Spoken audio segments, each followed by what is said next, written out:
Today's show is brought to you by the Division 6 comic book, created and produced by Michael Varner and executive producer Theodore Young. Division 6 is a James Bond meets Mission Impossible like geopolitical thriller. The protagonist is Seth Banks, an African American male genius in cryptology and economics that secretly works for a rogue organization of the CIA called Division 6. Be sure to click the link in the chat room or in the video description to view the comic book. New chapters are added bi-weekly.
Peace, folks. This is X from TPOT Media. Open your mind and wake your black ass up. You know what time it is. Hit that damn like button as you make your way in the door. Grab a seat, settle in, get ready. It's the Grown Man Hour with your host, my man, Bernard Riley.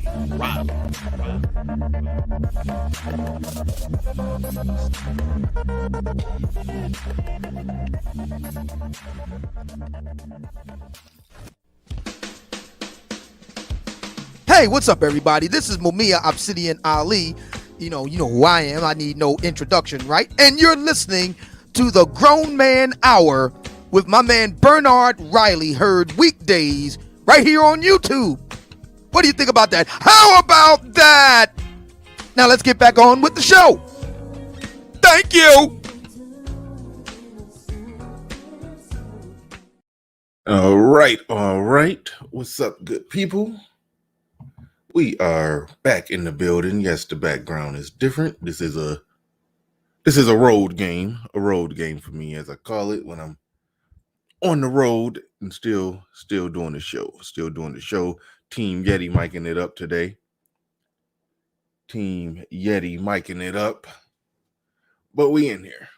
Shout out to everybody that's made it in the building so far. Shout out to Face to Face. Says salute. Shout out to Face to Face. Says salute. Young J216. Peace. Jack Nickelback in the building says, yo, just being jazzy. Says morning, Bernard and chat. And Debo W says, let's talk about how great the black men from past, present, and future. In other words, let's get at these hoes, huh?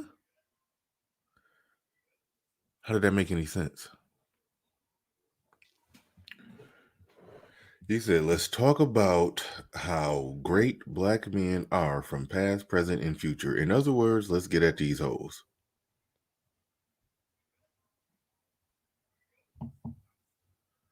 He said, Pablo in the building. Shout out to Pablo. I think Pablo going on at 1. If I'm on that long, I'll drop the link and hopefully do a smooth handoff right over to Pablo.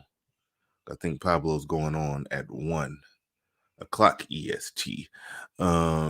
Pablo says, I want to toot my own horn for outing Courtney Michelle as the strag she really is this week.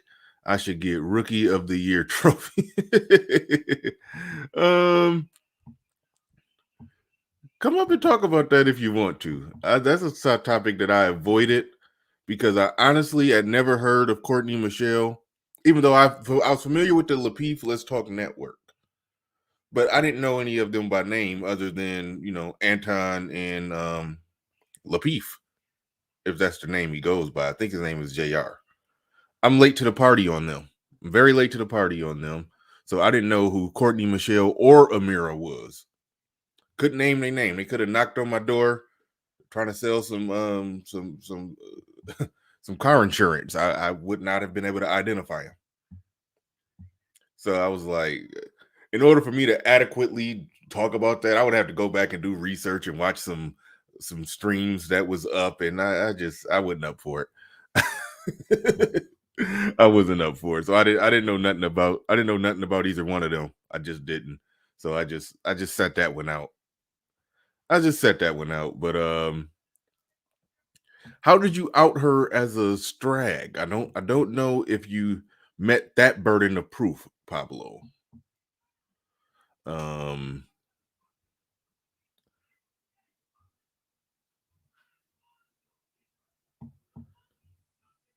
There's the link. There's a link if you got time here. Yeah, it's a Saturday morning. I think Pablo, you available on a Saturday?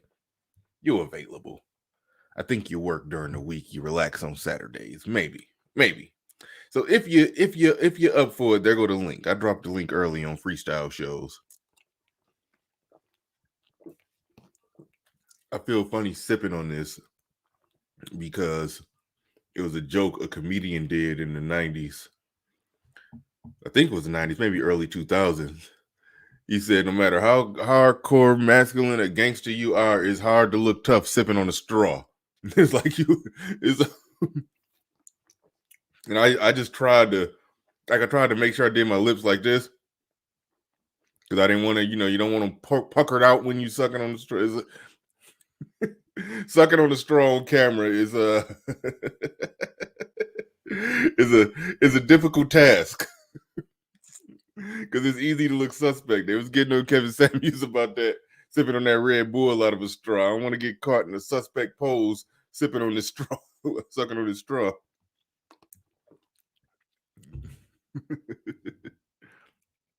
Pablo said no days off, but if you get a break in your schedule, you can come up and talk about that, and I'll let you make your point, have your say on that. I honestly don't got nothing on that subject at all, really, at all.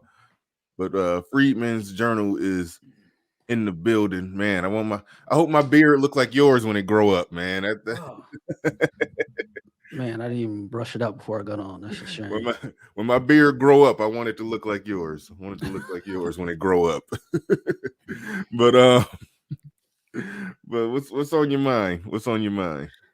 Oh man, just chilling, man. Thinking about the Black Manosphere and where we're going with this meetup. I'm excited about it. Just got the invite, so if you haven't signed up, go sign up.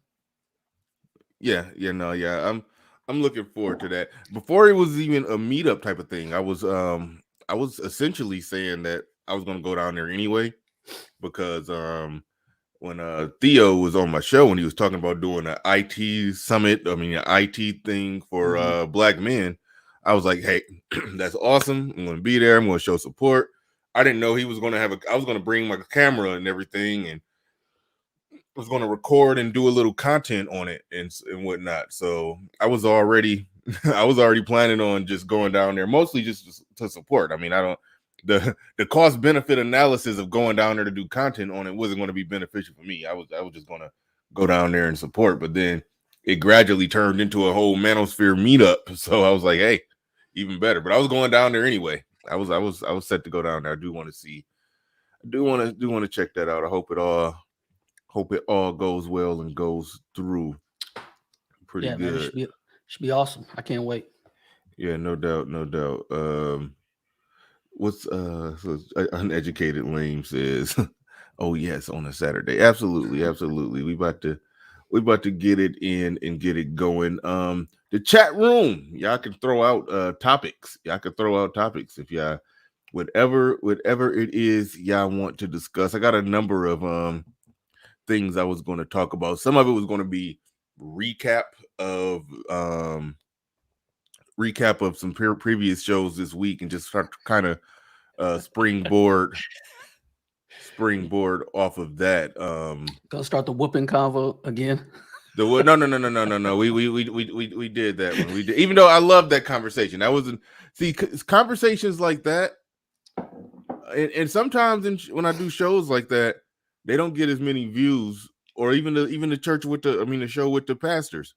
It didn't get a whole lot of views, but a lot of people hit me up like, "Hey, man, that was good." Like you can see it in the super chat. People were super chatting like, "Hey, this is a good conversation." Good, So people like those conversations. They're not as clickbaity. People ain't going to click on it as much, but the people who actually sit down and listen do enjoy those conversations, get something out of it. So I do like doing shows like that. So yeah, it was definitely good. Definitely good. Yogi Fish, channel member in the building. Shout out to you. Appreciate everybody who become the members. One thing that we could bounce off is well, let's one thing that we was talking about when we had the pastors on there, and I was actually shocked because I didn't know how conservative they were going to be in their political views. I didn't know that.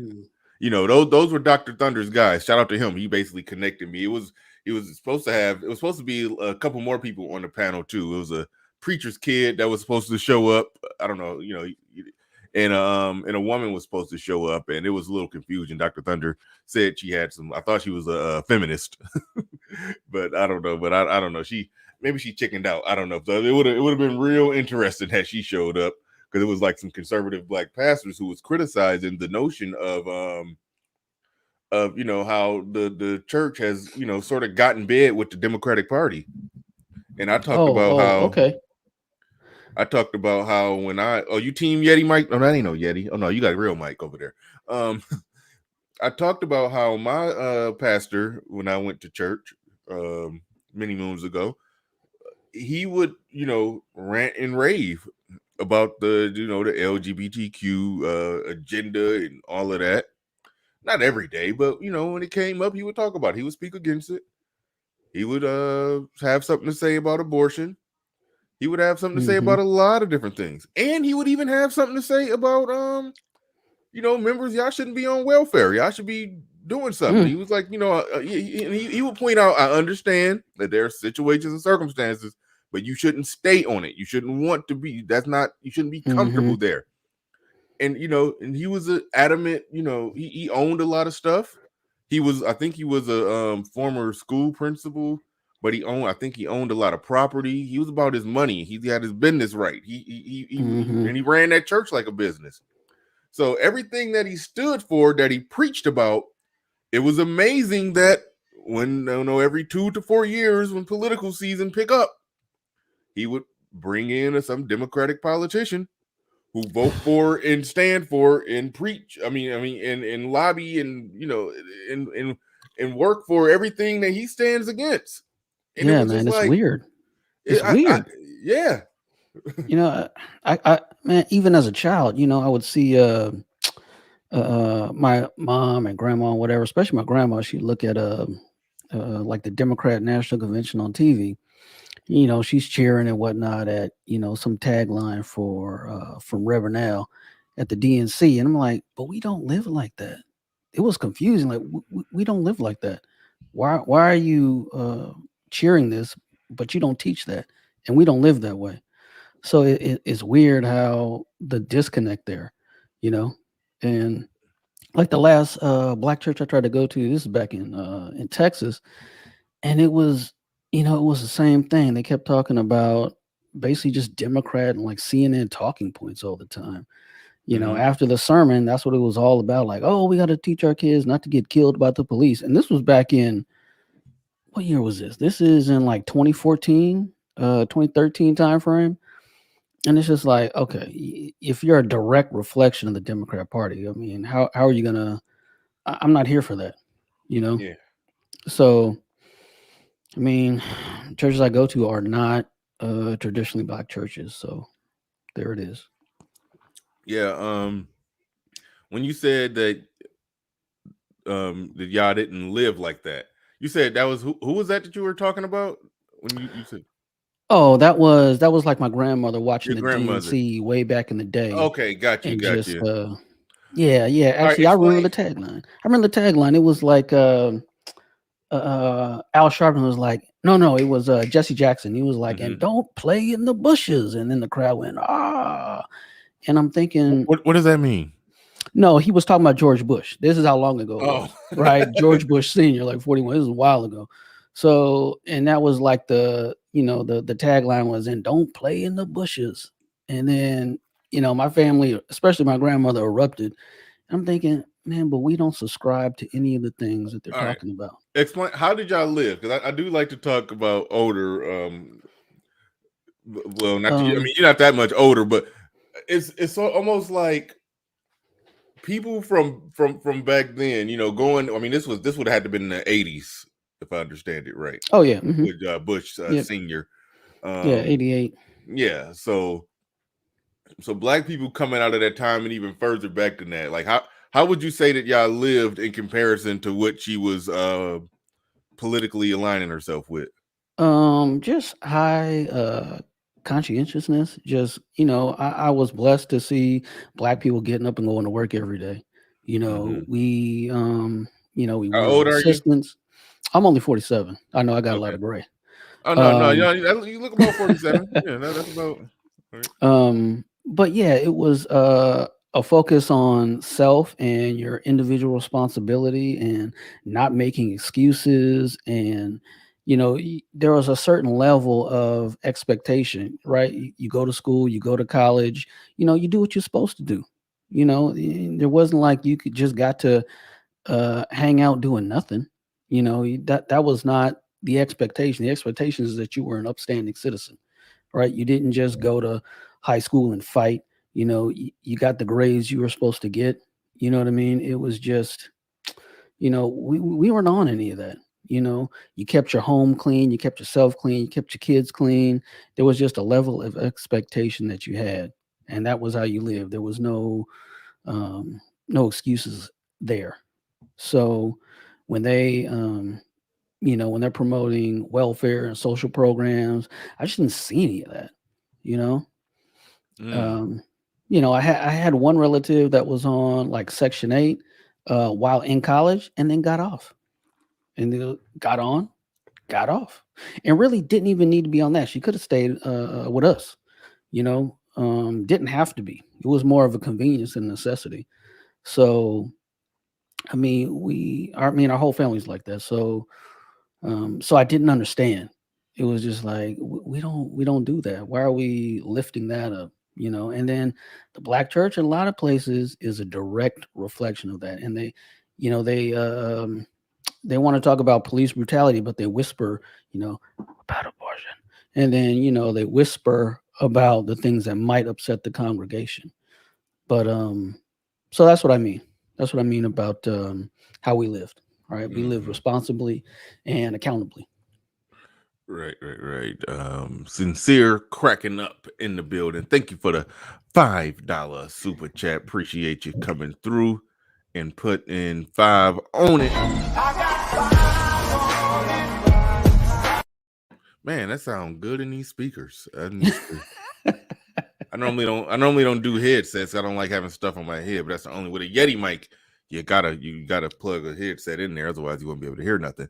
But he says, "Good morning, brothers. Question: Is fatherless homes is fatherless home? I think you mean fatherless homes the biggest issue in the black community?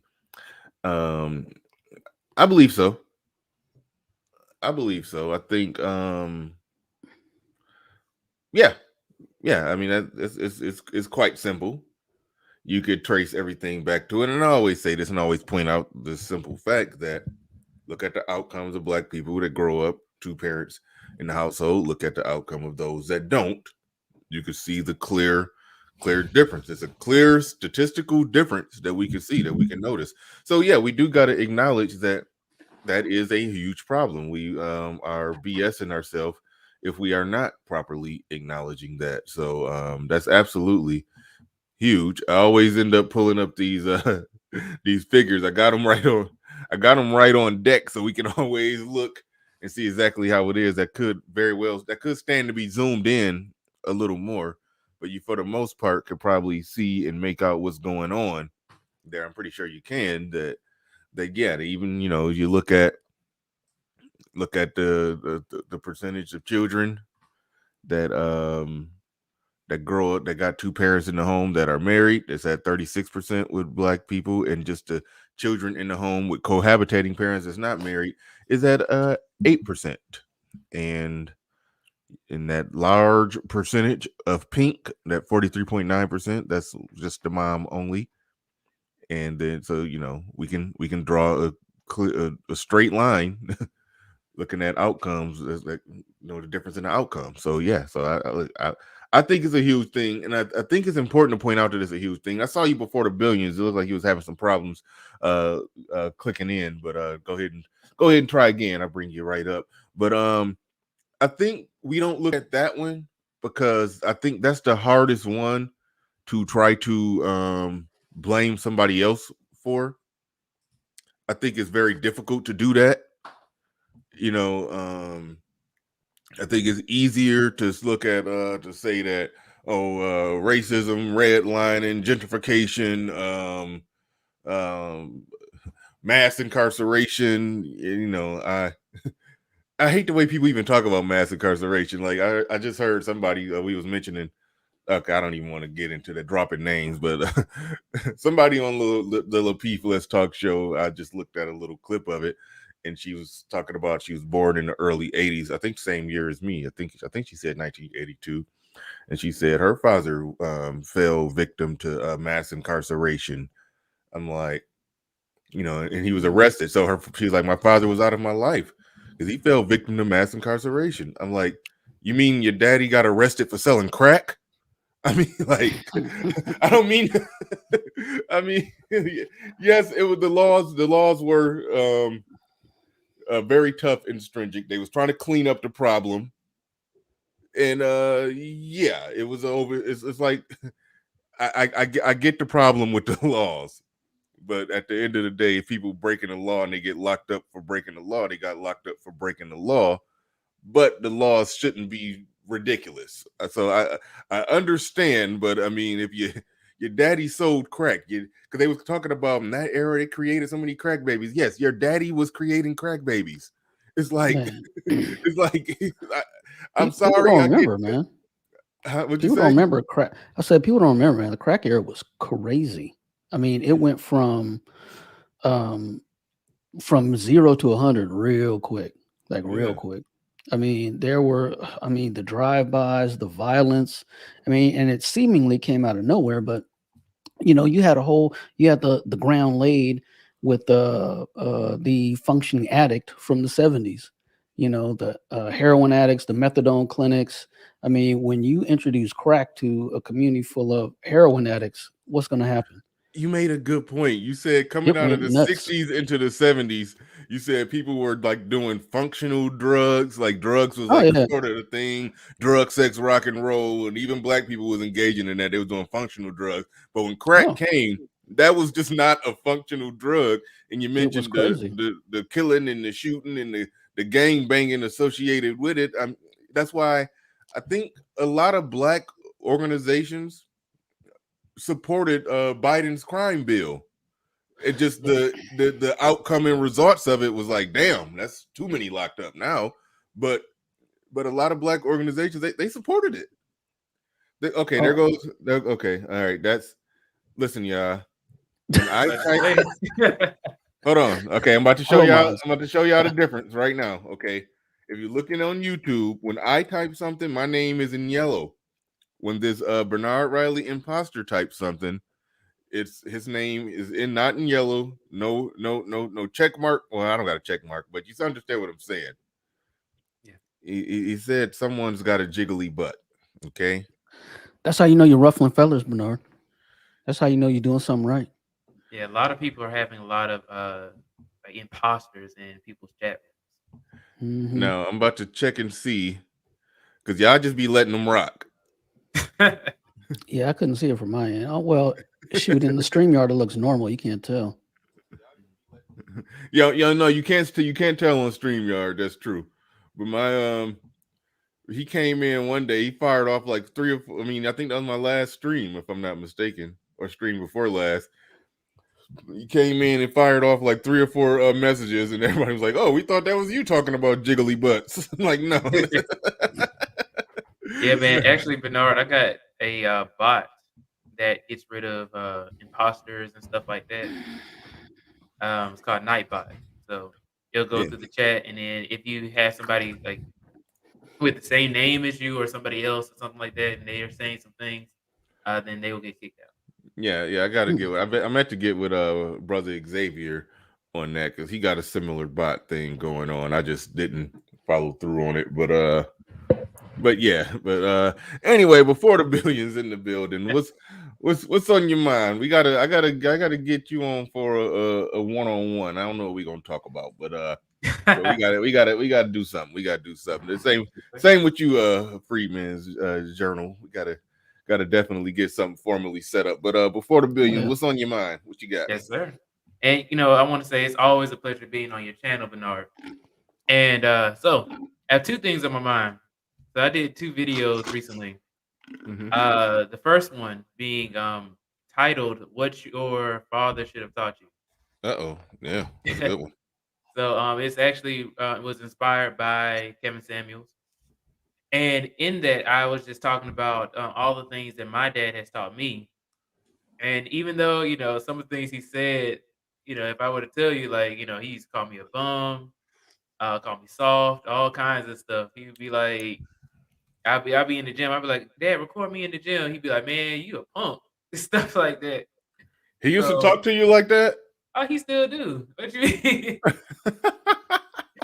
So, I wanted to ask you, And hold on, was, was what's your was your was your dad like kind of a pookie or like was now? My dad was a police officer, okay? So he was. It wasn't like that. Okay, I was reading it different when you were but saying it. in the video, I talk about how my dad, after he would say stuff like that and leave me out in the rain in the pitch black, well, because I wasted his time. He'd be doing stuff like that, but he taught me a lot of things, and he's the reason why I am in the career I am now. He saved my life from drowning and all kinds of stuff. So, even though he had that parenting style, he had saved me throughout a lot of things. So, I wanted to ask you, Bernard, and also Freedman's Journal, what are some things that you've learned from your dad that has helped you out throughout your life? Go ahead, freak man. You got it. Damn, you had to think for a long. Oh no, you muted. That's why Yeah, we I'm couldn't mute. hear you. I was like, I was. It took you so long for us Well, to hear you. I was like, damn, his daddy ain't teach him nothing. He couldn't even think of it. He was like, well, you know, I, I've been able to um, exceed my dad in a lot of ways, and what he taught me was steadfastness, to endure. You know, and I think that's what we're lacking. I think in a lot of ways, you need to be able to endure. I mean, there's too much modern day, I don't know, weenieism for lack of a better word. I mean, you just got to suck it up, and people just don't have that attitude. These we have first world problems in this country, and people are like, yeah, oh, you can't do this, you can't do that. It's like, man, you are incredibly weak, but you don't know it because no one's ever told you. You just need to be able to overcome minor stuff. Minor. I mean, as far as the black manosphere goes and men coming up and whatnot, they are doing nothing but throwing money at the hood, throwing it 3% down and closing costs to own a home. There's no reason a black man with a full-time job should not be a homeowner. I mean, yeah, there's so much opportunity out there. So if you can at least endure real hardship and excel when you have almost no hardship, what are you doing? You know, because and one thing I did when I was a kid, I worked. My uncle had a janitorial business, and every Friday for like a couple years, we would all, me and my cousins, spend every Friday night cleaning buildings, and that's what we did, and we did it for free. So, and it wasn't like, oh, we're gonna do this or that. It was like that's good, what you're supposed to do. Working hard is what you're supposed to do. So if you're 10 years old and you're emptying trash cans, that's what you're doing. You know, and this modern expectation, you know, giving kids everything and all this narcissistic garbage. You're a winner. You're not a winner. Not until you win. So just breathing doesn't qualify. You need to suck it up. So what I got from my dad was endurance and hard work. Well, my actual biological father, he died when I was born in 1982. He died in 1987. So I can't say much. I can't say much there. And it was, he was shot. So that crazy era in the 80s that we talked about, yeah, he was. I mean, I'll go ahead and call it, say it what it is. He was out there stirring the pot with a lot of that stuff. So I mean, it is what it is. So but no, my mom, shout out. I guess it was stepdaddy season. My mom remarried a construct. Well, I shouldn't say remarried. Married a construction worker. Um, and yeah, when I was about in the 7th grade, and with him, that was the first time, on a day-to-day basis, I really got to see a man being a man and doing this type of stuff that a man is supposed to do. I don't think he didn't like verbally teach me a whole lot. I just observed him, you know. Um I thought he was kind of a jackass, so but I still observed him. No matter how early I woke up, he was walking out the door or already gone by the time I woke up. He was going to work early, out the door, leaving the house at 5 a.m. and not coming back until pretty damn late. So he was working. He was working all day, and so getting to see that, yeah, it imprinted, it inceptioned me with the notion that yes, as a man, you get up, you work, you bust your ass, you do what you got to do, and so I fast forward to when me when I was married, and even post marriage, it was times when hey, I voluntarily worked 7 days a week when I needed to. I wasn't making that much per hour. I've never sat here and told y'all I was just some big high earning, high value man. I I made a very modest wage, but I worked a lot of hours to make the money that I needed to make in order to take care of everything I needed to take care of. So yeah, so I would definitely say that's what I learned from him through just observation. So that was it was definitely good seeing that boys need to see their father doing that. They need to see the father getting up, making stuff happen, even if he's not the best communicator in the world. Shout out to Jonathan Barronville, who told a story about his father, how his dad's communication was not very well, but still his dad, taught him quite a bit. Taught him. Yeah, shout Basically, out. at the end of the day, his dad was a good dad, but it was some moments where he didn't quite like him growing up. But at the end of the day, you can look at it and see what the deal was. So yeah. Right. Shout out to Jonathan Berryville. I actually had him on my live stream last night, and he actually came up, and I was like, okay, cool. And that was the longest live stream I've ever had.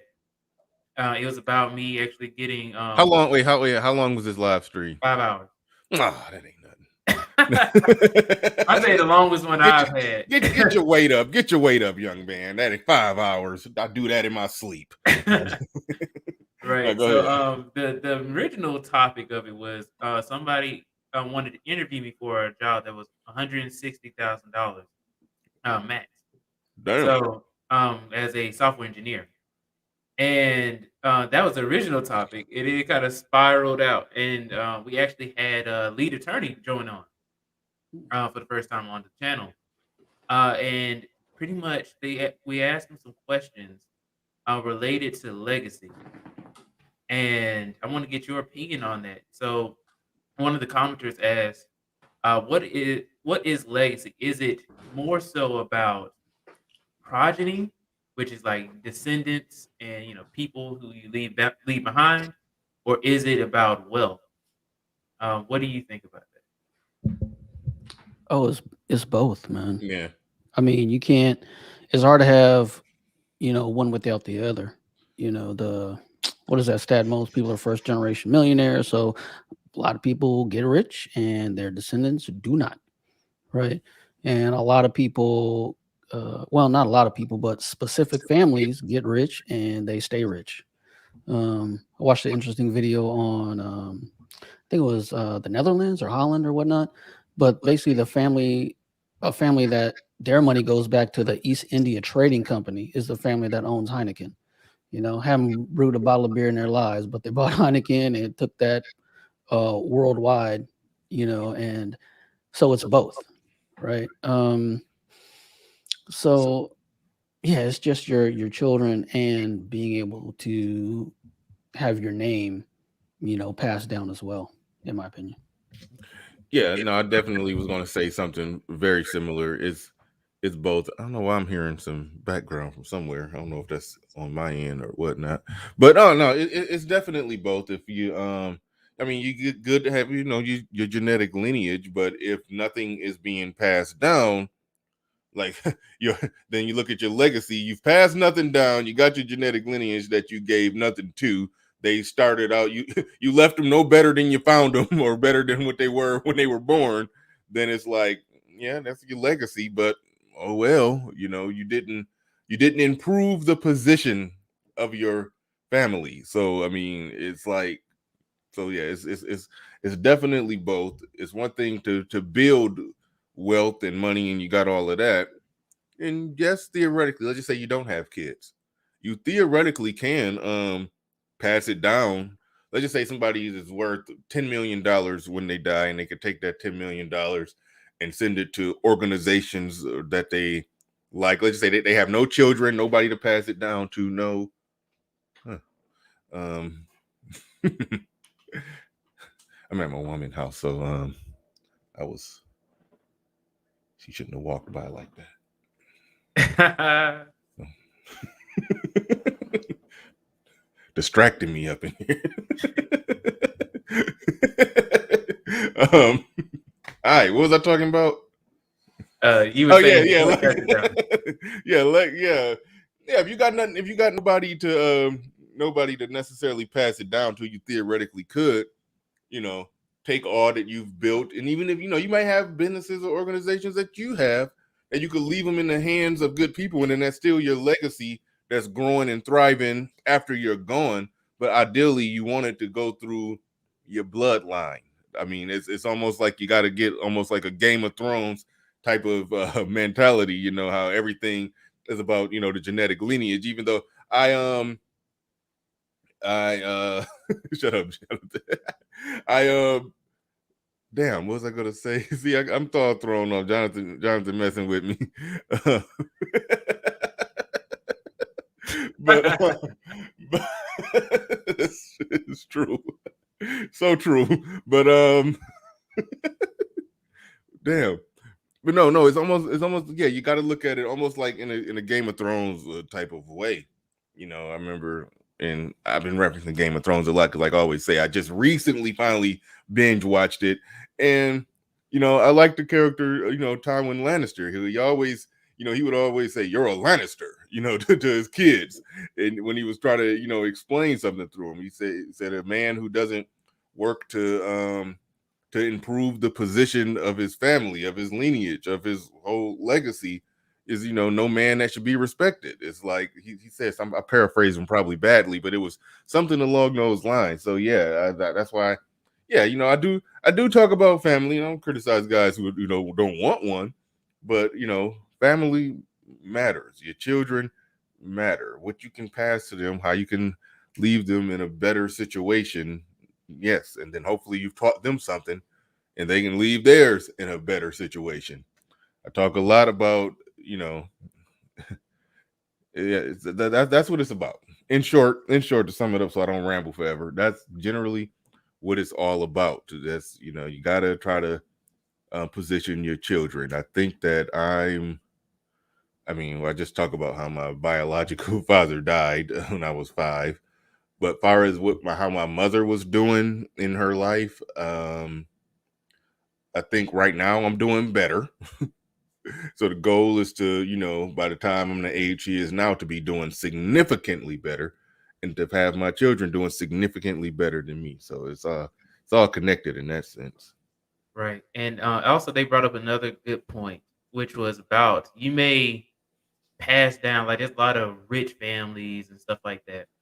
And let's say in your own life, let's say that your great grandfather, uh, he worked hard, and he was able to get a certain level of wealth to pass down to his family. And there's a good chance that a lot of people cannot remember their great grandfather's name.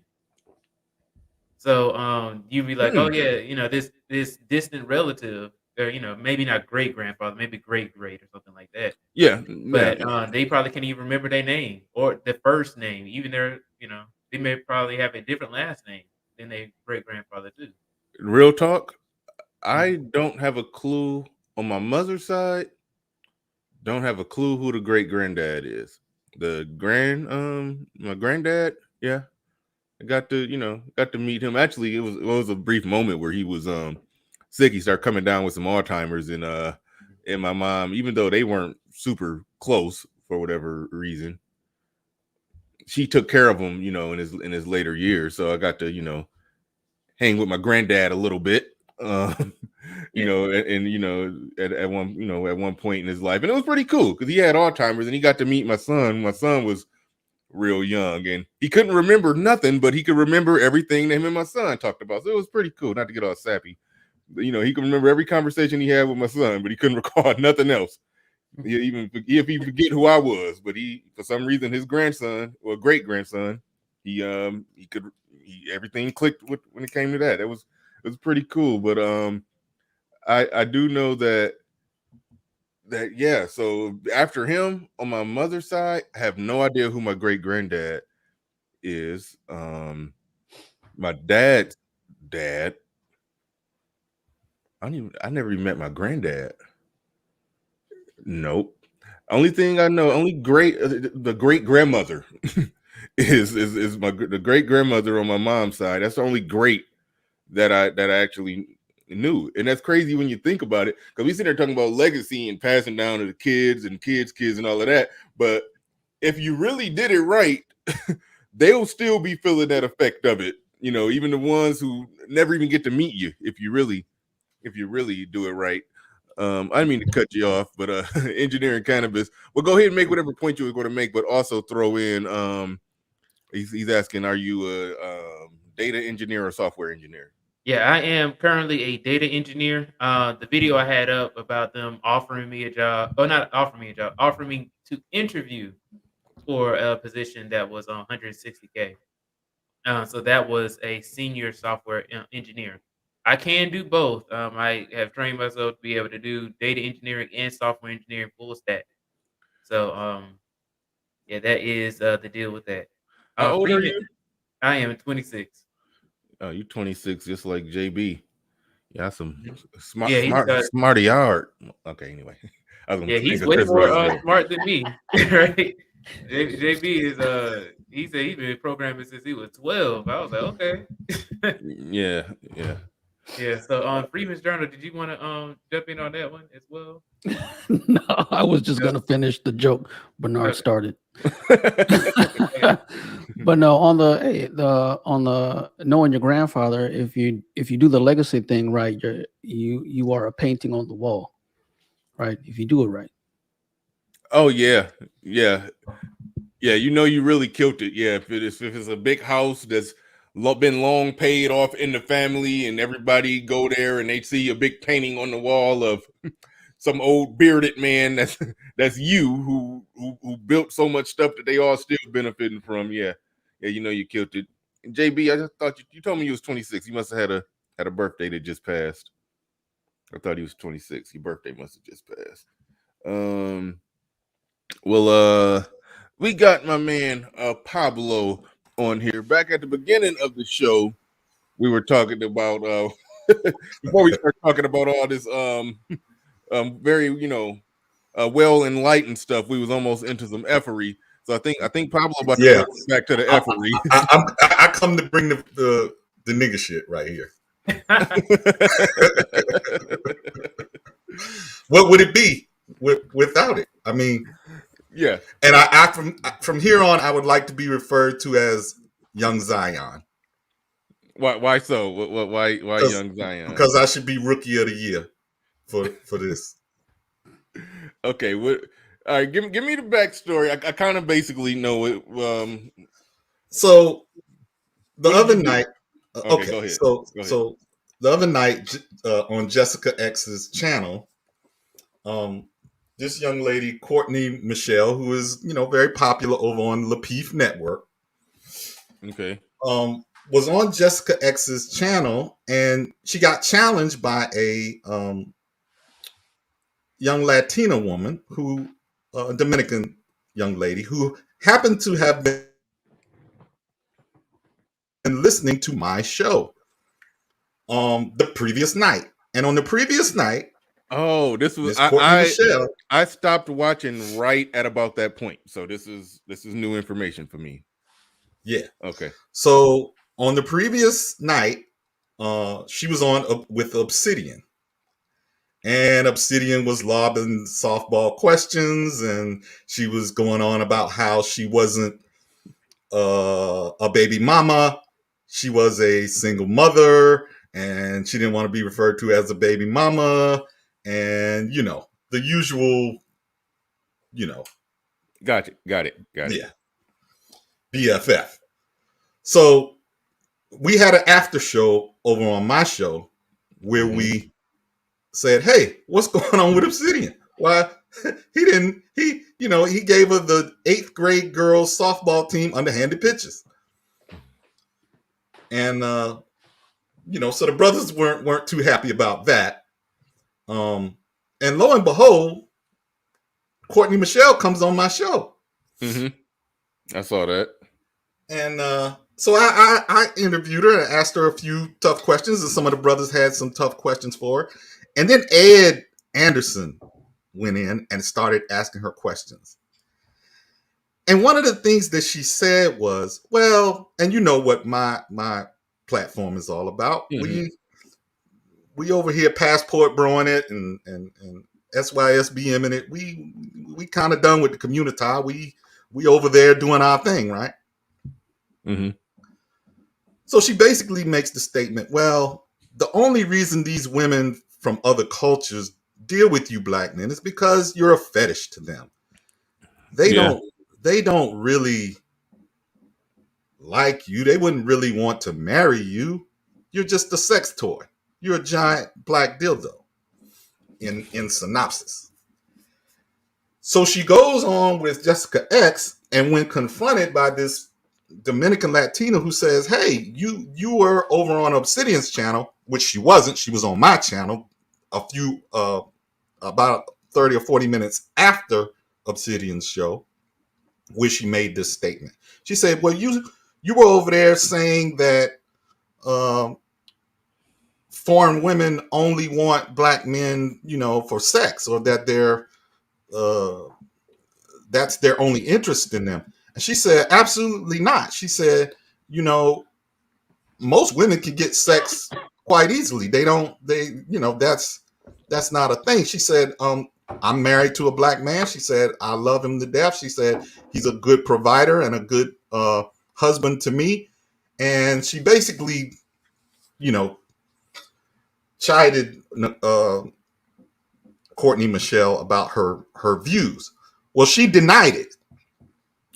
Oh. She denied saying it. Oh, I never said that. And so I had the receipts. So I pulled the receipts, and I will play for the audience. Go ahead. First, I think you may hear her on Jessica X's channel will be the first recording. Fair use, fair use. Hi, yes, I'm here. How are you? I'm doing good.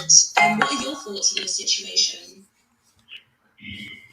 I've been listening in. Wait a minute, Pablo. I've been Hold on, push listening pause. to the Peace Network. I love. No, wait, no, you fixed the problem. I was about to say mute yourself because it's yeah, you fixed it. Yeah, just mute yourself when you play that audio because I think it's playing double. But go ahead, you got it now. Yeah, I'm gonna mute myself and play it back. All right, here we go. There you go. There you go. Thank you, Bliss Me. So we have Catalina in the building. Catalina, are you there? Hi, yes, I'm here. How are you? I'm doing good. What are your thoughts on this situation? I've been listening in. I've been listening into the Peace Network. I love listening and learning, and some of what was said was catty. The femininity issue is a big issue, in my opinion. And something Courtney said yesterday about foreign women objectifying Black men really hit me the wrong way. Because if you're saying that, then are you saying that Black men are only good for sex or to be objectified? There's a lot of good Black men that are married and or in relationships with foreign women, and that doesn't make those women objectifiers. It makes those women who have found good men. Y'all gotta help me help you. Okay, I didn't say that. When I was on the Obsidian show, I specifically said I know white women personally. I grew up in a white neighborhood that would do stuff because they wanted to experience Black men. I also said the same thing with Black women, that there are white men that want to experience Black women. So yes, people do objectify us sexually. I didn't say anything about a foreign woman just want you for sex. I didn't say that. So if we're gonna have this conversation, we gotta be completely honest. The circle of wagons around the women that are doing the crap. So when we talk. So now this is Edward Anderson questioning the same Miss Courtney Michelle on my show the night before. Mm-hmm. Here we go. Talk about, I get what you're saying, but you got to understand, Courtney, and this is where it's not hearing me. The Z's don't care. The younger millennials do not, all that, they don't care. What they know is what they see in their face, and they're starting to act on it. I love, because TJ was talking about, well, your mama, you came from a single mother that was your mother was a single woman. That may be true, but these guys don't care about that. See, the stuff that's flipped, because this didn't just happen. The history is important because this happened over time. Now, you have what 3 generations of Black men dealing with this crap, and it's to the point now where a lot of Black men, and I say this on my channel, when you hear Black women saying like crazy stuff, I say don't even argue with them. Tell them go find you a great white man. In fact, I'll help you. Go date out. Go be great. Because, the idea is that Black men somehow got this invisible whip that's keeping Black women from leaving the community. And I'm like, if you think you can do better, go do it. My question to you is, would you ever hear a Black woman tell Black men, if you think you can do better than Black women, I dare you to try? I've never heard it. I don't think I have either. And so what I'm saying is because Black men are confident in understanding that we are the best option. We've given up as much as men can, quite frankly, give up to our women. Explain why you don't hear that. Sure. We understand that a lot of these cultures look at you sexual objects and they won't marry you. Okay, so hold up. No, I got it. Hold on, time out. I got it. Hold on, let her.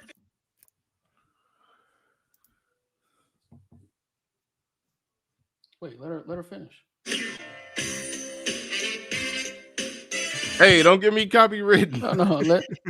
Turn it out. Let her finish. Keep going. I think it was probably that was it. If you want the whole thing, you got to go to my channel. But that okay. That's it in a nutshell. Yeah. She told a lie. Yeah. A bold face, flat footed. Like I want my Rookie of the Year trophy at the first annual awards show. I shall now be referred to as Young Zion. Oh man, that's that's funny. I actually do remember. I heard some of this. Like I wasn't like connecting the dots, but now that I look back at it, I did hear all those conversations. I just didn't put them together because, like I said, the situation I didn't care. I never heard of Courtney Michelle or the Amira chick unto any of this, And let so me it tell just you, wasn't. It wasn't. Hold on, wait. We got weird. Hold on, I'm gonna mute you for a second.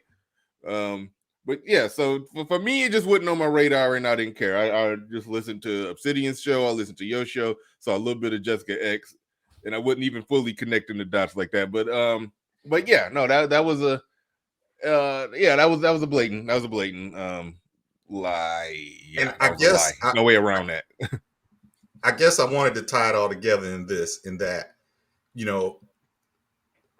a lot of guys were buying into her. I love the black man. I respect you. I'm riding with you, the whole thing. And a lot of guys were eating it up. Yes, Courtney is better than the rest. And, and so when she did that, I was like, But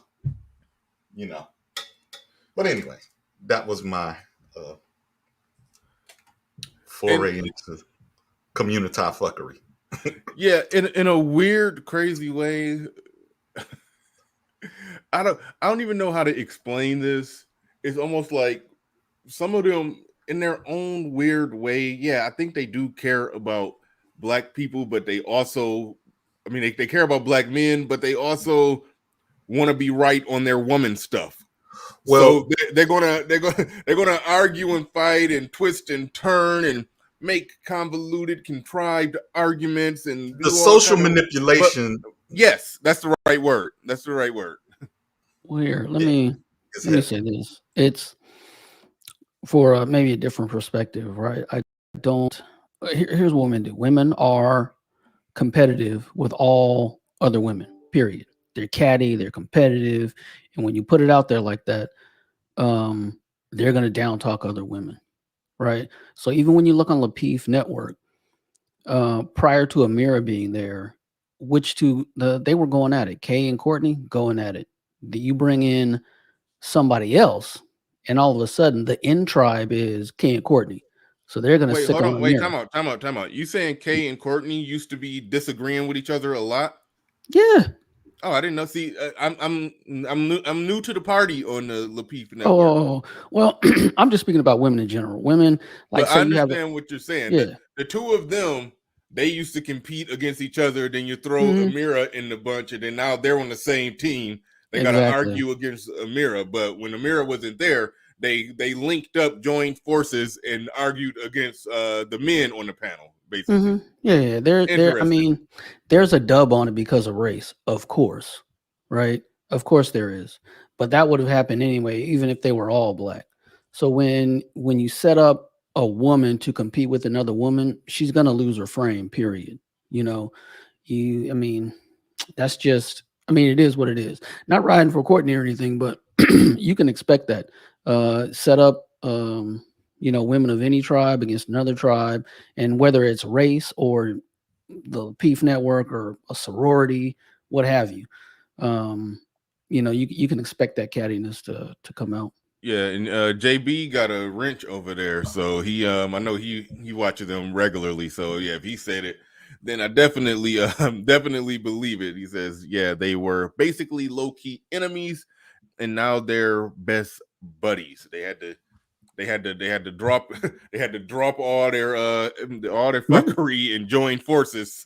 They are funny. That's a signal. They are the in tribe, right? Oh, and then if you watch Lapeef, there's a specific episode where Anton goes in. He goes in on him. He goes in on Courtney. He goes in on Kay, and basically says Amira is part of the tribe. Shut up. So post I've that been show, watching. they chilled out quite a bit, and they had to have like makeup shows on different channels because Anton went in hard, real hard. Keep real quick. Keep it techie. I'm gonna hit you up right after this. I did get that email. I was waiting until I figured out the exact time and exactly what I wanted to do before I hit you back. But don't worry, I got you. I got you. I try to remember to hit you right back right when I get off the air. But all right, cool. Anton. Hold on, real quick. I'll go right back to you. Was that before the billions or Pablo? Who was talking? Okay, I couldn't see nobody moving. I just heard a voice. Anton, I've been noticing he been going in. My first introduction to him, he rubbed me the wrong way because he was making very contrived arguments with that video. The red pill is lying to you. Where I thought that was some nonsense where he tried to depict the red pill as the bum serial impregnating couch surfing hobosexuals. I'm like, dude, what is he doing? Like, come on now. But overall, not ever since this whole thing blew up, or ever since Obsidian did his interview with Courtney, I've been, why paying attention. They drop videos. Some of the videos come in my algorithm now when I click, and Anton, it was very contrived. Some of the things that he said, I ain't about to get too much into it, but when it comes to conversations that he be having with them, for the most part, he do hold it down and keep it real, for the most part. He say some things I disagree with, but for the most part, yeah, Anton has been all right. So I was very critical of what he my first introduction to him, but I'll give him some credit on that one. When they try to smuggle some nonsense under the table, he will catch it 80% of the time. But before the billions, you was about to say something. Yeah, I was about to say I gotta head out, but I do want to ask you guys if you saw all the drama on the Peace Let's Talk when they were kicking off King and then they actually actually, do you know who I'm talking about when I talk about King? Was that the guy that said something about Anton's wife? Yeah. Okay, I didn't see what happened, didn't hear what happened. I Okay. just heard the like a little small splash of the follow up, of that, but I don't know what happened. Yeah, so pretty much I'll give you the clip notes of it. So Anton pretty much they had like brought on a caller, and I guess the guy was asking for some sort of advice, and King was over here trying to use Anton's relationship as like a hypothetical, and then pretty much saying like, would you still choose this woman if would you still choose this woman now that you have acquired all these different things? Anton, asked him to stop talking about his wife. Then he kind of King started double downing on it and saying, hey, I'm not, not there to talk bad about your wife, but, I'm talking about your relationship. And he was like, no, you are. And then he asked him, like, do you want me to kick you off or do you want to have the conversation? And he was like, King was like, oh, well, why are you threatening me? Pretty much. So anyway, King calls Anton a brat. He gets kicked off the show, and then they actually just had another thing where they jumped on somebody else's panel. I think their name is Shannon Rawls, I believe that's their name, and they actually talked it out, and they were saying like King doubled down on it again even after all the backlash. Him getting kicked off the channel, and pretty much Anton was saying how you cannot go on the panel again. So pretty much messed up his own marketing by burning that bridge because his whole thing was he just wanted to promote his book, but he was just doing too much simping on that podcast. Just too Who much. was simping? It's the King guy was simping. King was simping. I mean, like to the point where he was talking about his name is King, but then he's talking about, oh well, the woman leads from the back, and then I was just like, okay, that don't make no sense.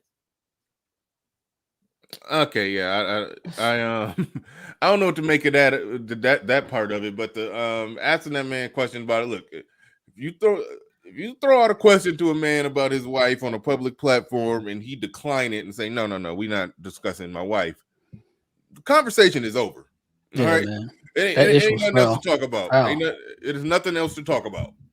So not completely horrible to ask the question, but if somebody decline and say we're not doing that, yeah, you got to move on. So Right.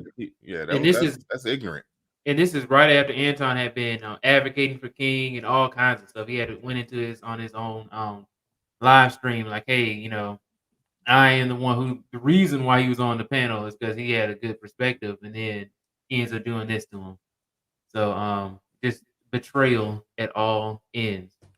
Yeah, So that's just ignorant because the way that I mean, I don't know how many. Well, just looking at how they growing, how that's blowing up, and the platform, the way they got the whole platform, the layout there, the way they doing it, like that's blowing up. It's growing real fast, So if you got a good connection with them and you in good with them, to just to as I go back to what did Obsidian say one day? Some people we said black. We was talking about black women. He said they never miss an opportunity to miss an opportunity.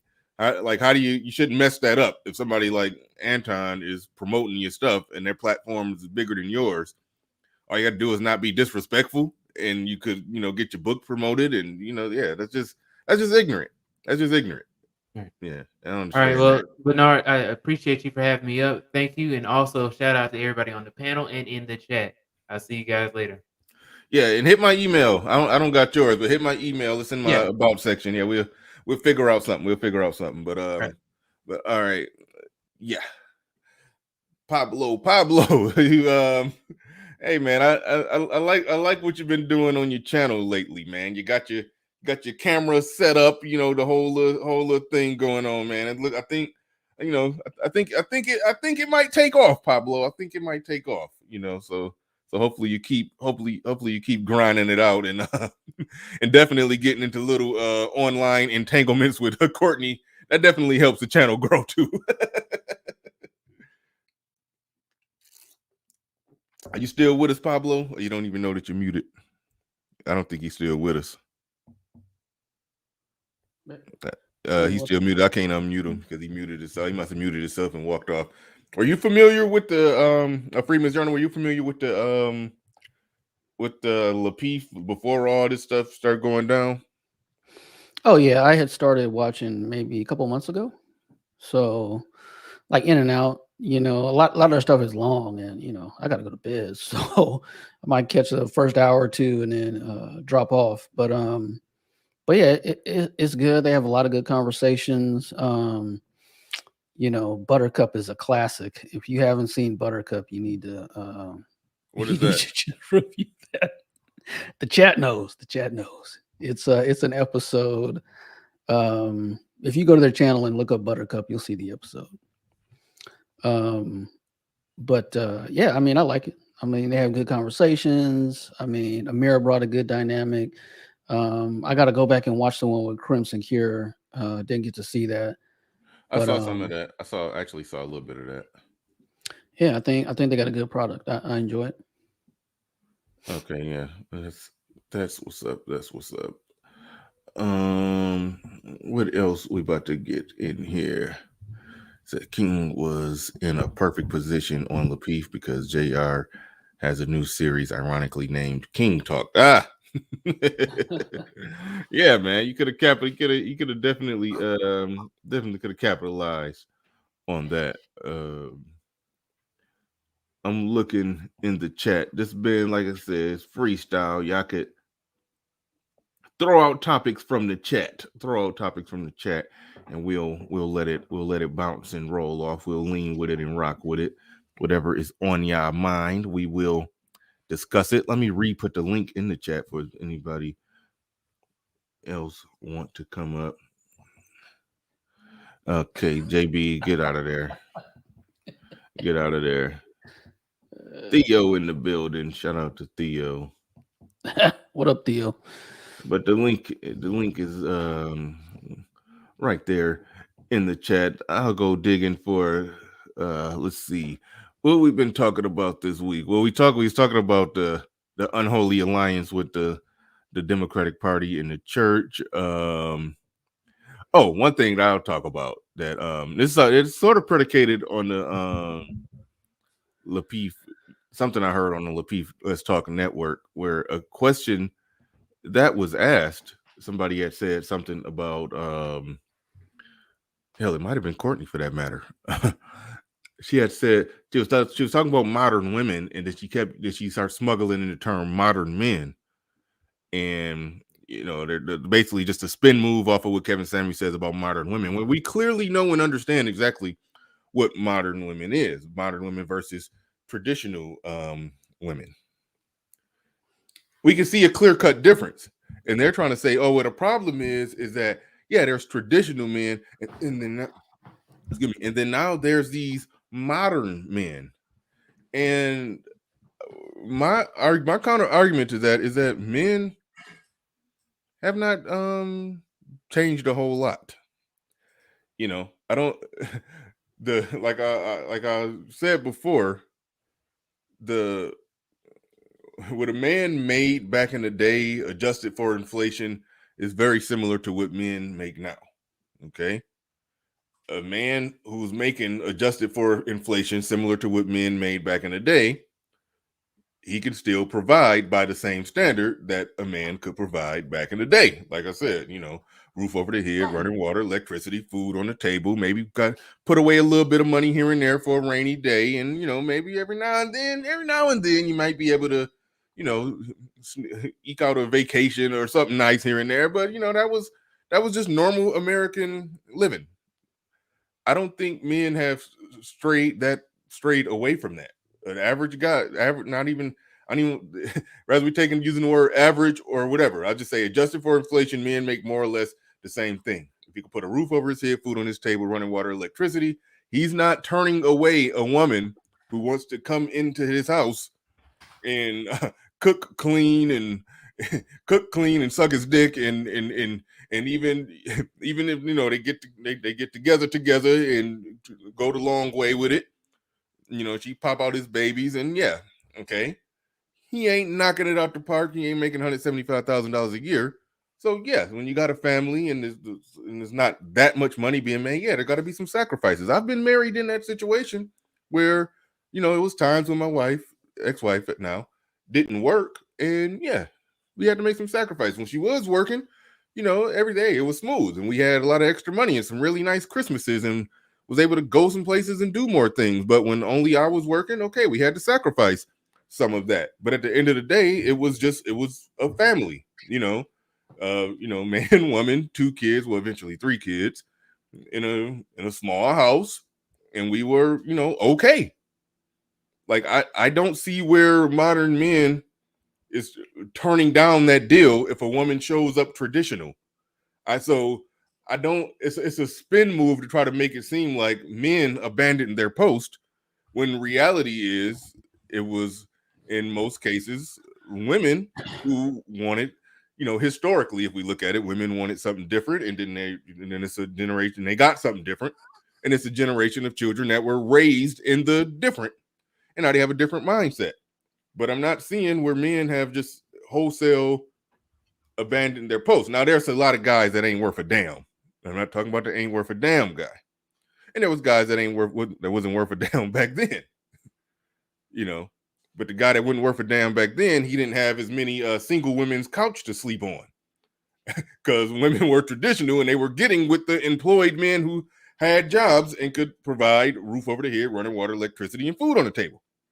So I don't know why it's a deliberate spin move away from, to try to say that men have changed for the worst. And I'm like, nah, I don't exactly see it.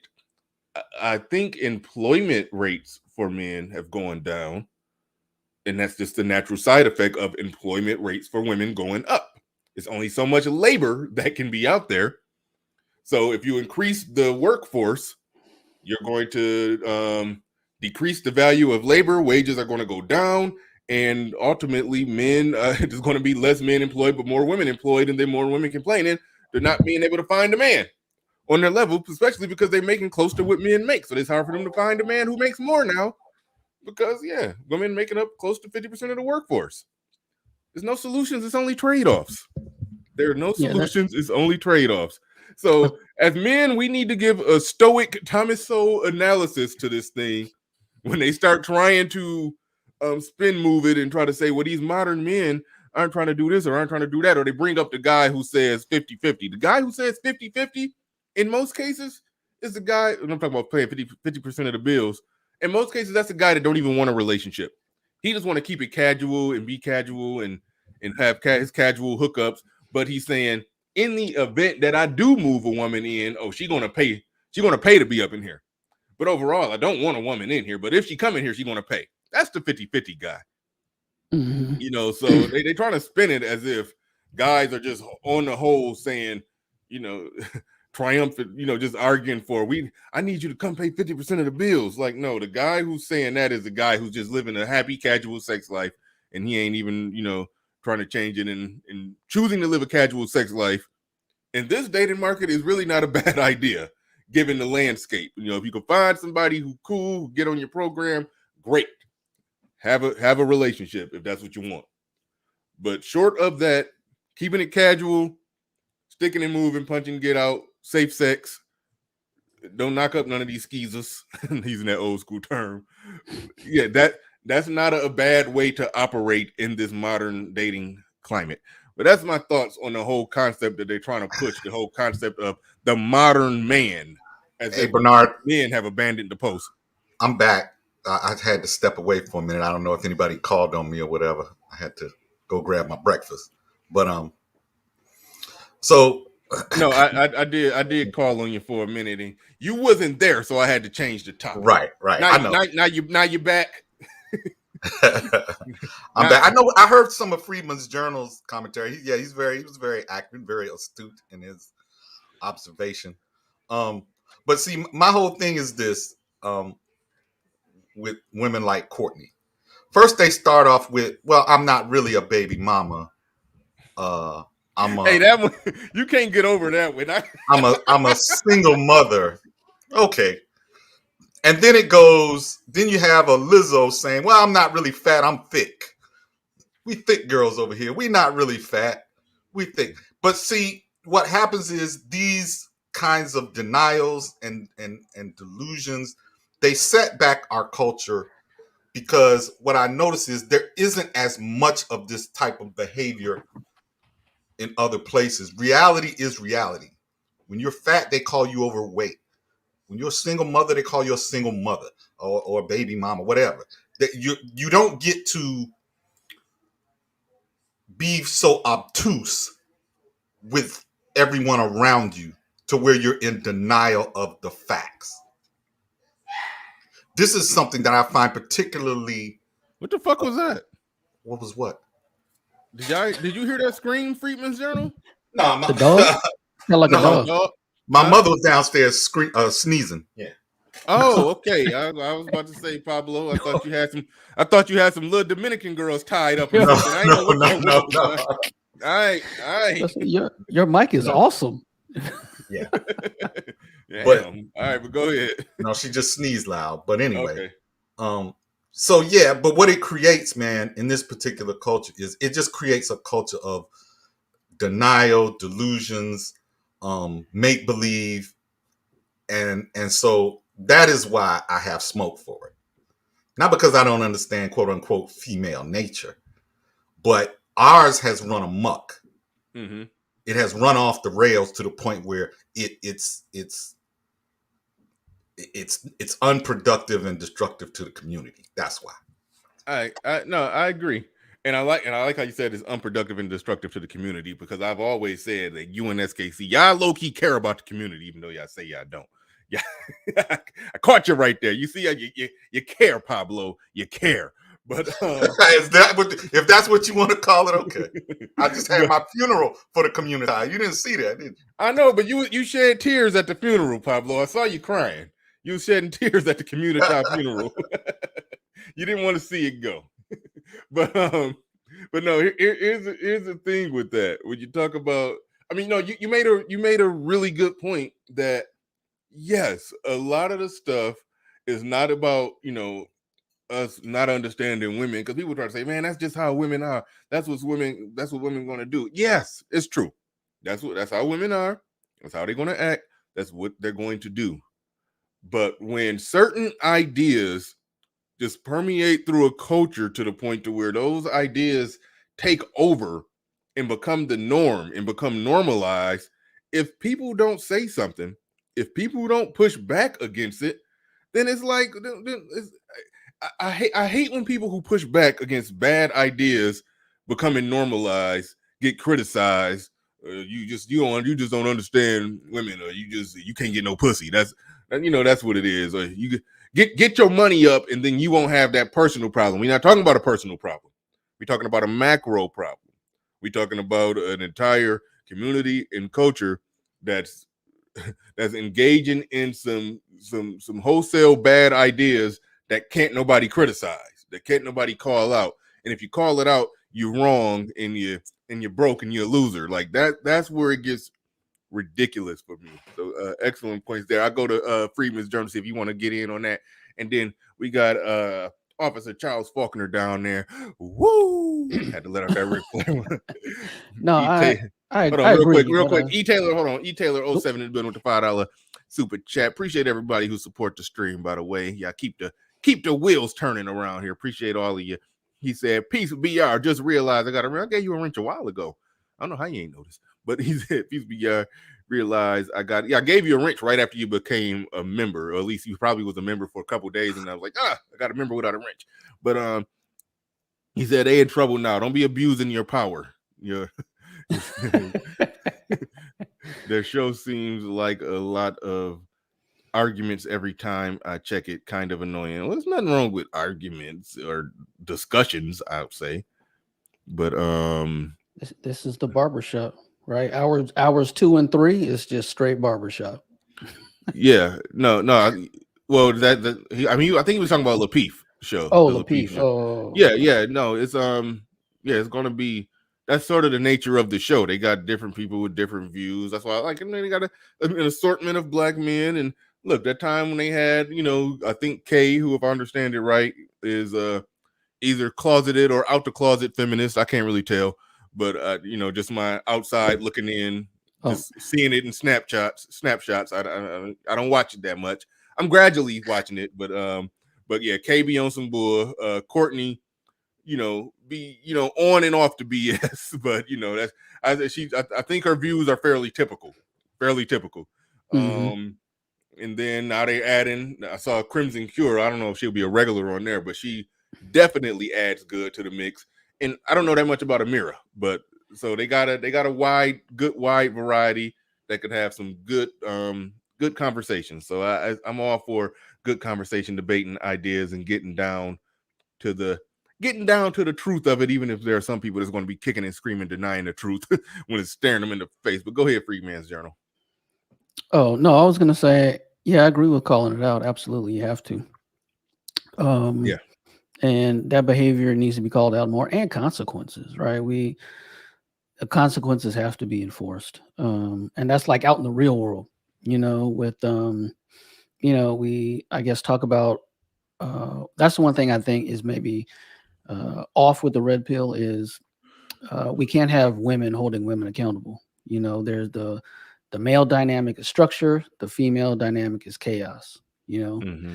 So it's like, hey, chaos, hold chaos accountable. In my experience, it's either someone changes because they want to, or someone changes because something happens to them that they don't want to happen again. So consequences have to be faced. And I think as that starts to sink in, I think you'll see American black women definitely switch it up. But that's a long process. That's not going to happen like 6 months from now or anything like that. But yeah, gotta call it out and gotta change it. And yeah, so I agree. Right on. Oh, and there is a question. The chat is going off. There is a question about, can a woman make a man high value? No. I Next don't question. I don't. I mean, look. Yeah, if you marry Oprah and divorce her and take half, I think you might be high value Right. afterward. Yeah, No, that's a weird question. That's a weird question. Shout out to Nuruddin. He says, when you have certain black people that see things in the committee, I think you mean community, that go off the rails, then they're considered coons, and I don't like that. Agreed, definitely. Theo says women can destroy a man financially. Now, how would you know that, Theo? How would you know that? No, just playing. Theo, yeah, go look at that very sad one-on-one I did with Theo if you want to know how Theo knows that. Theo was on the park bench. Yeah, man, he was he was out there homeless.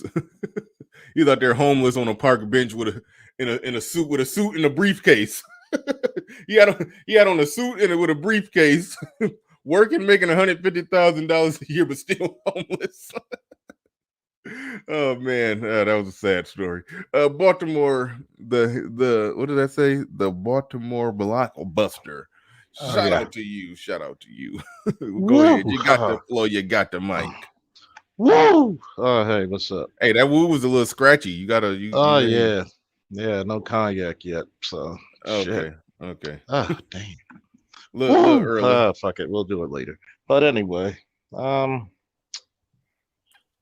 this subject, I'm gonna go a little directional left. The burden of performance is no longer on the men. Mm-hmm. It's actually on the women. Explain yourself. Well, when a woman gets a man, she usually knows what she's going to get. She's going to get somebody to provide and protect. That's an automatic given. Mm-hmm. What are you getting with that woman besides a headache? See, the mystery part is women are now going to have to prove themselves for men to even deal with you. So you're going to have to come a little bit better than just a big butt and a smile, as they say. So the burden of performance is going to be on them. Like if they want certain type of men are going to be self-made before they even meet them. So it's just like, the old question, what do you bring to the table? Fuck a table, I got a whole house. I always hate that question. It never made sense to me. What do you bring to the table? I always looked at a chick like, you one of them motherfuckers, aren't you? And what happens is we get into this intellectually insulting narrative about why do I always have to bring when you know what you're going to get? Yeah. Are you going to be the fittest? Are you going to be competitive towards any other woman out there? Are you going to be inspirational? Are you going to be caring, loving? Are you going to be around longer than 10 years? Hell, 5 if you're lucky. So when we look at these, we got to be very, very particular on what's being said. That's why I'm like looking at it like, even in my life now, I'm like, a woman has to impress me. What you already know what I do. You know what I come with. You know all the benefits that I sum up. So go ahead. It's your interview. I think men need to take it just as seriously as an employer will look at potential employees. Sit down and look over their resume. And that's how I think they should really do it. Right on. Hey, one thing really quick. First things first, shout out to my guy, Edward Anderson, in the building. He says, if you're not subbed, then sub. Let's get past that 8K finish line. Listen, I just looked at my analytics, even though it's analytics, not analytics. And I got 7,995 subs. So all I need is for 5 of you. What the fuck is that? All I need is for 5 of you to hit the subscribe button and bump me up to 8,000. Do I have 5 people who are not subscribed, but also not hate watching, who is willing to hit the subscribe button to get me over 8,000? I would greatly appreciate that. Now, going back to what Officer Faulkner said is, yes, I do believe you are absolutely right with the man. You know what you're getting, so you don't have to worry about shouldn't have to ask a goofy question. What do you bring to the table? Now there are some women who dabble in the dark arts of dealing with men who ain't shit. Now for those women, that question is it's a question that I suppose they can ask, but it's still it's a question that's predicated on something stupid. Like, I mean, okay, if you just kicking it and just getting it in casual and having sex and just having some fun, okay, then whatever. But if you're actually considering this dude for a relationship of some sort, I think you shouldn't have to ask what do you bring to the table, because if you're considering him for a relationship, we should already assume he has a job and a place to stay. He's taking care of himself. If y'all get together, he's not going to stop taking care of himself. You would just become, sort of under the umbrella of what he's taking care of, whether you're still working your job or not. You still the protection and provision thing, like you're going to get that. You're going to get a whole goddamn man, and men are valuable. But the what do you bring to the table question is only a question that rises up from a culture that devalues men, and it sort of goes back what I was talking about before when it comes to modern men, modern women trying to flip the question around. Well, what about modern men? It's like, nah, you know exactly what you're I going gotta to say get. that I gotta say something to that. What about modern men?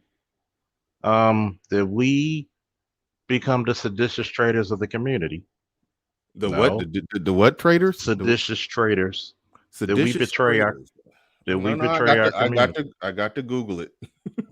Seditious traders. Seditious. Yes. Okay, yeah, that's a new one on me. New one. Did 8,000 we bet subs. 8,000 subs. Thank you, everybody. The 5 wonderful individuals who just subscribed. I got it's 8,000 on the nose. Appreciate everybody coming through, it's what subscribing, giving me over that 8,000 mark. Thank you, Edward Anderson, for rallying the troops and leading the army across the leading so the army to victory. Shout out to Edward Anderson for telling everybody to do it. Let's go.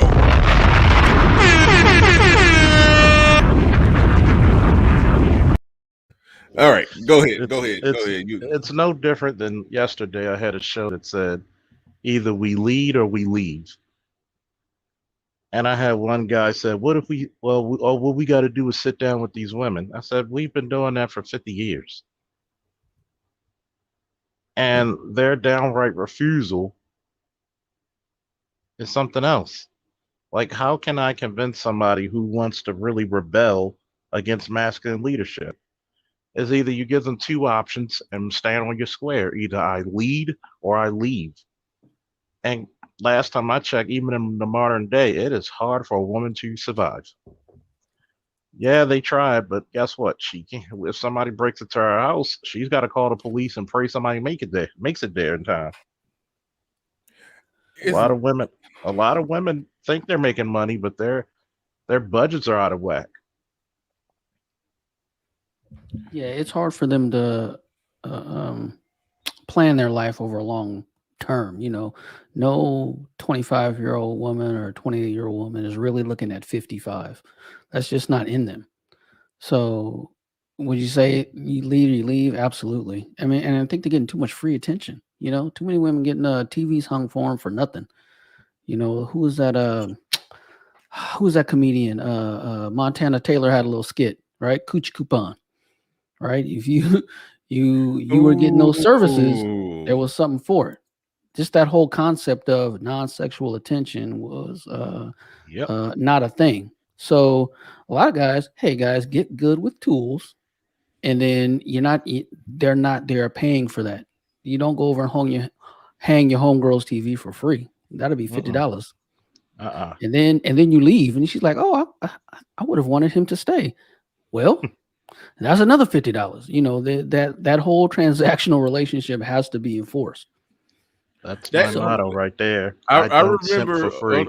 Hold on. I remember that Coochie Coupon stand-up skit. I couldn't have named. I would have thought it was Samore or Adele Givens or somebody, but I wouldn't have been able to tell you who. I wouldn't be able to name her yeah, at all. I can't find it anywhere. I've kept looking for it on YouTube. I can't find her skit. Samore did it one time. The coochie coupon. And Yeah. I think that's some. It's listen. I don't even think it's a such thing as that. I think that's just that was a spin move on their part because the guy who you actually going to give some coochie to, you're probably already giving it to him. All right. So the guy who you're passing out the coupon to, I don't know if he will ever get to even cash that in. You know what I mean? It's almost like, Right. yeah, Well, he came and hung up that TV and got a coochie coupon. Like, no. Coochie right now. Don't give me a coupon for later. I didn't. Coochie. well, that's who they invite over, right? That's who they invite over is the one they want to. And that's That their coochie little Bitcoin. yeah, that's the sly play. Like, how do I get them over my house? Oh, this shelf is broken. You think you can help me with that?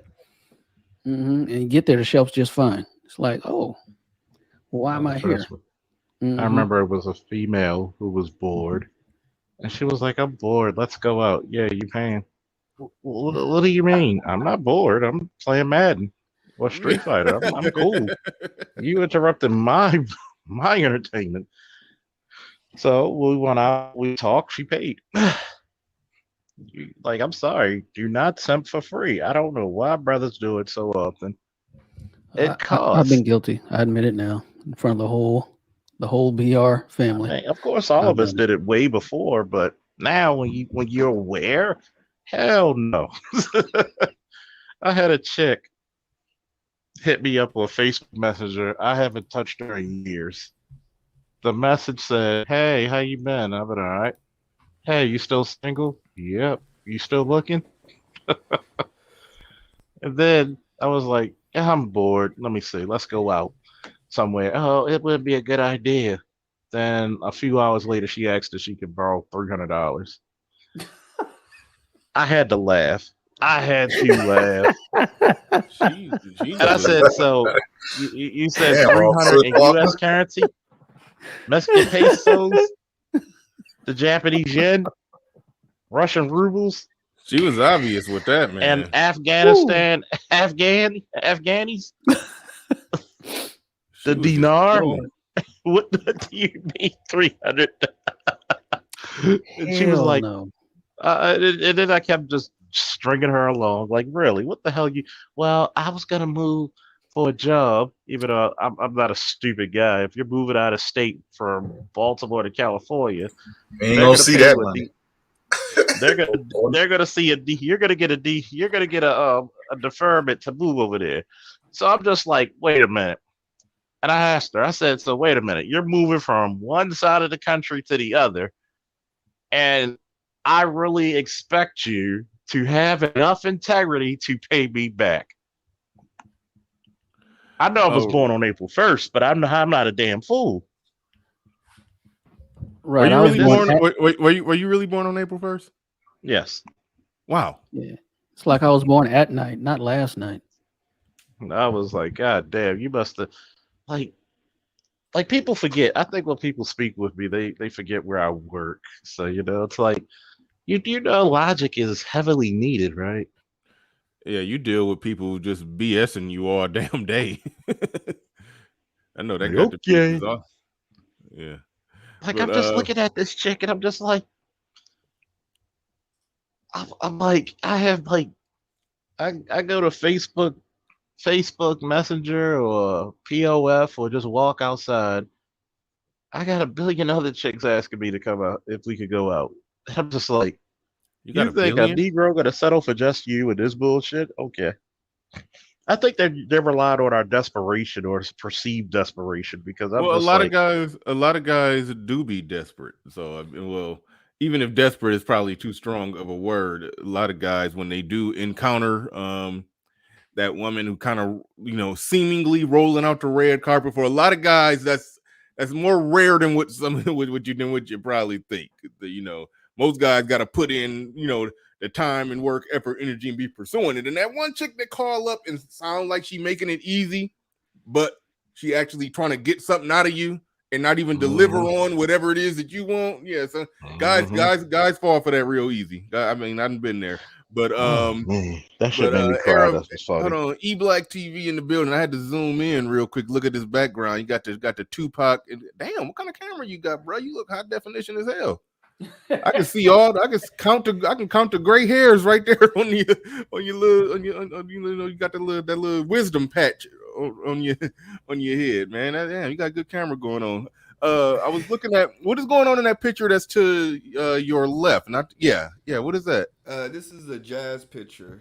Okay. It's a jazz man with a woman dancing behind a band, and typical black culture jazz stuff. Okay, yeah, that is pretty cool. That is pretty cool. Yeah, I'm in the process about to be upgrading some equipment. So yeah, Yeah. I need Put exactly that what camera in you the got. chat. I need exactly what you got, man. Hit my email. Let me know what you're using right there. It looked like Steven Spielberg shooting your video over there. I But all appreciate it. right. I've been telling everybody I've been on my Neutrogena game. I put that Noxzema, so it's just coming in clear now. Oh no, that ain't that ain't just clear skin. Now I know high definition when I see it. Now, that ain't just melanin. Your melanin ain't popping that hard like the chicks say. Yeah. But go, People go people ahead, been go on ahead. me, and I appreciate. I literally been using this for like a couple of months, and I changed, like, I don't know. I hit a button by accident, and then all of a sudden, voila. So people have been nonstop getting on me about it. So I appreciate it.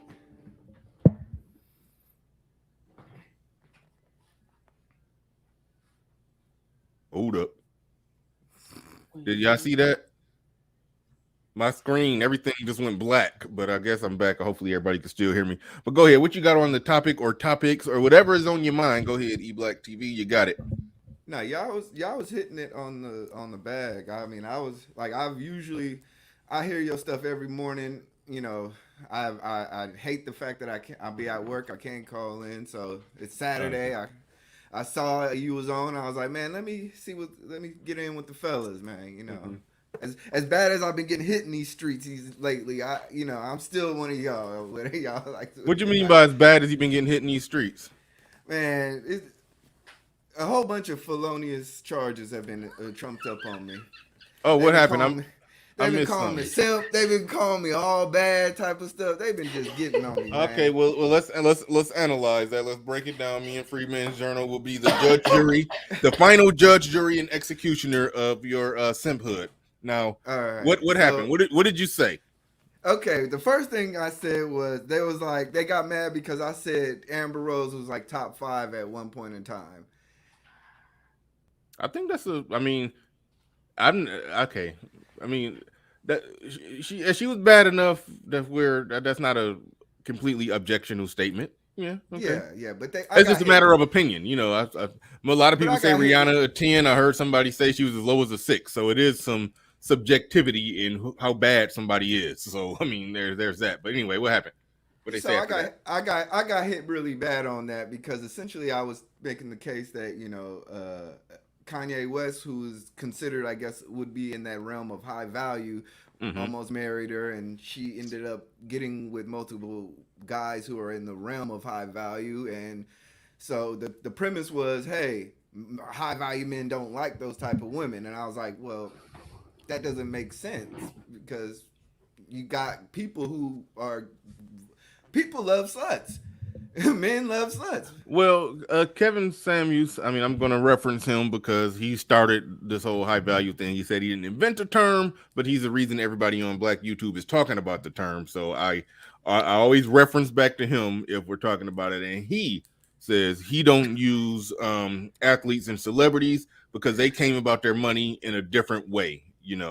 So I mean, so in that sense, I mean, he would qualify technically as a man whose value is high, but that's not what Yeah, he would qualify as a master of the universe. yeah, but that's not exactly what Kevin Samuels is talking about when he's talking Yeah. about high value men. So there's that aspect of it right there. Yeah, But but I mean, in general, how many guys do you hear about going to the strip club, upgrading strippers, and you know, this is yeah, we But all it's know a, that there's subjectiveness, like, hey, we want women to be pure and lily white and all types of fashion, and then there's reality, and I tend to want to like delve in that because it's like, we all know guys when it comes down to the simp hand, when it comes down to it, if they're in front of a baddie, it's over for them. We all know the guy who acts like, hey, I'm a pimp, I'm in this. The first girl he get, I can't come outside, man. You know, you know, we all I'll put know it to you. that. I'll put it to you this way, right? Mm-hmm. Because a lot of people use the word simp improperly. Mm-hmm. That's one. Number two, how many men were turning down Amber Rose in her prime by looks alone? I'm not kicking her out of the bed. No. So we got to understand your productivity as a man is your currency. Her currency is her beauty, first and foremost.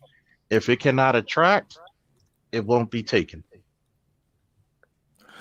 Yeah. Well, see this, and to go back to E Black's point, I do think for the most part, a guy who's doing well, who got his head on straight, yes, he wants an attractive woman. He doesn't, I think in most cases, he don't want that attractive woman with that nice body who is also out there doing Instagram thotty stuff. At least he wants to have sex with her just like every other man because he's a man, of course. But I side eye any guy who's wiping that up. Now I understand if you don't typically have access to women who are like that, and one of them is playing ball with you, and hey, if I got to be in a full-blown relationship and walk through the mall holding hands with a chick who's just a card carrying skeezer, like some guys will do that, but for the most part, a high value guy who got his head on straight, got his money right, his business right, his public persona right, for the most part, they not trying to be caught out dealing with that kind of chick. Like I said it before with Kanye, I was like, look, I understand Kim Kardashian is bad. I get it. If you want to get with a chick that look like that, you could find a chick who looked that good and got the same body who didn't get famous from having sex with a lesser celebrity on camera. Like, Yeah. so that's why I look at people like that, like they are doing it wrong. Now, just a regular dude or just a regular high earning dude. You could be just a regular high earner dude. Kim K pull up on you, yeah, you're powerless to that one. You going actually be with her for real, and just ride it out. I under like but the guys who really got access to women like Kanye West, no, they shouldn't be doing that. Even LaMelo Ball, who was I think he was caught out with a porn star or some chick. I forgot. I did some content on it, but I forgot. But yeah, even though I give him a pass because he's 19, but even then, I think that's stupid because yes, you're a young man, you want to hang, you want to have sex with those women, you want to hook up with those women, but man, you don't get caught walking through the park holding hands with them like that. That's where it just get goofy for me when I see dudes who don't have to do that doing that. But what you ideally want, yeah, you want a chick that look like that. You want a chick that ain't flaunting it and you can't see her or you can't you can't find her nipples online anywhere. Yeah. You want a chick you want her to look that good or but also carry herself in a way to where she ain't out flaunting it. She don't got a million followers on the gram just from making her butt cheeks clap. Yet you don't want to actually be with her, but you will be with her though, if you understand what I'm saying.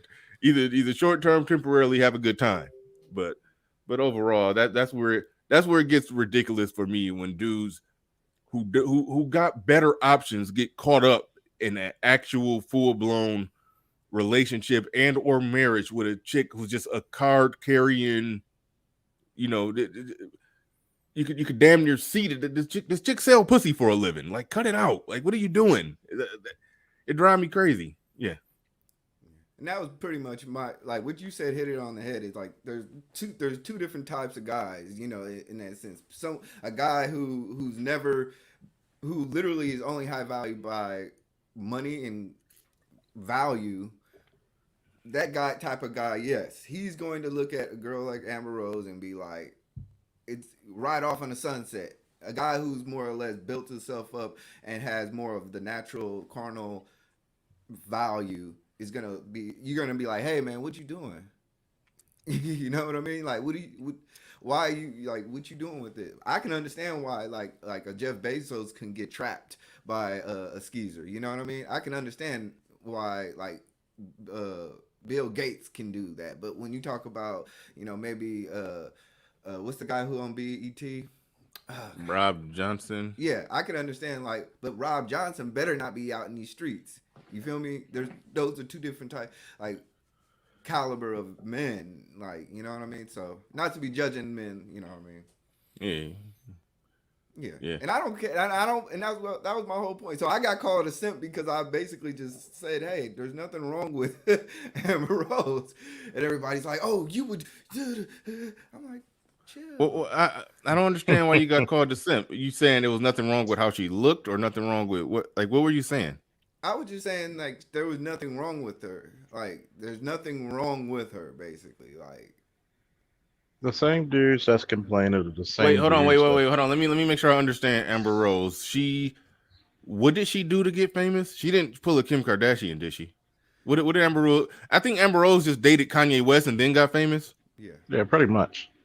Okay, so yes, okay, so she was cute, had a nice body, and had that bald head that made her stand out, even though I hated it. But so that's all she did. I don't think she did nothing too skanky online. She just capitalized on the fame that she got from standing next to Kanye West at the Grammys. So if anything, she was a smart businesswoman, really, because So I don't know if she did anything. Yeah, I don't know if she did. Uh-oh. We got a challenge. Let's see. Hold on, JB. Uh-oh. I see receipts in the chat. I see really receipts. got 15 minutes, so I got 15 minutes. I gotta no, you gotta try. Now we about look at the time. Look at the time. Hey guys, it's been a great show. we about to find out what really went down. Come on, JB. Come on. Let's find out what really happened. You want to confess right now before we out you to what really happened? I literally, that's what I said. So, I mean, You said there's receipts in the chat. Hold on. I'm trying to find. I don't see no receipts. He said drop. JB wants the link. JB yeah, I dropped a link. He said, yeah, I dropped a link for him. Edward Anderson came. Hey, but before you go, E-Black, put that camera info. Yeah, put it in the back chat for me. Hey, let me know what you got. If you can. He got the Hubble. He got the goddamn Hubble telescope. That's what he got. Yeah. I'm telling y'all, it's the lens. It's not necessarily. I know. You can that's literally got the first 5K camera ever. With mediocre tutorials with mediocre tutorials and reviews. If you look at the description of his video, he got the camera. The camera is about $600, but then the lens is also about $600. Yeah. So if you gotta get the camera, gotta get the nice camera, and then buy a lens that costs just as much as a camera, and then you be coming through crisp and clean like that. Like man, like that's just excellent. Oh, and you got the lighting. Don't front. We know there's some lighting in there. Oh yeah, no, you can't do it without the lighting. Because even like on my normal show when I'm at home in my setup, my camera look good and everything, but if I get rid of the lights, it don't do nearly what it normally do. But we got JB in the building who being called to the witness stand to he's about to get E-Black TV convicted of being a simp because he's not telling the full story here. So go ahead. Wait, hold on, real quick. Shout out to Dr. Thunder. The great stream that I did yesterday was technically brought to you by Dr. Thunder. He knew those pastors. He went out and found them and got them. I think he knows them all personally. I don't know 100%, but he basically brought that panel to my show. So I got to shout him out. I forgot to drop his link in the chat. So moderators drop Dr. Thunder's link right now so people can go and subscribe to him. He's doing good content over there. He got an upcoming interview with Donovan. See, I'm putting the woman name before the man. With Donovan Sharp and Devin Sharp. That's Donovan Sharp's woman. She got Not gonna lie. she got a man name. I don't understand that, but I would call her Dev. But anyway, I'm not gonna lie. That's a hell of a name, Dr. Thunder. God damn. yeah, I know. But yeah, drop his links in the chat. He got an interview coming up with Donovan Sharp and Donovan Sharp's woman, which should be interesting. I think they're their first time doing a joint interview, and he's gonna have Paul Elam on there, even though we don't care about the white manosphere. But he's gonna be interviewing Paul Elam, so that should be interesting too. So make sure y'all go subscribe to him so y'all don't miss what Dr. Thunder got coming down the pipeline. Good brother right there, and definitely hooked me up, connected me with the pastors who brought what was a really good stream, really good conversation yesterday. So shout out to Dr. Thunder once again.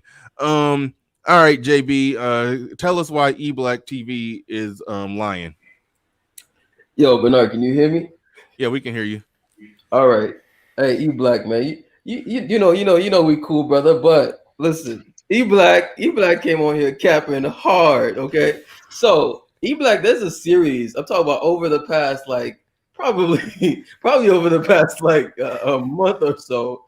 eBlack has just been saying a bunch of just blasphemous ish. Okay, I got a series of them open right now. I'm about to just share my screen. Oh shit! I'm about to just share my screen. Well, I gotta go. We're about to just let eBlack talk for himself. Okay, hold up. All right. Yeah, I'm gonna be able to hear it, but I do gotta stay. I gotta go to the restroom, but I will be able to hear it. I'm gonna hear it on my cell phone. So go ahead and bring it up, and then you can work the controls once you bring it up. So but you gotta share it right now so I can bring it up. So share it right now. I'm doing that now. All right. So let's touch on just repent right now. So let's touch on this first one right here. Can you see the screen? Okay, we can see it. All right, now I gotta step away, but it's on you. You work the controls. You got it. All right, so let's hear eBlack talk about how he basically doesn't care about losing everything he got to a female. Okay, so let's hear this wonderful discussion here. First one, what's going on, eBlack? Oh, shout out to eBlack. What's going on, my guy? What's going on, my guy? Fair use. My guy TLA, what's going on? Al, it's great to see you over here. I guess you're over here a lot. I guess it's great to see me over here, huh? I guess that's the way to say it. I'm glad you joined the army, and we're ready to rock with you, man. Thank you. You really brought it today. I really appreciate it. Oh, I appreciate you guys for having me on. All right, I'm Marie. Oh! Amira. I'm serious. I tried. I can't look at her name and just try. And okay. It's anyway. Okay. One day. One day. I apologize, but I do know you and I do respect you. So let's just get that going. Same here, but same here. All right, Courtney, cousin, Kay. What up? Rilla, Anton, JR, and Lauren. I appreciate y'all. Y'all had a really great show today. I really appreciate what y'all brought today. I'm just gonna keep it really brief. I really thought the TLA versus Anton conversation is really good for the red pill conversation. Manosphere conversation, I guess, whatever y'all guys kind of do. But, I really wanted to talk to Chicago Rilla. Hey, Rilla. He can hear you, Okay, I'm just sure he can hear you, bro. I mean, I'm sorry. Rilla was looking like he was looking at a Omar Johnson video. But see it up, man. No, seriously. You were talking about false premise, and I think in regards to what Anton and TLA were talking about, what is false premise in regards to a marriage? I think Anton is saying, hey, I get married because I want to get married. I'm going to take care of this woman. When I get divorced, this is my woman. TLA is saying, hey. No, ain't no divorce. Let's okay. Well, that from my conversation. So I gave the context. Let me answer that briefly. I gave the context of what I believe the false premise to be, i.e., getting married for the sake of the children. Just purely for the sake. So if you didn't have no children in terms of marriage, you wouldn't get married? I'm saying there are people who get married because they had children out of wedlock. There are men who marry women. You know the term, make an honest woman out of her? Shotgun woman. Yeah. That's where that comes from. And I believe that to be a false premise when you make a decision to spend the rest of your life with somebody based on the fact that you all have children together. You still look confused, brother. Is that not? No, I'm listening to you. Okay, yeah, that's what I was giving an example of what I believe a false premise to be. Anything, to me, marriage is about covenant, right? It's an exchange of strengths for weaknesses. Anything outside of that, for me, I believe to be a false premise. Anything outside of a covenant? Because, look, I really think, like I said, I really want you to pair what Anton and TLA is saying and what you're saying, because I really think you're saying the same thing that your conversation about false premise is really deep. No. There's no way to say what I'm saying and what Anton is saying at the same time. There's no way to say it. It's either one or the other. There's no way he can say that. Well, he has to choose. That is true. And it sounded, to be honest, when he said the word covenant, I was like, okay, he's with Anton. Yeah. Yeah, probably. I think, and Rilla can answer for herself. I think that Rilla probably sees it a little bit more from my perspective, but I don't know. I'm just guessing, just based off. Yeah, I've talked about this before. I mean, I think the only thing that I disagree with, is that, well, not disagree with, but for me, I believe in dating. I believe that if you're in a relationship, you're in a relationship. Well, but for the most part, yeah. Okay. I apologize. Okay, let me just say one last thing. Okay, I'm sorry. But in regards to what they're talking about, in regards to what Chicago really was talking about, like, I got married. I've been married for 9 years. And me and my wife have a running joke. She's going to take it all. I understand that I signed the type of contract. I understand that what I've been doing is regards to the laws of the state of Texas. I understand that. As a man, I understand that. And when Anton is kind of saying is that through all of that, I'm going to make my marriage work.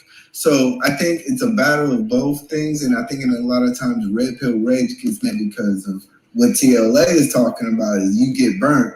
But Anton is saying, I'm never going to get burnt because I know what I'm going to get through. So, well, not only am I saying that I'm not going to get burnt, I'm saying that I'm willing to embrace whatever comes along with the decision that I make. Let's just say hypothetically, worst case scenario, that I do get burnt and I'm having a conversation with the TLA and saying, hey, why don't you represent me in court? Whatever, right? Just talking junk, right? Fair use.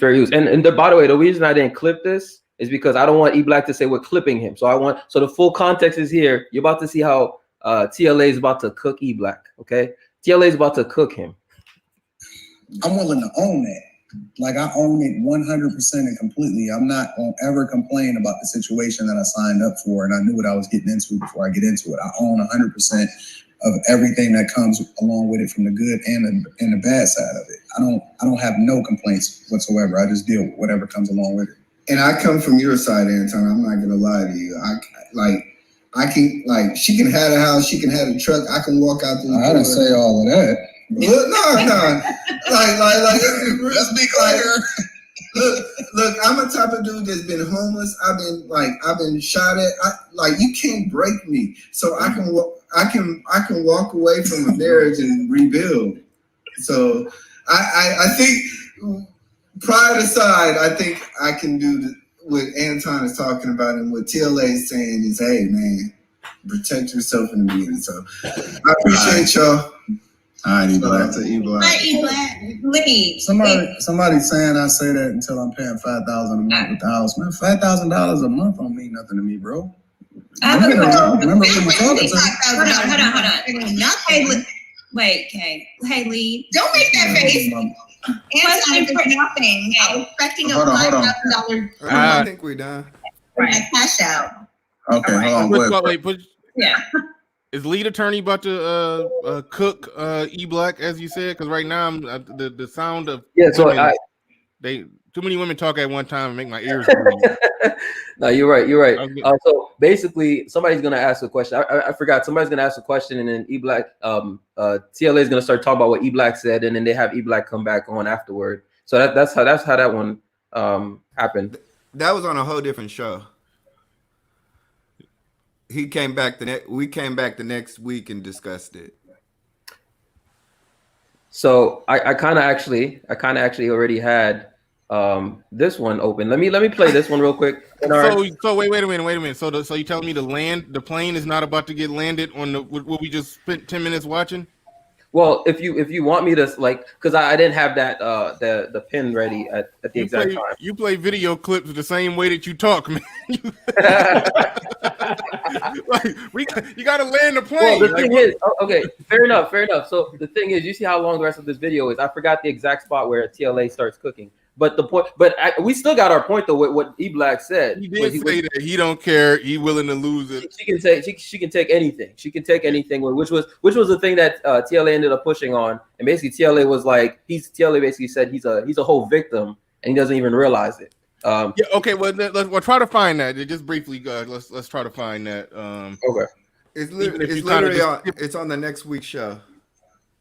It's on the next week's show. So TLA, are y'all saying, do y'all agree that TLA didn't even respond to what you said on this show? No. JB, to your memory, did TLA actually respond to it? I believe TLA responded on this show, but okay, I know TLA did come back. Let's take a minute and just try to find it. Find it. Well, I mean, it doesn't have to be silence. Y'all can. You're trying to no. Okay, no. I mean, wait a minute. You got it up right now. So I mean, what I'm saying is like I thought. I see what you're saying. Okay, I got you. Cycle through it, like play it, and or unless you want to. This is poorly. Because TLA long-winded, so I mean, I take it when he start talking, he's gonna be talking for a while. Marriages that are formed roughly 50. Don't look like he responded to it if they already going to two other callers. I got a mirror. It's me.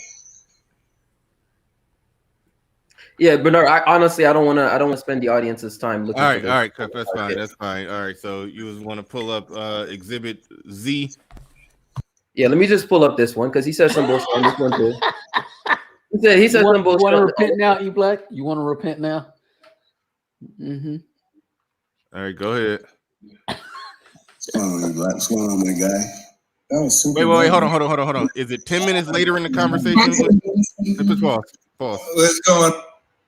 Is it 10 minutes later in the discussion when he makes the reprehensible comment, or is it? No. Okay. No, I mean we can skip past like the initial E Black just saying hello to everybody, so we can skip past that. Yeah, we don't need to hear the pleasantries and him, Oh my God. So. Oh, they already laughing at him. Amira, you might not want to hear about this, but I'm going to talk about the top 5 reasons why women won't marry men. Yeah. So the number 1 reason is why is because of clean penis. Women know that married men are sleeping with only one guy for 5 or 6 years. Not if he's fucking you. Wait, women know that married men are only sleeping with one guy for 5 or 6 years? With one woman, I'm sorry. For 1 year. Oh my God. So women know that. So number 2, financial stability. When you're married, you're established. You're not spending money on trivial things. You're establishing a household. So whatever leftover money that you have is for trication. So that financial stability allows for a woman to be attracted to, or a woman to be attracted to that man. The vacations, the experiences. we have to lie, call off. We have to make an experience of. We have to make an experience of your time. Anton, you okay? So when,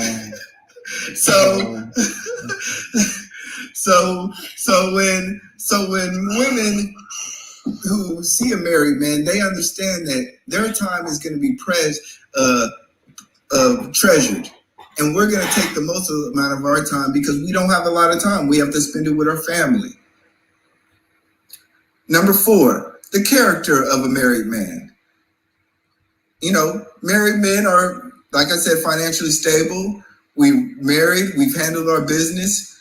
Single guys aren't like that. We are tried and true character proof. And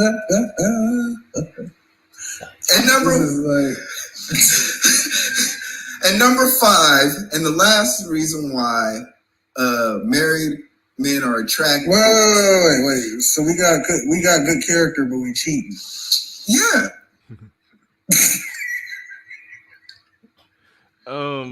So, number 5, the reason why women find married men attractive is because of freaky sex. We are... Put the cap on, real? Oh. So number 5, you know, the freaky sex. We're doing things that we can't do to our wives. All right, pause. Get to TLA cooking them. Wait, hold on. Wait. He was trying to show him something else again. Yeah. So, this isn't a clip on TLA cooking them. This is a clip of E Black saying something else that didn't really make sense. But he's not really simping in this clip. He's just saying something that well, I won't even say. There are some women that are just so cockeyed in their thinking that they will look at a married man as more moral character, or an upstanding guy, or a financially stable guy who's what's that background? Hold on. They will look at him. Hold on, I'll mute you for a second. Hold on. They will look at a married guy as that, even though they don't understand that if this married guy is having sex with you, then everything that attracted you, he's proven that he's not that. So in the convoluted mind of a woman, yeah, she will see that. Or in her mind, she will look at what he's doing as a married man. Oh, I want him to do that for me. So she somehow thinks getting a consolation prize of having sex with him is going to, So that's how women, that's how women think. I didn't really see how he was exactly. Only way he was simping if he was saying that that it made sense, or that those are justified thought patterns. If he was saying that, then he was simping. But if he was just pointing out that that's how goofy women are, then I can't call it simping. Now, a lot of guys play that game where I'm gonna mute you for a second, JB. A lot of guys play that game where they'll talk about how women are and what women do, but really they're trying to make an excuse for it. But when you call them on it, then they say, "Oh, I'm not saying it's right or wrong or this or that," but they're bending over backwards to make a case for the woman. I don't know if he was doing that or if he was just pointing out some of the ignorant stuff that some women do. I don't know that, but JB, I'll let you go ahead and explain what was happening there from your perspective. JB, you got to unmute. There you go. Yeah, I think you had muted me. Sorry. So yeah. So I did actually have the one where TLA came back. So my bad, guys.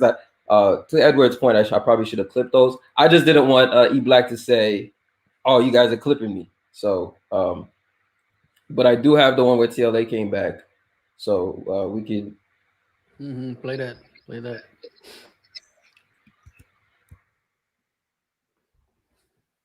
I do have that. You're waiting on me. My bad. Yeah. Hey, hold on real quick before you play that. Shout out to Snuggles. She says, "Wow, you people are cycling through the stream, Bernard. I will need you to read my last message and respond." You know what? God damn it! I had already planned on doing that. I actually dug through the analytics to pull it up, but don't be telling me what you need me to do. God damn it! Cut it out now. That message and respond. I need you to get. Oh shit. Okay. Now, you know what? I'm going to read it silently and not out loud. Mm-hmm. Okay. And I read it, but nobody else is going to hear me read it because you don't know how to act no more. But all right, go ahead. Play the Go ahead and play it. The JB play TLA cooking. What's the name? E Black. Go ahead, dude. You playing it now? You're on mute. You gotta unmute yourself. My bad. I didn't know I had to not be on mute when. All right, my bad.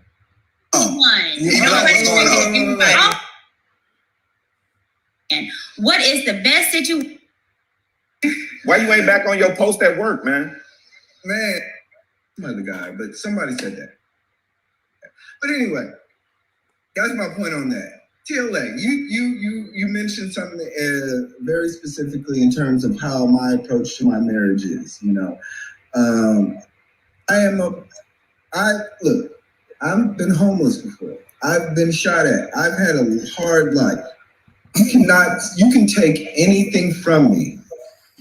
I'm a man. I'm a recreator. I am the original man that was created on this earth. You can take whatever from me, and I will rebuild. I do not live in a fear-based society. I do not get married because I have a fear. I do not sign contracts because I have fear.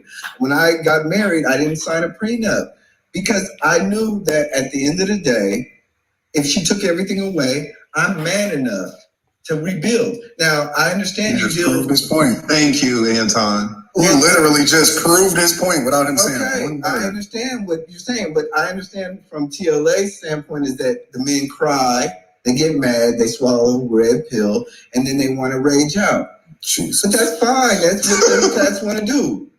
That's what them cats want to do. But I'm not that type of man. I love my woman, and I will forever be indebted to her. So whether you guys want to you gonna be indebted to her, bro? Yes, she's done more to me than anything else in the world. And you've said that about your wife. No, I said my wife add value to my life. I didn't say I'm indebted to her. But you've said that also that she's will be taken care of for her life. So, but I also said that I'll never get divorced, and I never said that she can take everything that I've ever created and leave me with nothing, and then I'm supposed to rebuild from scratch. That's a no-go. Well, I mean, that's your fear base. That's your fear base. That's not fear. You're not taking my stuff. I work for it. If what you say is true, then just send me all of your shit and start over. Right.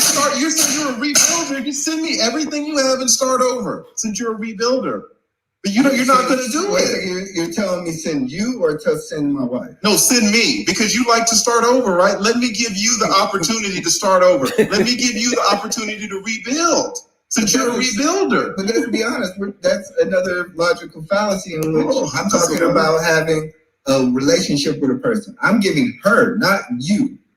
No, you said you're a rebuilder. You said you've been shot at and homeless and you like to rebuild. Let me give you the opportunity to rebuild. Send me everything you own. Let me be honest with you. Since you want to bring it to that point. No, this is the point you raised. You said you're a rebuilder. Yeah, I am giving you the opportunity to rebuild. If I was to put myself in a position to where I had to give you to you, but you don't have to do it with your wife. I'm not gonna cry. You don't have to do it with your wife. You say you have to. You don't see that you are your perspective towards enabling women, right, to be able to justify doing this. You don't believe that this is the behavior that's actually creating a dynamic where men are getting taken advantage of because of this narrative and this perspective that's being perpetuated throughout society? See, it's different for me. No. I do think that women do take advantage of the system and they do reap their benefits on another man, and they do take advantage of their justice system.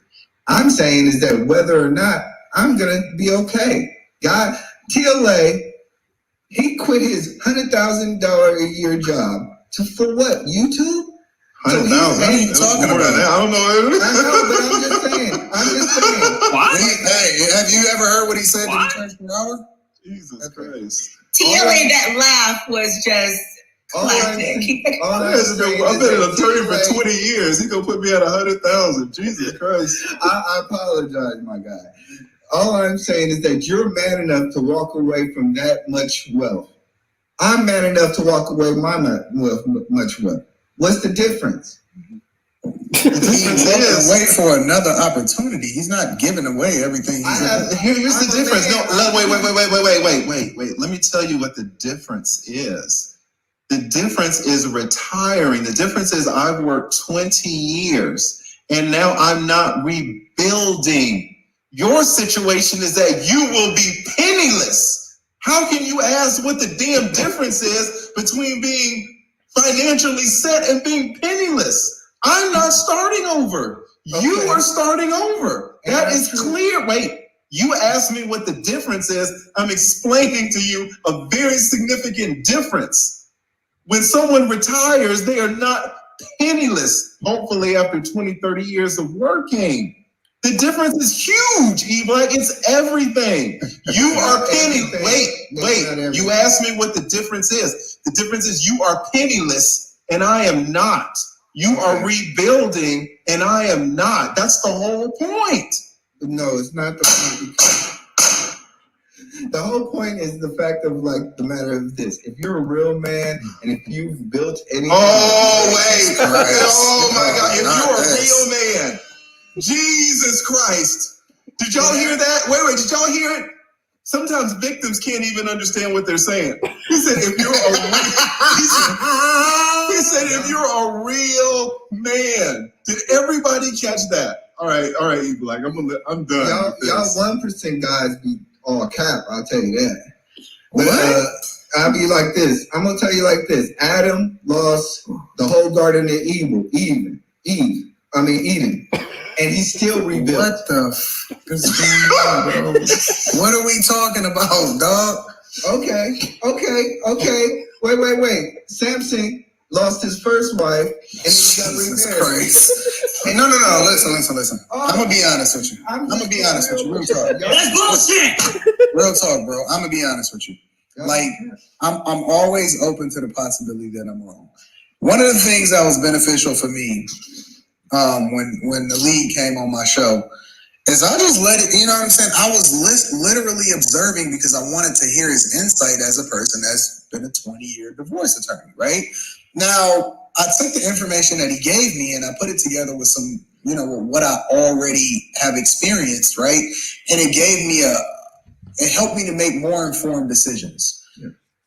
You gotta be open to the possibility that you're wrong, is what I'm saying.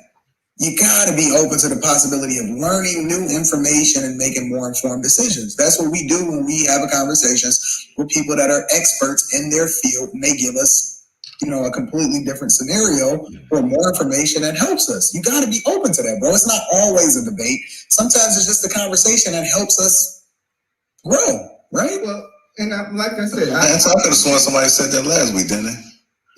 He's the professional, right? Yeah. I mean, I'm not just talking about for you. All right, I think we got it. He was a professional, and he was making his argument not too long ago. All right, I think we got it. All right. Are you a real man, Bernard? No.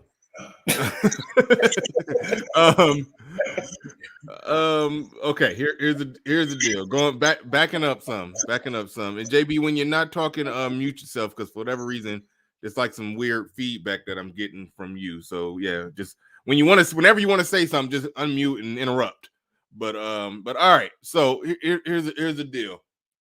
You did the most simpish thing that I heard, and it was even almost in white knight territory, more so than simpish.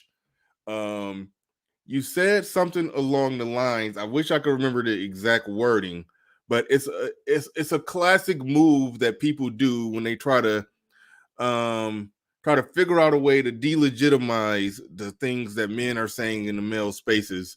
When you essentially said that, and that's why these guys that they sign a contract or they do this and they do that, and then now they come here, they just ranting and raving and crying, and then they start red pill raging because of this or because of that. I mean, no. Men are giving proper fair analysis and critique of how things really play out and how things really work.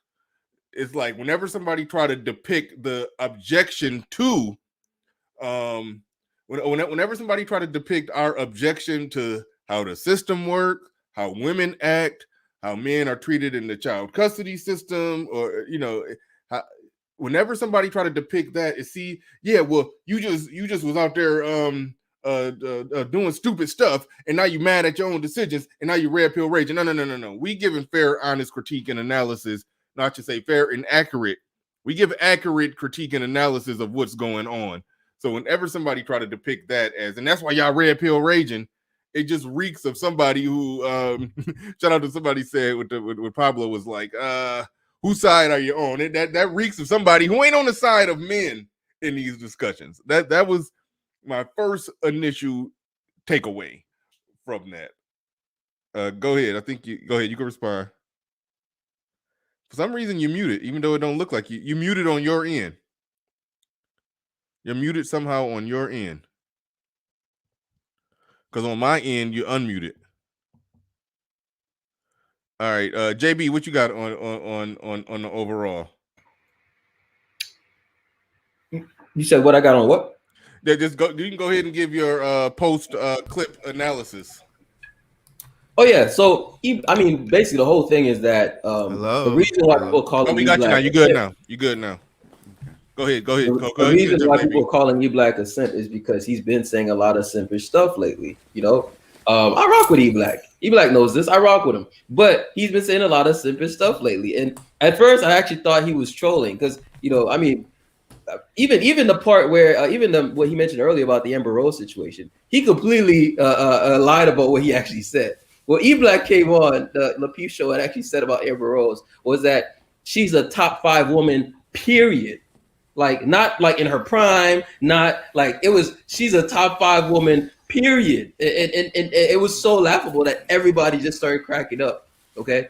And he was saying, like, basically she's a top 5 woman, period. Like, who wouldn't want Amber Rose? Isn't that what you said, E Black? Who wouldn't want Amber Rose? I said that Amber Rose was top 5. And I was really saying that if a woman is in the top 5, it doesn't matter her past, it would be still a consideration for marriage, just by simply looks. And it does. So it doesn't matter. It doesn't matter that Amber Rose. Are you hold on? Wait. Are you analyzing how men think and operate, or are you talking about you?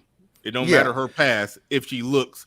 It's like it's nothing. It's nothing she could have did. What do they call it? Bukake.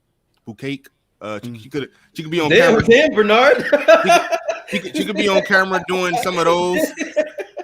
And if she's top 5 in terms of her looks, you don't care. You wiping it up.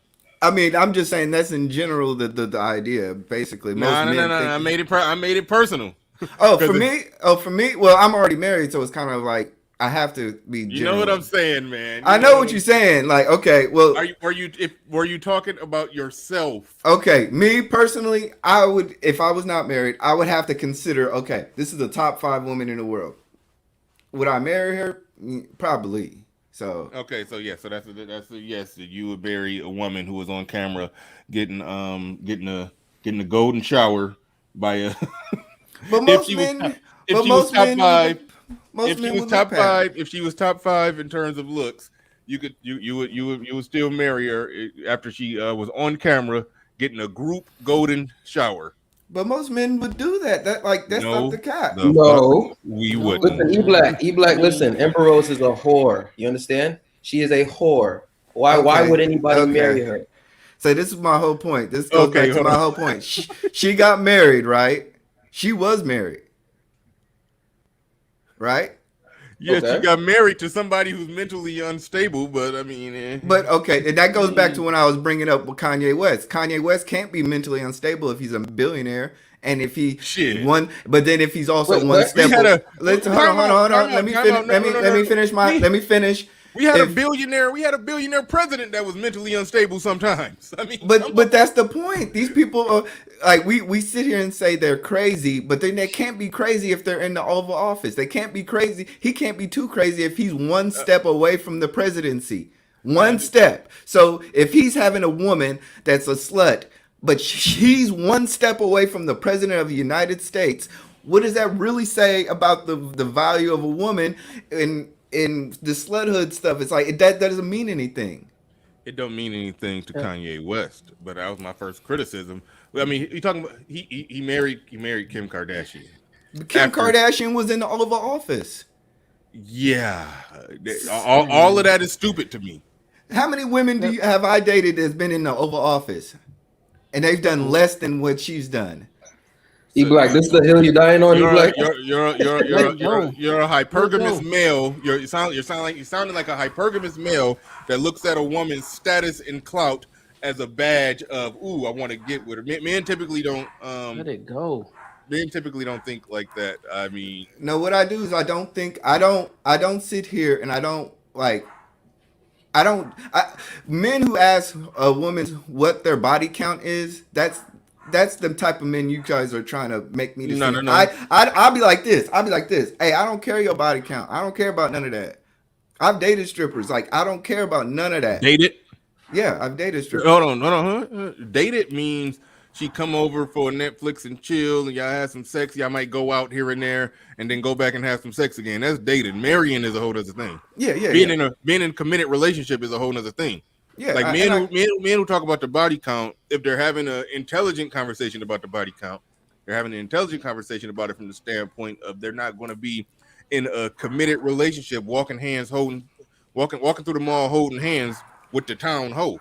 That's where the body count thing come in. It's still stupid to ask what's your body count as if you're going to get an honest answer. However, you shouldn't want to be walking around holding hands with the village hoe. That's just a whole nother thing. Like, I mean, listen, we can agree to disagree, because trust me, like, there's men out here like there are women out here who are the sluttiest of sluts still getting married. So it's not this whole notion of your body count lowers your ability to get men is just like ridiculous. But I want you to go full gangster and just hold on. Wait, I want you to go full gangster and just say, because you're saying it from the perspective of men. I think what you're really saying is her body count does not lower her status for me.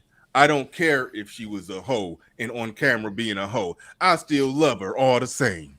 I think that's truly what you're saying. If that's what you're saying, just say that and own it, but don't try to put it on us. But that's the thing. We have literal facts of men who are doing that with women. Amber Rose was with a guy who's one step away from Trump presidency. Kim Kardashian was on tape having sex, and she is in the Oval Office. Trump's wife is a mail-in bride. So these types of women, even though, yes, I may like a woman who's more sexually free, but other men do too. And it's not a matter of we're taking this argument to where, oh, you have to be lily white clean to get these type of men. And I'm like, no, these type of men like these type of women too. When you say these type of men, you're clearly not talking about celebrity men. I'm talking about every type of man. Most men, how many doctors, lawyers, and all of them go to the strip club, bring them home, get married? How many times have you heard that story? How many times have you? If you're talking about doctors and lawyers, I don't think that happens that much. If you're talking about people who got rich and made fast money because they can rap or play basketball, yeah, they be in that stuff. They be on that. Celebrities and entertainers be on that. Men who made their money off their intelligence typically don't do some unintelligible shit like just go marry a porn star. Like, that's typically not how it works. I would just disagree, but no, man. I would just disagree. Go ahead, Freeman's Journal. That is patently false, man. I mean, you go into wait, shout out to said bald head and all. I was talking about that golden shower, and I just saw the image of a pea splashing up against the bald head, and I was like, oh shit, that was nasty. Anyway, go ahead, Freeman's Journal. Yeah, man. Wealthy guys are marrying adjustable sixes, and they're having kids, and these, you know, they have a few kids and they go from being adjustable 6 to a 6 to a 5, whatever. That's what you see in multimillionaire neighborhoods. You don't see a bunch of 8, 9s, and 10s. You don't see a bunch of Amber Roses. You know, you're not gonna see an Amber Rose in Sandy Springs. You know, that's not happening. You know, maybe every once in a while you see someone who won some beauty pageants back in the day, but Amber Roses aren't making it there. You know, entertainers, sure, but a regular, highly paid professional, some guy who's got 3,000 billable hours in a year at 450 an hour, no, Yeah, that it's a dude is not difference touching Amber between Rose. marrying a woman because she was like, let's just say she was a beautiful sex symbol of some sort. She did some modeling and stuff like that. That's one thing versus marrying a woman that was a sex object. Like that's it's a difference between a sex symbol and a sex object. Like a Right. man of a certain status, a certain way of operating, a certain level of intelligence. No, he's not going to say, wow, this porn star is gorgeous, I want to marry her, where he could easily find a chick who's just as beautiful, who didn't get famous from getting Eiffel Tower. I think that's the thing. Is that a thing? Exactly. Yeah. Yeah. No man wants that on his rep. Nobody. I mean, and okay. So in E Black's defense, you can't know a woman's body count, sure, but if you are making good decisions in life, you're making good decisions in women. And ladies who have a super high body count cannot masquerade as women that do not. Well, the other thing too is, for me, my whole thing is I don't even think it's worth. I think it's pointless to ask a woman for her body count. Mhm. And instead, my whole thing is just hire a very reputable PI. Like these days, there's very little. Like these days, there's very little that a PI cannot find out. Like a really good PI with a well-resourced PI. Okay, there's very little they can't find out. So if you actually think about a woman seriously, just pay a PI straight up. Just pay a PI and have them and basically have them come back to you with a whole packet uh, describing her entire fucking life. You know, her entire life, her past boyfriend, when she had a stepfather, I want to know about him, everything. And that PI will find that information out, believe it. So Really? that stuff will Really? answer much larger questions for you than what a body count would, especially since she's not even going to tell you the truth anyways. All right, real quick. Azrael the Daywalker in the building. He says, I get his point because Marilyn Monroe was a sex kitten. However, she considered at the same time an American icon to the average person. Don't wipe though. Thank you for the super chat. Appreciate that. My man Leo Anthony in the building. He said, looks alone don't make a woman an ideal wife. Yes, Amber Rose and Kim K are very attractive, but most men don't consider them the ideal wife. However, some dudes will overlook a woman 304 past, overlook a woman's whole past, but usually they're big simps. Thank you for the super chat. Appreciate that. Shout out to you. Appreciate everybody who's supporting the stream. Appreciate each and every one of you. And shout out to everybody who put me over 8K subs today. The number was still actually growing. So if you're here right now and you're watching and you're not subbed, go ahead and do that. Go ahead and hit that subscribe button. I'll be having a lot of, and my analytics show me, I'll be having a lot of people in here watching and don't be subscribed. So if you're watching right now and you're enjoying the show and you're not subscribed, go ahead and hit that subscribe button and hell, bang the bell while you're at it.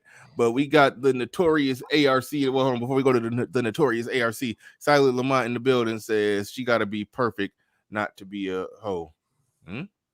She got to be perfect not to be a no. I wouldn't say that. Well, his sarcasm probably going over my head. All right. No, we're not at the point of hiring PIs. JB will hire a PI because that's how JJ. Okay, I ain't about to say nothing.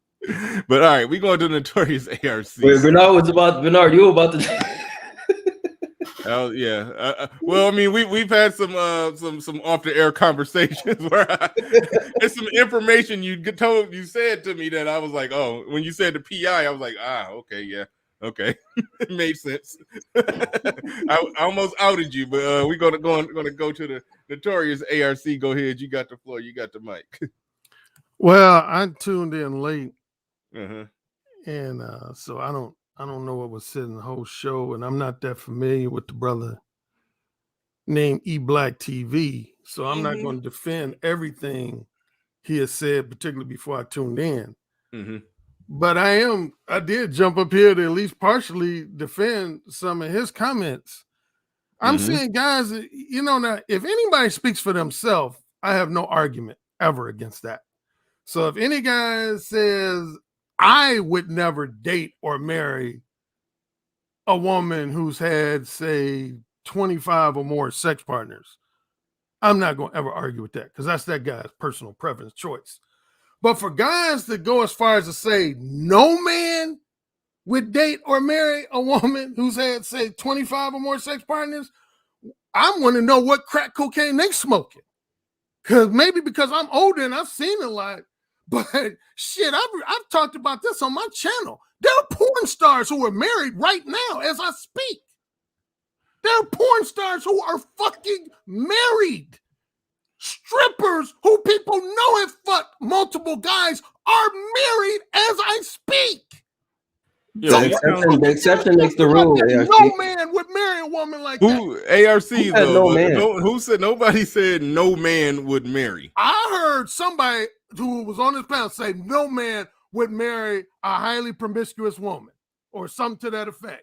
Some guy said nobody said that. What I was pointing out, I'll speak for myself and what I said. I don't know if Friedman's Journal, he's been on the panel the whole time. I don't know if he said it, but I know I pointed out that yes, there's two factors where it will happen. If let's just say the guy is a celebrity or whatever, and he made his money the fast way because he can rap or play basketball or something, they will dabble into that. Then there's other guys who, let's just say they normally don't have access to women that attractive, and they would just drop their guard and not care and marry her or just love her no matter what. But when we talk, it was predicated on men of higher value who are intelligent and made their money with their intelligence. They typically not going to go do that. And there's a factor of if a woman just has a known reputation of being just out there wilding, guys will still mess with them. They'll still hit it. Most guys do not want to be seen, don't want to be walking, holding hands through the mall with that chick that just got a known reputation for that. They don't want to do that. But anybody who said absolutely no man would do that, yeah, that's factually incorrect. Just from the premise of the conversation, because Kanye West married Kim Kardashian, who got famous from having sex with a lesser celebrity on camera. So throughout from the premise, we knew that we never say that no man would do that. Okay, well, I'm just if what you said is true, then again, I never have an argument against anybody. But I'll just say this. Me and my frat brothers, at least once every 2 or 3 years, we'll talk about something related to this. One thing that raised our eyebrows ever since we left Indiana University is that I know women who I went to college with that me and some of my frat brothers ran through them. Mm-hmm. I'm talking about at least like 15 noobs was in that woman's pussy. In one night? No, not in one night. But over the course of their 4-year college career, they got a lot of noobs as well as maybe some of the popular athletes tap that ass. Do you know, when me and my frat brothers would think about it, we know more women who were at minimum semi-promiscuous who have now been married for 15, 20, 25 plus years than the quote unquote good girls. A lot of the women who were known on campus as the prudish good girls who weren't really fucking nobody, a lot of those women never got married, and the other ones are currently divorced. Whereas a lot of women that were known as freaks that you would think on paper that nobody would either marry them or stay married to them. Like, I just saw a Facebook post from a woman I went to college with. This is a woman in that category. This is a woman that, for the most part, was a promiscuous woman. She graduated from IU in 87, got married in 91, which was 30 years ago, been married since, got 5 kids with her very wealthy husband, and ain't had no problems. And this woman is a woman that a lot of my frat brothers tapped that ass, including me, and at least a couple of star basketball players tapped that ass. But she'd been married for 30 years.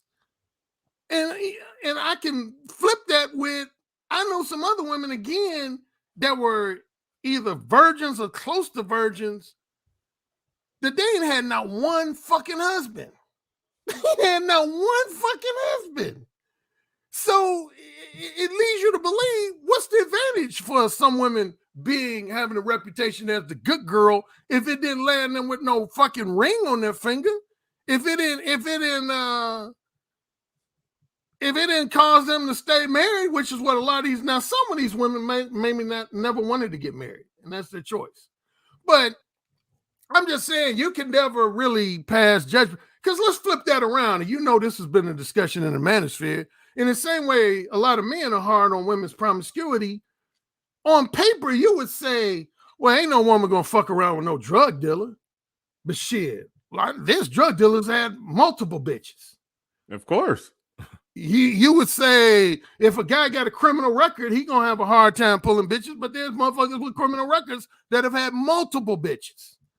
So you can never evaluate on paper who somebody should want to date, because there's a lot of, then on the flip side, you got guys who got almost the perfect resume, college educated, good job, never committed a misdemeanor crime in their life, can't pull one bitch.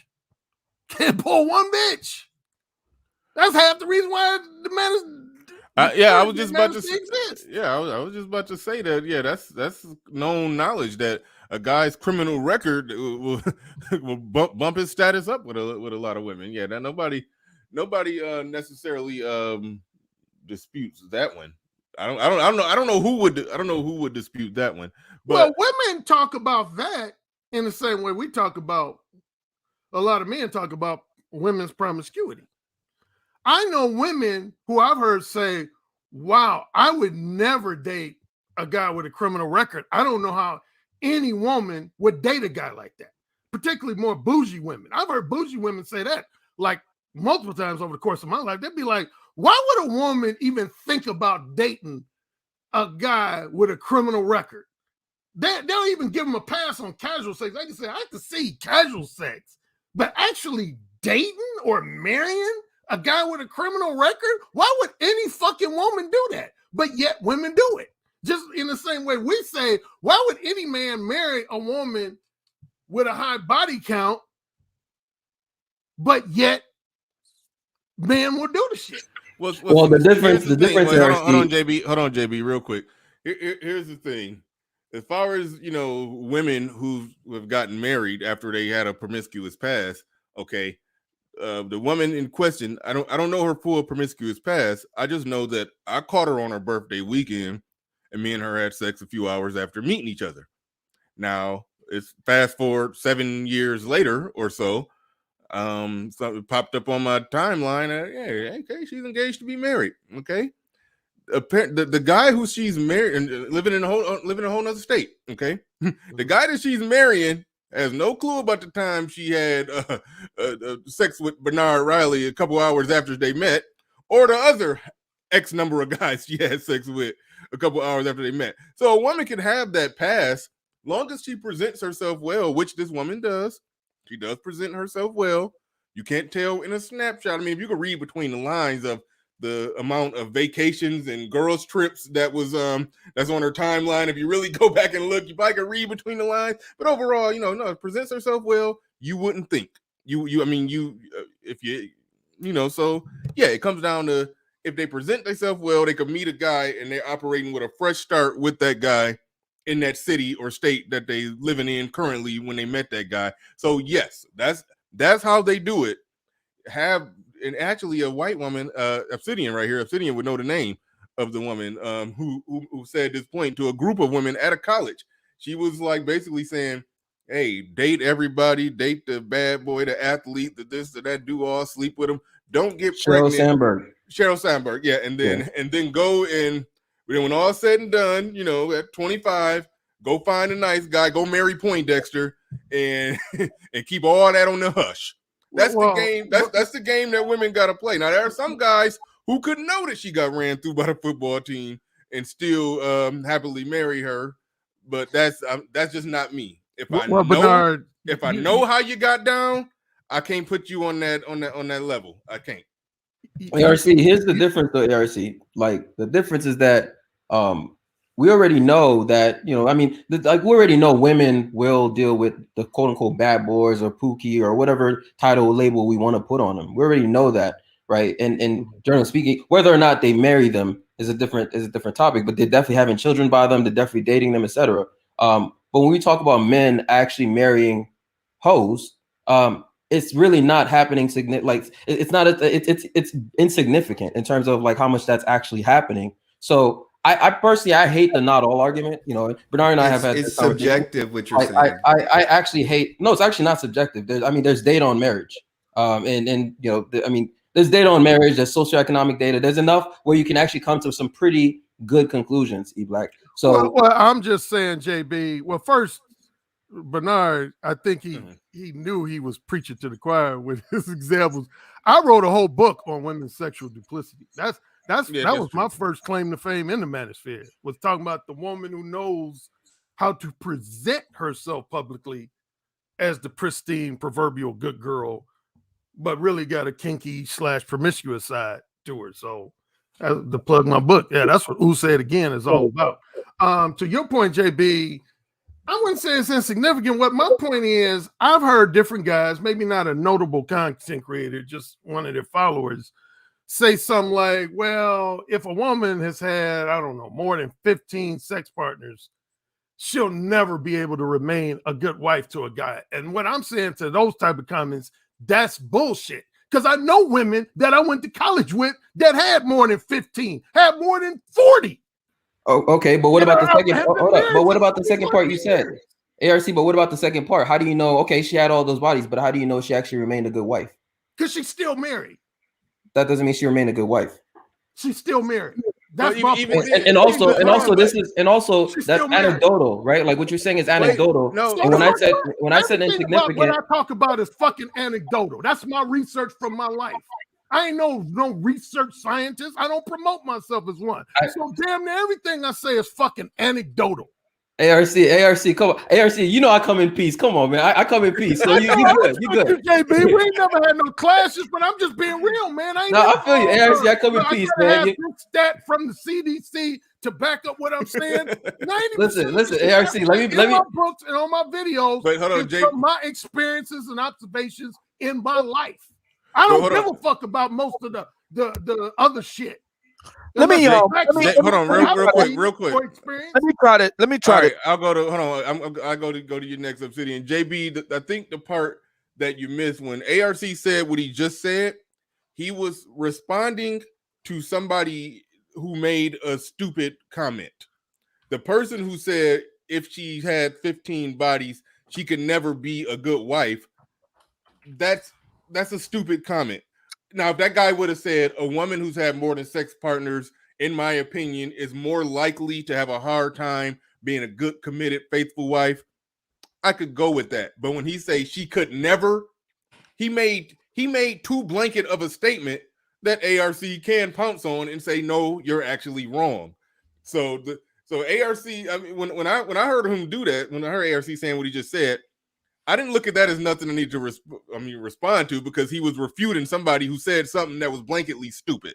So if somebody makes a blanketly stupid statement, ARC's response is correct. I just like to make it clear, I don't make blanketly stupid statements like that. So it's sometimes like, to be the show that I'm fair and objective with the genders, in the same way I've seen irritated with some a man said. I was on a live stream, I can't remember, it was early this year. And a woman said, I made a blanket statement. She said something to the face. She said, ARC, I heard you talk dirty to women in an X-rated manner in your very first conversation. Well, I'm here to tell you that's going to turn all women off. And I was like, bitch, shut the fuck up. Because you don't know what you're talking about. Just shut the fuck up. Don't speak beyond yourself. Now, if you're going to say yourself would get turned off, I can't argue with that. But every fucking woman I done had casual sex with, I talk dirty to them in the very fucking first conversation. church-going looking girls. Women that look prudish than a motherfucker. I was talking about putting my dick in their mouth, fucking them doggy style in the very fucking first conversation, and I got them in bed. ARC. So, no ARC. woman can ever come at me with that. Well, all women get turned off if you use X-ray lasers. Shut the fuck up with that stupid shit. I got a question, ARC. Have you ever hollered at a woman at church? Yes. Fuck the woman in the church. Okay. Oh Lord. Oh Lord. So when you so needless to say, when you hollered at a woman at church, you hit her with some X-rated language. Matter of fact, since you brought it up, one of my wildest stories. This is when I first few years after I first started being on one, I was kind of treating it like a toy. And I hit on a woman that was about 10 years younger than my mother, man. She was an older chick. And I'd always been, she had always treated me like Mr. and Mrs. Curry's baby boy. And I'd always talk to her respectfully. Then I started being on one. She was wearing this tight skirt. And I said, let's call her Irene. I said, oh, Irene. Number one, that was the first time I thought about her first name other than Irene. Mrs. You've interviewed an Irene. Be careful. Be careful. Irene, you don't want nobody to. Yeah, but this chick in church, again, she's an older woman. I said, oh, Irene, I said, your ass is looking so juicy in that tight skirt you got on. And she said, Alan, I beg your pardon? Did you just say what I think? I said, yeah, you heard me right. You heard what I said. I stutter? Yeah, basically. I was like, I said, Irene, I know you look at me as a young man, you tight with my parents, but I said, I will find a secluded place in this church, lift up that skirt, and I will fuck the shit out of you. And she, of course, started blushing. She's like, oh my God, I can't believe you're talking like this, Ellen. Oh my God. So in that conversation, she kind of like, walked off like, oh my God, what has gotten into you? But here was the kicker. The subsequent Sundays after that, why is this woman, the same woman, all up in my face? Hey, Alan, how you doing? You look good in your suit. Just all, and that was atypical for her. Before, she had never done that. But after that conversation for like, let's say the next 7 or 8 Sundays, she all up in my grill. Now, hey, RC, can I ask you a question? Can I ask you a question, RC? Yeah, go ahead. So I'm guessing you and the pastor at that church were not on good terms then, because you're taking his girlfriends and whatnot. No, I had a white pastor. I grew up in a Lutheran church. Yeah. Nah, so it wasn't one of those pimps in the pulpit type situations. I had a conservative white pastor. You know she's wearing that skirt for the pastor. No, sorry, for the pastor. Yeah. Nah, Shout out platinum elite in the building. Said high body count equals experience to me. But that's spoken like somebody who ain't trying to be in a relationship. If you just keeping it casual, then yeah, hoes are fun. Yeah. I mean, now here's what I would say, and then I'll probably jump off. But the biggest thing to do with the whole stick around now. Stick around. Uh-oh. Well, I might. But the body count thing is highly subjective. I'll say this. I reasonably understand why guys would be like, say, if a woman, I don't know, had 200 plus sex partners, and guys say, oh man, I could never imagine myself dating or marrying a woman who has had 200 male sex partners.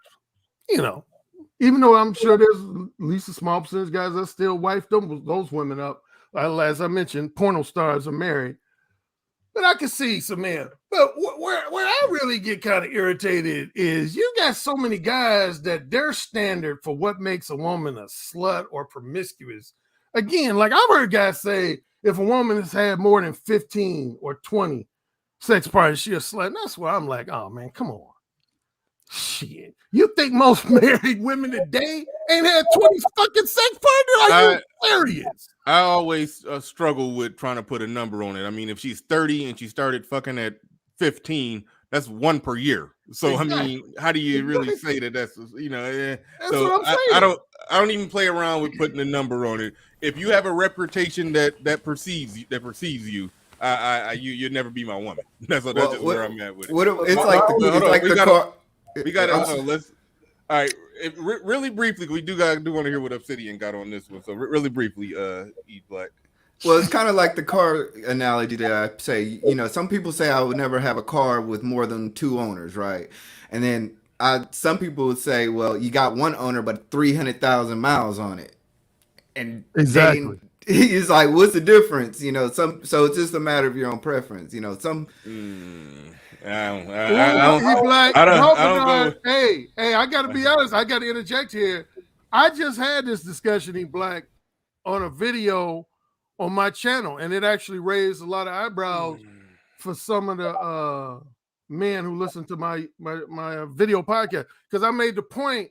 I was talking about the subject of a woman being turned out versus a woman just being addicted to one guy's dick. And I basically asked the question, I said, given a choice between these two, who would you want to date? A woman that had sex one time with 20 different guys, or a woman that had sex 250 times with one guy?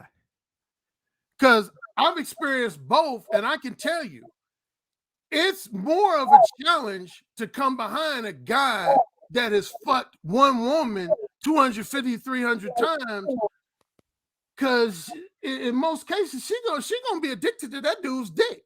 That dude, here's a term I use for it. I call that being stamped. Like, I think guys like Ron Wills call it being imprinted. I call it being stamped. I said, would you rather be with a woman that's been turned out or stamped? Because I said, in my experience, the woman who's stamped is going to be a harder challenge for you.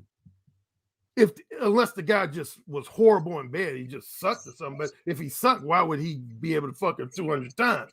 But if a guy was handling his business, he fucked that woman 300 times, and you gonna try to come behind that shit? My schlong is better though. My schlong is better though. So well, everybody believe that their dick is better. Everybody believe, right. And that brings me to another thing. Who on this panel seen the movie Chasing Amy with Ben Affleck? No, not me. Oh, that's one of the best. On the subject of like the Madonna horror complex and a woman's past, I would arguably say it's the best movie I've ever seen in terms of the realism of it. To give you the gist of it, Ben Affleck meets this woman who initially is presenting herself as a lesbian. So that's his first challenge. Then he comes to find out she's not really truly a lesbian. She chose just to mess around with women because a lot of men had hurt her.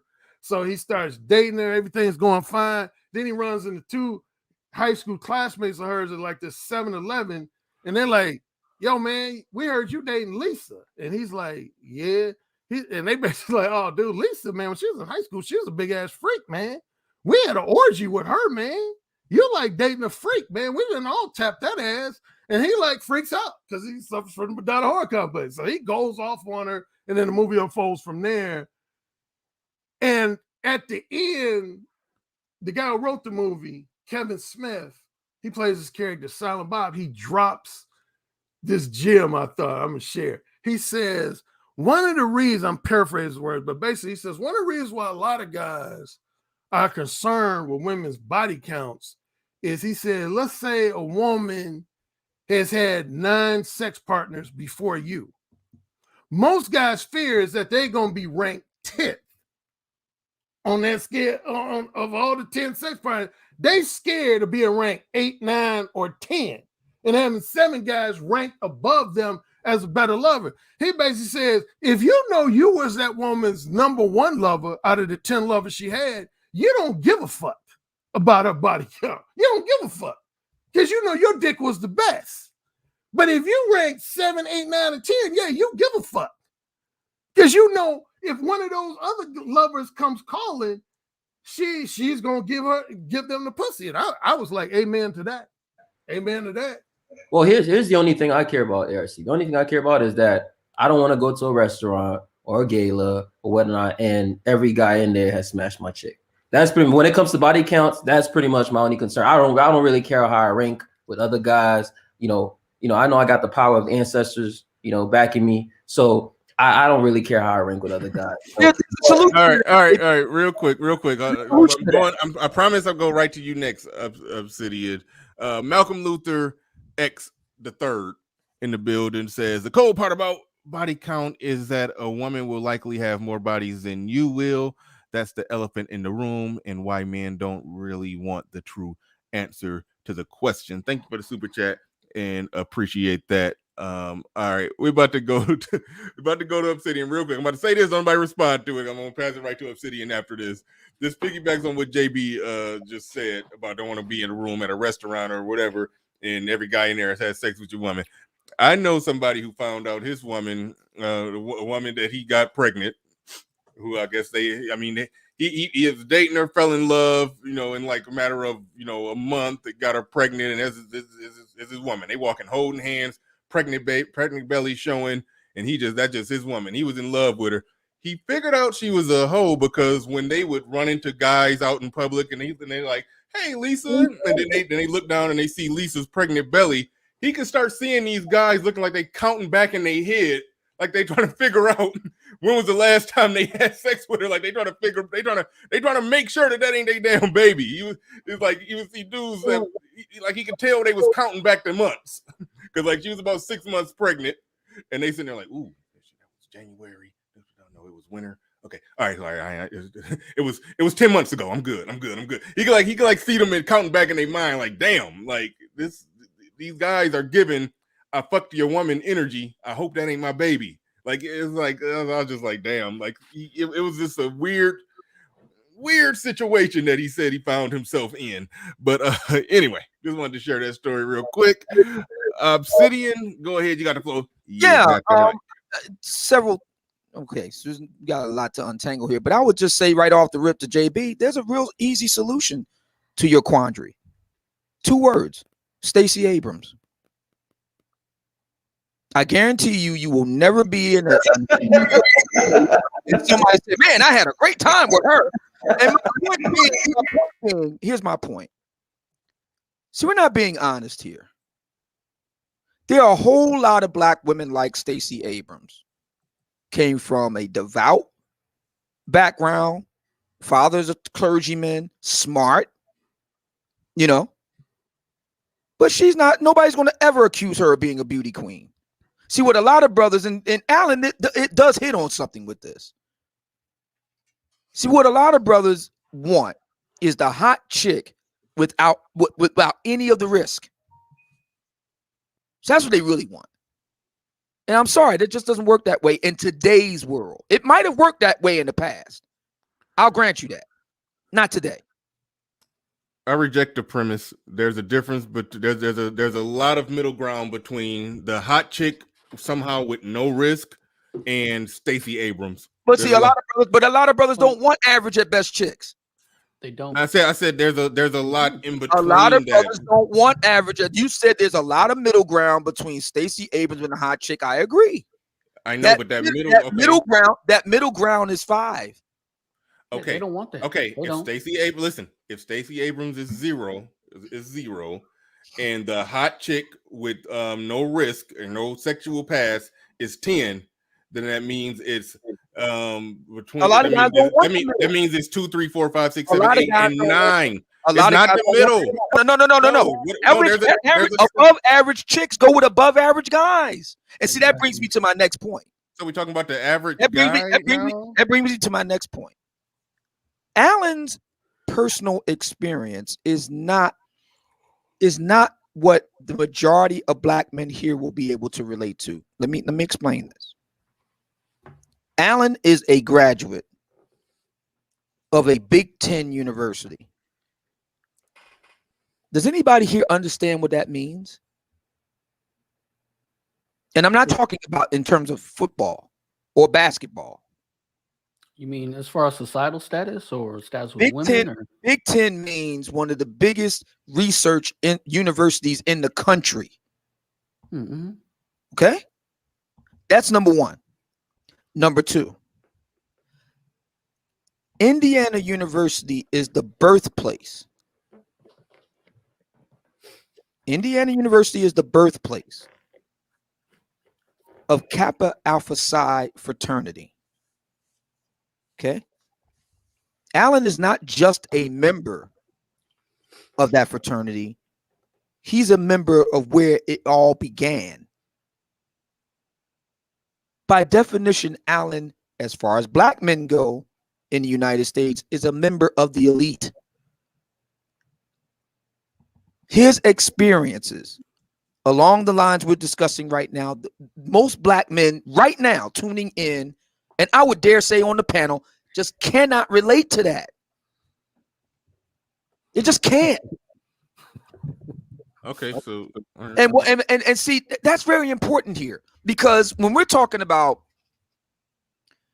women who have X number of sex partners and they can't bond with a man and all that sort of thing, Allen is 100% correct. I've never been to college myself. Obviously, I'm not a member of a Divine Nine fraternity, but I did the next best thing. See, I'm around a lot of people who've either done one or both. And I can tell you that what he's saying is true. I happen to know of a situation of a sister who was quite promiscuous in her college days at a top 10 elite university here in the United States. And she took it up the back door quite a bit. She's happily married today. Of course. Happily. And her husband is none the wiser. They're doing very well. When did she get married, Obsidian? This would have been like what part of her life? Like right after college, in college? Oh yeah, this would have been, this would have been, right shortly after college, like most college grads do. Okay. They marry shortly after college. And I take it she didn't get married by one of the guys that was participating in the gangbang. Well, I'm not going to go into all of that. Okay. I've probably given too many details as it is, but I'm just making the point that in the upper middle class, in what amounts to as the elite, this just isn't the issue. Somebody mentioned earlier, Sheryl Sandberg, that this just isn't an issue for these people. They're operating on a different plane. I've been developing this theme. I'm going to continue to develop it. What really is going on here with the body count thing and all that? What's really going on is the rank and file, average at best, everyday brothers, anxieties about living in a 21st century world. Part of living in a 21st century world is not only coming to grips with the fact that women are able to exercise their options for a variegated and vibrant sex life, premarital, right? Not only that, but knowing that's true via the Jumbotron, social media. And that creates a lot of anxiety for a lot of rank and file guys. Guys who will more than likely won't go to college. Certainly won't be going to an elite institution and being a member of the Divine Nine. And there's something to be said for that. Look, one reason why I didn't get married, and I talked about this a lot, is the women that were available. I'm blue collar, right? I came along at a time when a lot of those women started to become baby mamas. Now, that doesn't automatically mean that they were hoeing around, but you have to admit, if you had babies, you had sex. And it ain't that big of a leap for a guy to put, to make the calculation that maybe she's had sex with this guy, that guy. So, I mean, I didn't want to get involved with a baby mama. I can understand the anxiety or the angst that brothers in my situation or similar to are dealing with, because let's be honest, in a previous period, in the previous age, those black women would not have had, they certainly wouldn't have been baby mamas, that's for sure. And it's reasonable to assume that they would not have had as much sexual experience too, right? So there is something to be said for that. I'm not just saying it's just to whip up on guys. I'm sympathetic to that reality. I get it. But I think I think what a lot of brothers are really coming to grips with is dealing in a period where, in this case, black women have the option not only to become baby mamas on their own, and quite a few do, but also to enjoy a variegated sex life, premarital. And that's something a lot of guys are having a very difficult time dealing with. And there's no easy answer for that. I mean, it really isn't. We're not gonna turn the clock back and go back to 1961. Before the pill, before Roe v. Wade, before the sexual revolution. We're not going to go back. So there's there's no easy answer here. Well, yeah, because I can't wait to jump in on this. All right, you can go ahead. You can go ahead. I'm sure he's because I've watched this for a while and I've seen him being a lot of quiet. So I'll respect him and let him go first. All right, Michael Ross in the building. Thank you for the $5 super chat, and AJC and Red appreciate the $5 super chat. He says, "Oh man, you're full of shit right now." Shaking my head. Thank you for the super chat, AJC and Red. Friedman. Yeah. And then go ahead. Freeman first, and then Ed.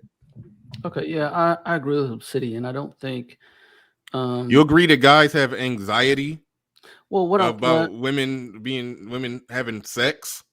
No, not anxiety per se. My particular theory that I guess dovetails with Obsidian is that I'll go more the libertarian route. Men haven't been given the landscape of dating between men and women. You know, once women entered the workforce in the 70s and they're making on par with men, and in some cases more than men, that is going to change the dynamic irrevocably. You can't put that genie back in the bottle. So if you're going to, men need to be told, if you're making 50K, you know, you ought not try to seek mating with a woman who also makes 50K. That's going to put you at a relationship disadvantage. So, that there is like enough to go, maybe I shouldn't date this other woman. Maybe this attitude she's giving me isn't going away. You know, that whole submission thing. And if you are at a disadvantage in a relationship and you do not have leverage, don't do it. You know, so a lot of that getting married, working together, all that just doesn't happen. Like social media is another thing. You got to be given the landscape. Women compete on social media. You know, their idea of the world is completely jockeying with other women for status and this, that, and the other. So, hey, you make 75 grand, your wife makes 75 grand, and she's all over social media. You're going to have a problem eventually. And I think that is possibly a source of anxiety. I'm glad you said that. If I could, I'm glad you said that. So you do agree with the anxiety part. This has to be said. This has to be said. High value guys. I'm going to go back to Alan now. High value guys who go to elite schools. Indiana University, being a Big Ten school, is in a very real sense an elite school for reasons that I just mentioned. It's one of the biggest research institutions in the country. Research universities are very important, extremely important. Okay. Guys that go to schools like that, MBA, PhD, LLD, MD, they don't get with the Marilyn Monroes of the world for a very simple reason. It's very simple. It's not hard. Because they met their wife in school. Either undergrad or grad school. And they got married shortly thereafter, and 25 years later, now he's super successful, and there she is. I've seen numerous couples like I said, I never attended college myself. I'm not a frat guy. I just happen to know a lot of black couples, a lot of black couples like that. That's how the pipeline. That's the traditional pipeline for the high value guy. As Bernard pointed out with Kevin Samuels earlier, he's not talking about entertainers and stuff like that. That's a different lane. The traditional, conventional pipeline for the high value man is through college. That's where they're going to meet their wife, and they tend to stay married. We have the data on this. If guys, it brings us back to the point about the average at best guy, the guy in the middle. in Black American life today. You want to know where all the infidelity and marital breakup is? It's not among the high value guys, the elite guys, that's upper 20% of guys. You want to know where it is? It's among the average at best middle. The divorce rate among the lower middle class, working class is like upwards of 70%. Among the upper middle class, 20%. If you're in that range, you get married, you tend to stay married. But if you're lower middle class and less, your chances of getting, divorce is pretty high. Well, and all the infidelity. All right. I want to interject real quick. A couple things that Obsidian said. One, well, on a quick side note, yeah, my mother and father. A classic example. You're talking about the people who got together in college. That's what most of my close friends call me at Indiana University baby, me and my brother, because my father met my mother at Indiana University, and they ended up getting married. Going back to one of the things you said at the beginning about it's more of a risk. I told that to women. I used to have a female supporters group on Facebook, as a lot of people who are familiar with me know, and about 500 women in my group and me. I was the only male in there. And anyway, one time I remember having a discussion. Some women in my group were complaining about this guy cheating and this guy being incorrigibly promiscuous. And I was like, look at some of the guys you women are going after. You think if you trying to hook up with a guy that's handsome, got it going on career-wise, financially, and got above average bedroom skills, that he gonna be faithful to you? Are you serious? And they were like, what? Where? Come on. Y'all need to be realistic. I ain't saying every guy who got it going on is going to be an unfaithful guy. I would never want to say that. But given the odds, most guys, if they got a bunch of pussy being thrown at them, at some point they're going to say, I want to take advantage of all this pussy that's coming my way. So, yeah, and it sounds like Obsidian was saying that to the fellas on the male end, which to a large degree is true. I mean, if you're going to go for that bad bitch, that really bad bitch that got dudes throwing dick at her. Obsidian, what's happening in the background? Like, do you like, I don't know why. I got to mute you. It's like, I can hear ARC in the background. All right, go ahead, ARC. Yeah, and they got, guys throwing dick at them on a weekly and monthly basis. You got to be ready to deal with that. And if you're willing to go with all the risk that comes with having a bad bitch on your shoulder, then go for it. And there was one more point I was gonna make, and well, fuck it. Yeah, most regular guys are, in my estimation, most regular guys are good with regular women. I don't. So I'm almost forgetting some of the stuff that I'm saying. That's not y'all fault. I just got a lot to say. So let me say this. First thing is, and to be fair, I've been jumping in and out on what some of y'all been saying after E Black got on. And so I'm not gonna dial it back to like some of the original things with E Black. And I'm actually glad Allen came on and Obsidian came on. So this is not as I said in the chat, a court martial of E Black. So it shows that brothers do be helping other brothers out, and we ain't on this cult shit. Even though, trust me, I was actually gonna be nice about it, but I'm gonna keep the conversation where it's at. So first things first, let me get this straight. Let me make this very clear. Black men in the black manosphere, at least in the black manosphere, I can't really speak for the white manosphere because there's entitlement there because white men expect they got higher standards generally what black men do. We as an average, we can all agree on that because they're socialized to have it. All right. So I can't speak for them, but black men in the black manosphere and generally black men in general, we don't have this problem of settling for women like women have for men. Black men are a lot more pragmatic about stuff like that. A lot more pragmatic. There's certain things that's like, if I can get the key things that I want, I'm willing to accept concessions in order to get that. How many brothers are willing to accept the concession of the average black woman today being 5'4" and nearly 200 pounds? Well, that is many of them are doing it. Hold on. That's disingenuous, man. Yeah, hold on. That's number one. And number two, a lot of black men, we have this conversation within the context of only dating black women. And really only dating those black women at that. See, if you And start that's for good reason. black men are 6% of the population. And that's for good reason. Why? Because it's human nature to want to date your own kind. All right, Not we don't got to get into that Not aspect really, of it. to be honest with you. But No, it is very wait, real. hold on, wait, stop. Everybody hold on, real quick. Y'all said that statement that Obsidian made about the average black woman being 5'4", 187 pounds. How many black men are willing to make concessions of dating that? Y'all said that was disingenuous. I want to hear y'all explain why that was a disingenuous So I statement. said that. So okay, I said that. Yeah, so I said that was disingenuous.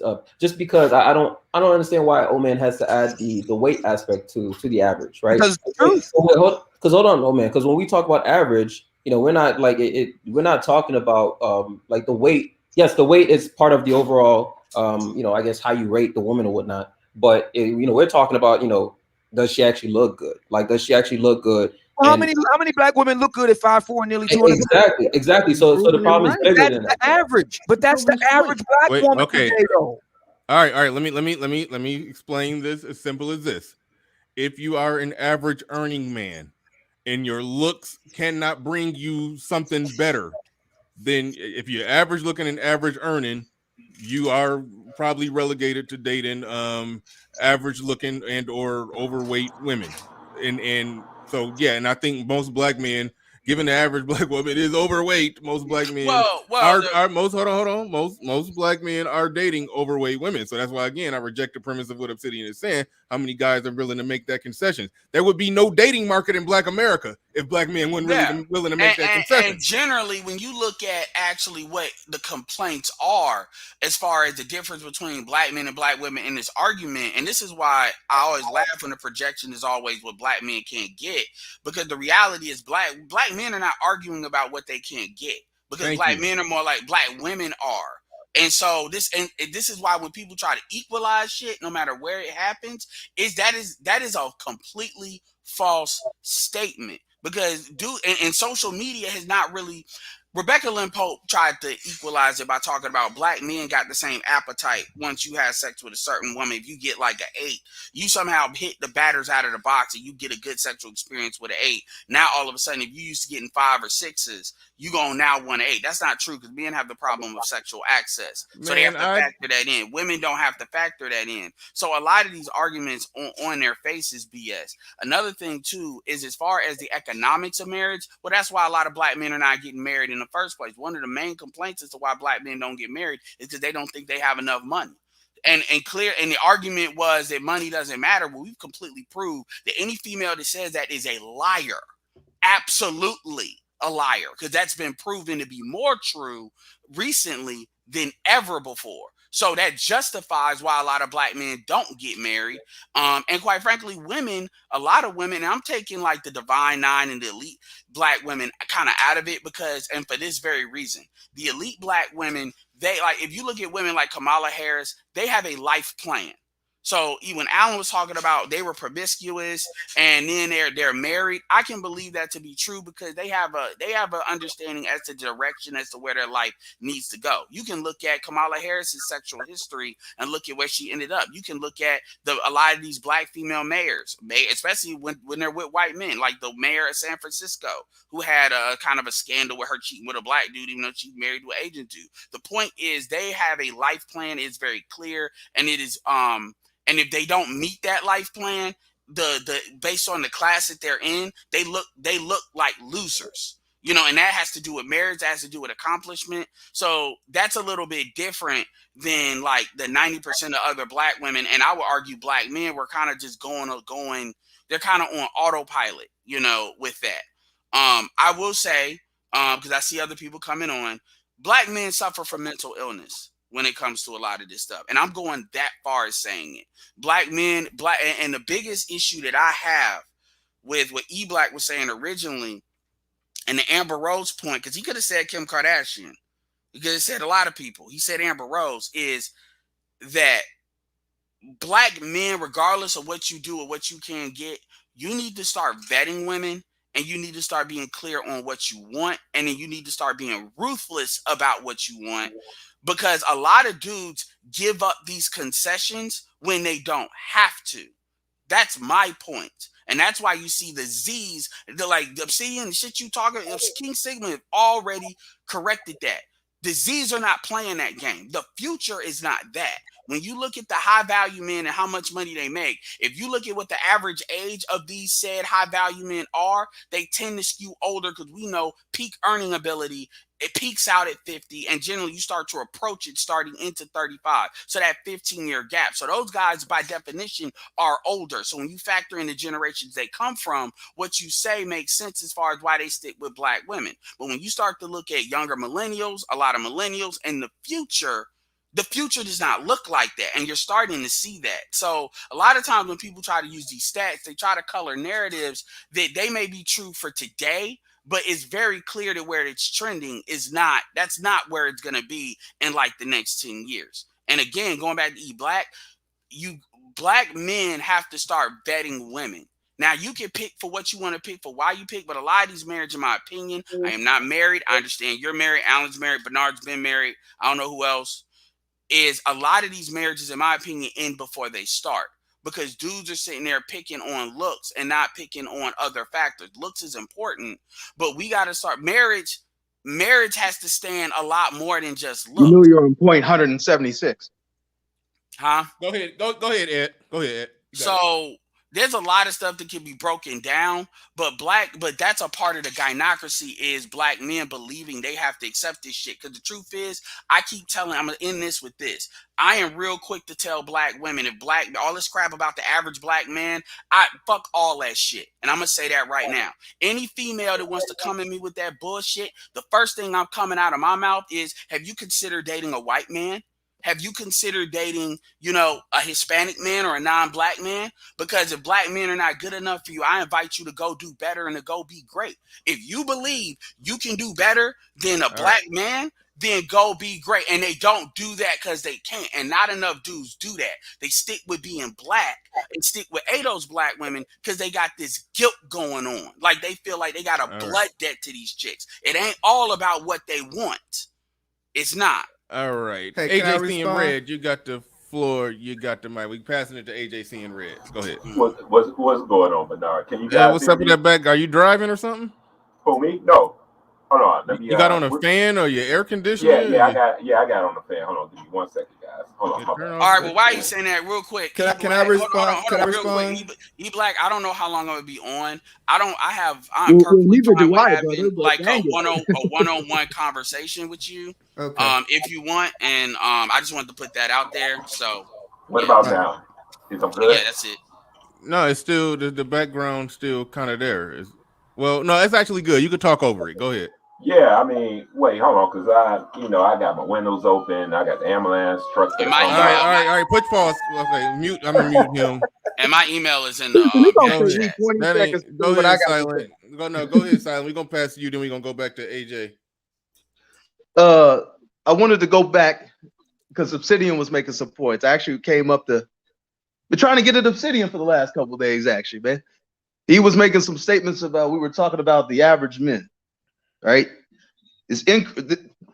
These conversations always delve into men just want all these Instagram models. No, men will look and ogle at women on IG. But I think my man Ike, and I disagree with him slightly, he said most men would be perfectly happy with an adjustable 6. I said a 7. I said I think most men would consider a 7 would be beautiful to him. And most men would be okay with that. The problem in our community, again, is that we don't have enough attractive women to choose from. The problem is, again, that most of our women are actually 2s and 3s. And now you just took it to another extreme, really. Really? Well, how is that an extreme when 80% of them are already obese? Bro, average is average. If they all obese, no. Average is that obese. is not average. Then you are. Hold on. Then you have to take it. Let me go. Let me rock. You have to take it to everyone. No one interrupts anyone else until I start talking. Silent, go ahead, Silent. You got it. Go ahead. All right. We talk about it. 80% of the women in the black community are fat. That is just the start. We're not even gonna count any personality deficiencies. We're not gonna count any other deficiencies. But right off of that number, you're at 80%. The problem is black men just don't have enough quality women to choose from. See, when you go out here and you go out in every other community, see, average Jethro can have a decent looking white woman, even though he's an average guy who works as a pipe fitter at a blue collar job. He can go home to a decently attractive white woman. He ain't got to be six figures. He doesn't have to be a millionaire. The reason is because there are more attractive white women by proximity to choose from. So when you go out, so when you go downtown and you go uptown and you go to your bars, you see tons of goofy looking ass white dudes with decent looking women. Let's stop. In the black community, black women look for the men to be the attractive ones because they aren't, which is why in the black community, you have a lot of 10 couples walking around. Big fat women with in-shape dudes. You almost only exclusively see this in the black community. All of these memes that you see of accepting somebody who I am, you don't see these memes with a Halle Berry looking chick with a plumber.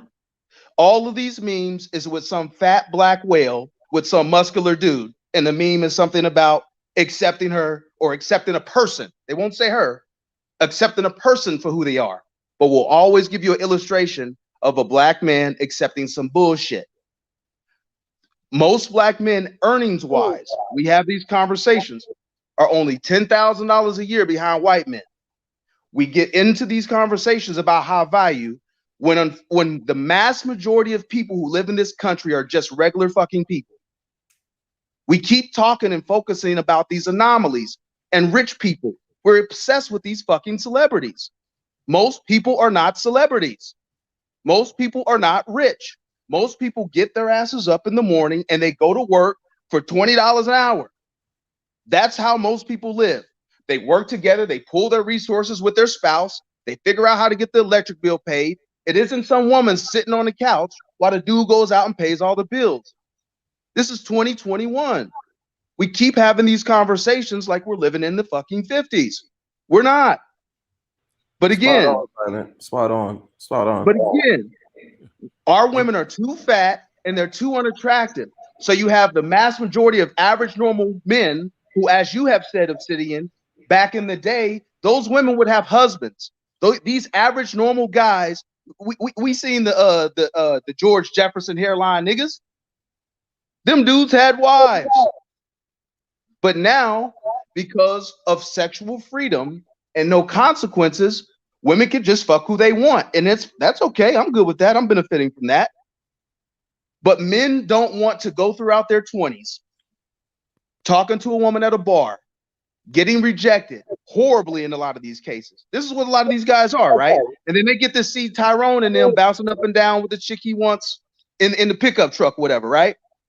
So he knows when that chick is 30, he already knows where that chick has been. So everyone's trying to run game on him like he ain't seen for the last 15 years what's been happening. So when she's 30, he don't want her. That's why they're not getting married. Obsidian, you talk about where the marriages and the breakups are happening. Well, yes, because that's where largely those men are affected. And that's where the large percentages of people fall. Most people are not rich. So average guys who have grown up in the 80s and 90s, who have watched their mothers divorce, rape their husbands, kick them out of the home. They've watched every single relationship of their friends, of the guys being left and fucked over. I mean, why is this a mystery? I mean, we're asking this question as if, why isn't the manosphere created? And then the black manosphere created? These spaces were created to give feedback to those questions. Now we're re-asking the questions like we don't know why this shit is happening. 1500 nigawatts later, as you say. Right, 1.21 nigawatts. Yeah, 1.21 nigawatts. And to silence. Let me add something to silence. I agree with 90% of what you said. You said a lot of the stuff that I be saying. It was a few things where you was potentially going on the other end of an extreme, but you definitely landed the plane. So good stuff. Bernard, hold on, JB. Bernard, I think a lot of this stuff is generational differences too. Now that I'm looking at how this conversation is kind of landing out. Go ahead. All right. Yeah, let me just real quick, real quick, JB. God Real damn quick, it, that shit JB. felt good. Real quick, JB. Then we got to go to AJC and Red. We'll go make it quick, JB. Yeah, I think Silent was spot on. I think even with the high value conversation, I mean, it's an interesting conversation, and Kevin Samuels be dropping some facts, but I think people are always getting this caught up and forgetting that even Kevin Samuels himself will tell you those men are less than 10% of the overall population, right? And so and actually that's overall, not just men. So anyway, so just focusing on all men, then suddenly you realize it's a different situation. But also about the fat thing, here's where I think it gets worse: is that like these chicks, they be fat, and then on top of that, they got an attitude, and they act like the 8s and 9s and the 10s. I don't even know if they're 10s nowadays, but well, that wasn't always they basically act like they act like they are bad. You know what I'm saying? And so that's where it gets worse. At least if she was fat and humbled herself, you could at least deal with her fat ass. But it's like they're fat, and then on top of that, they act like they bad. Like, who the fuck want to deal with that? Like, because back in the 80s, you knew fat chicks knew how to give blowjobs and they would cook. Yeah, and here's the thing, like even for myself, Bernard, like I'm not gonna lie, like I used to mess with fat girls. Like I'm not gonna say I love them or whatnot, but I used to deal with fat, and this is why I stopped, because I don't even smash them, bro. Like I won't even let her give me a blowjob, bro, because it's like they got so much attitude these days. Like I'm doing you a favor.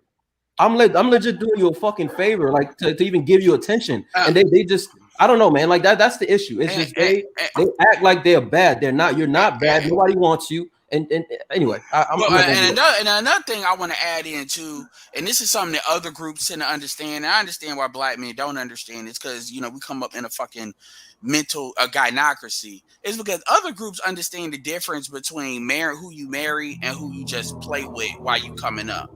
Like they understand, and to Alan's credit, he talked, like I just mentioned, when women, what he was describing was women that can be promiscuous but still understand what the end goal is and not put themselves in positions to be a single mother or F themselves up to getting their ultimate end goal, which is their kind of class, their upper mobility class maintenance plan.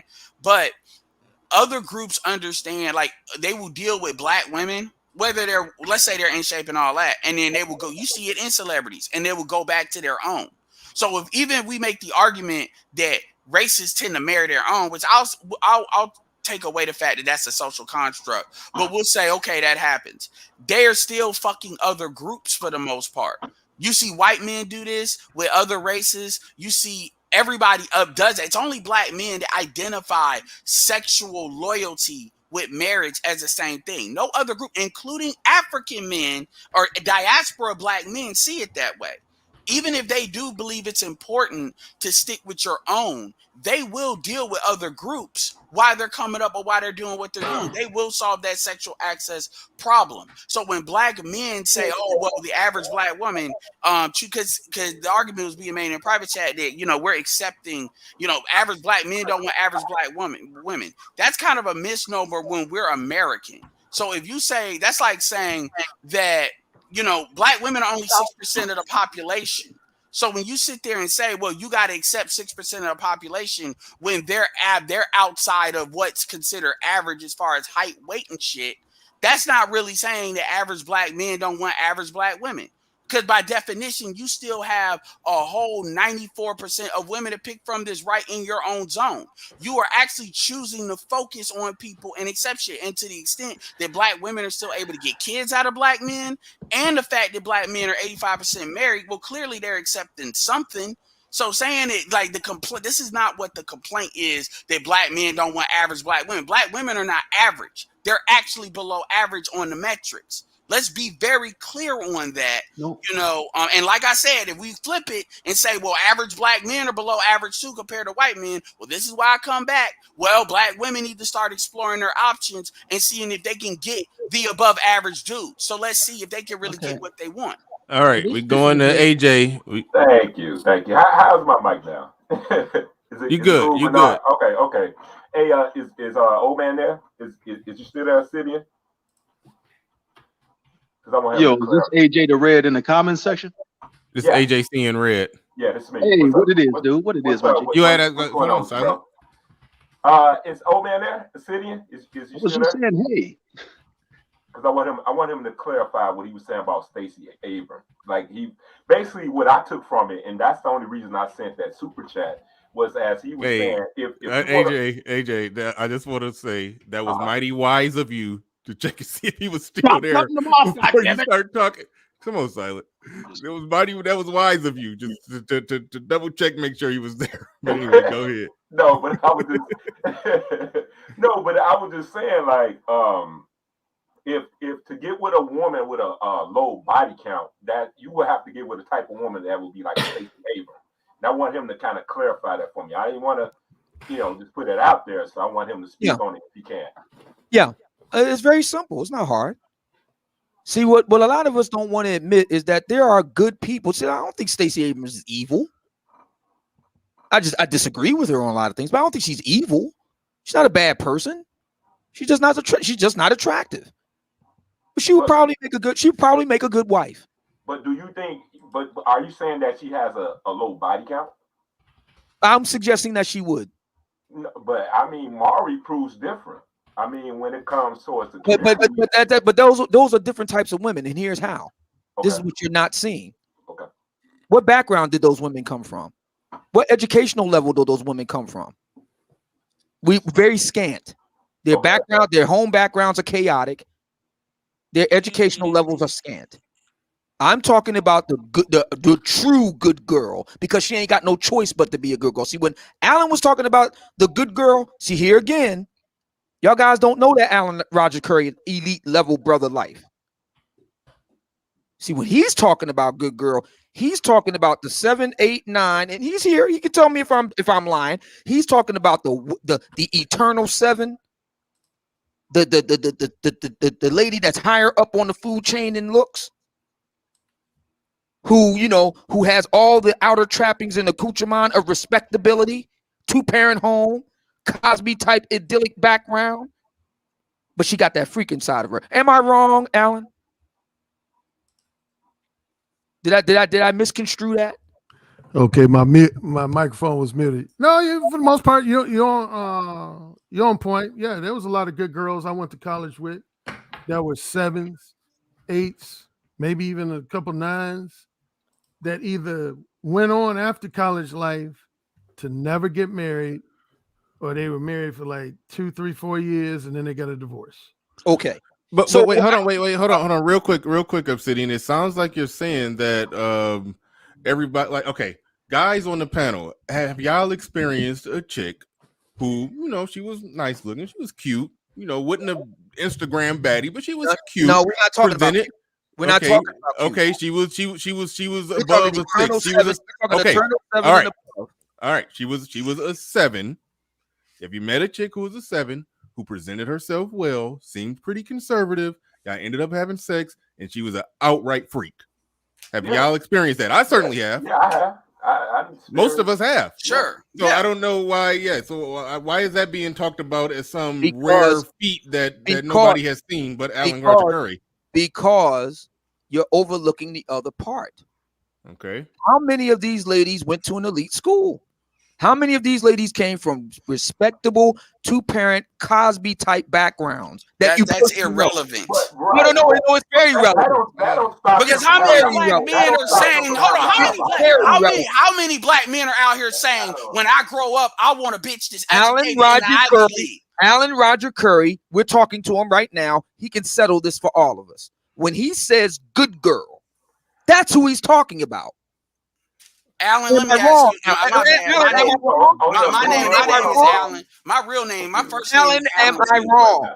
I'm confused. Am I wrong? So to be a good girl, you got to be college educated. Thank you. You got to come from the right background. Which is? And that's what black men are considering. So black men consider respectable 2-parent, respectable middle class. Am I wrong, Alan? Well, I would say this, Obsidian, since you asking me. I would never go as far as to say that coming from a 2-parent middle class, upper middle class is the mandatory prerequisite for being labeled a good girl. He's trying to get your bougie certification. I think any woman who's either a virgin Yes. or never indulges in episodes of casual sex freely is what most men consider a good girl, regardless of her background. But I would say that it tends to be generally a higher percentage of those type of women that do come from the family background that Obsidian is discussing. Thank you. That was So with that better being worded. said, so with that being said, and to answer AJ's request for clarification, I'm using Stacey Abrams to make a point. And that point is this. If your brother, be that from an Alan Roger Curry background socially, or be it from me and Bernard's, more of a blue collar background socially, we all know that type of woman who's the good girl, not because, you know, she wants to conceal another side of herself. She's the good girl because she has to. But what does that have to do with Because anything? because brothers ain't trying to hit her up to try to get in her pants. Okay, but what does that have to do with anything? What it has to do with if you're really serious about getting you a good girl and you ain't got to worry about her body count and being embarrassed at the Olive Garden or whatever, those women exist. And they want to be wise. I can't believe they want to be wise. You are walking dangerously close to me having to fucking use Anton as a defense mechanism. I hope because what you're doing is you're essentially saying that women, unless you come you gotta remember, most of us are educated. Hold on, what is he saying? What is he saying? Hold on, wait. What is he saying? Don't digress. Stay right on that point. What are you saying? Anton's wife is not college educated like that.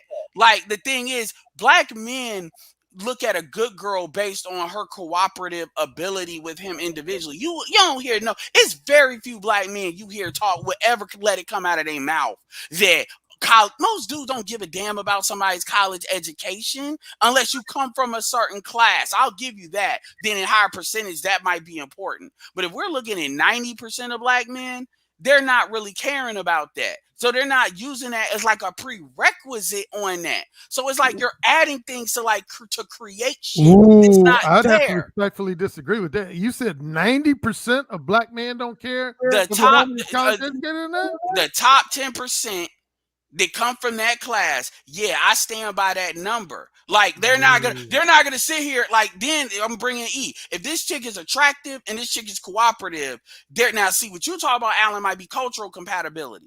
But outside of that, they're not going to say, well, this is a default killer because she's not college educated.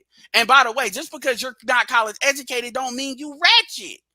Oh, I agree with that statement. It's that that's really I agree that I would never suggest that any woman who's not college educated is automatically ratchet. But that ain't what you're saying. I can't agree when you say that as many as 90% of black men don't care if a woman, because almost all of my black male friends in my real life, they for damn sure care about if a woman is college educated or not. Do they all make $100,000? Because remember, no, even the ones who don't make $100,000, they care if a woman has at least a bachelor's degree.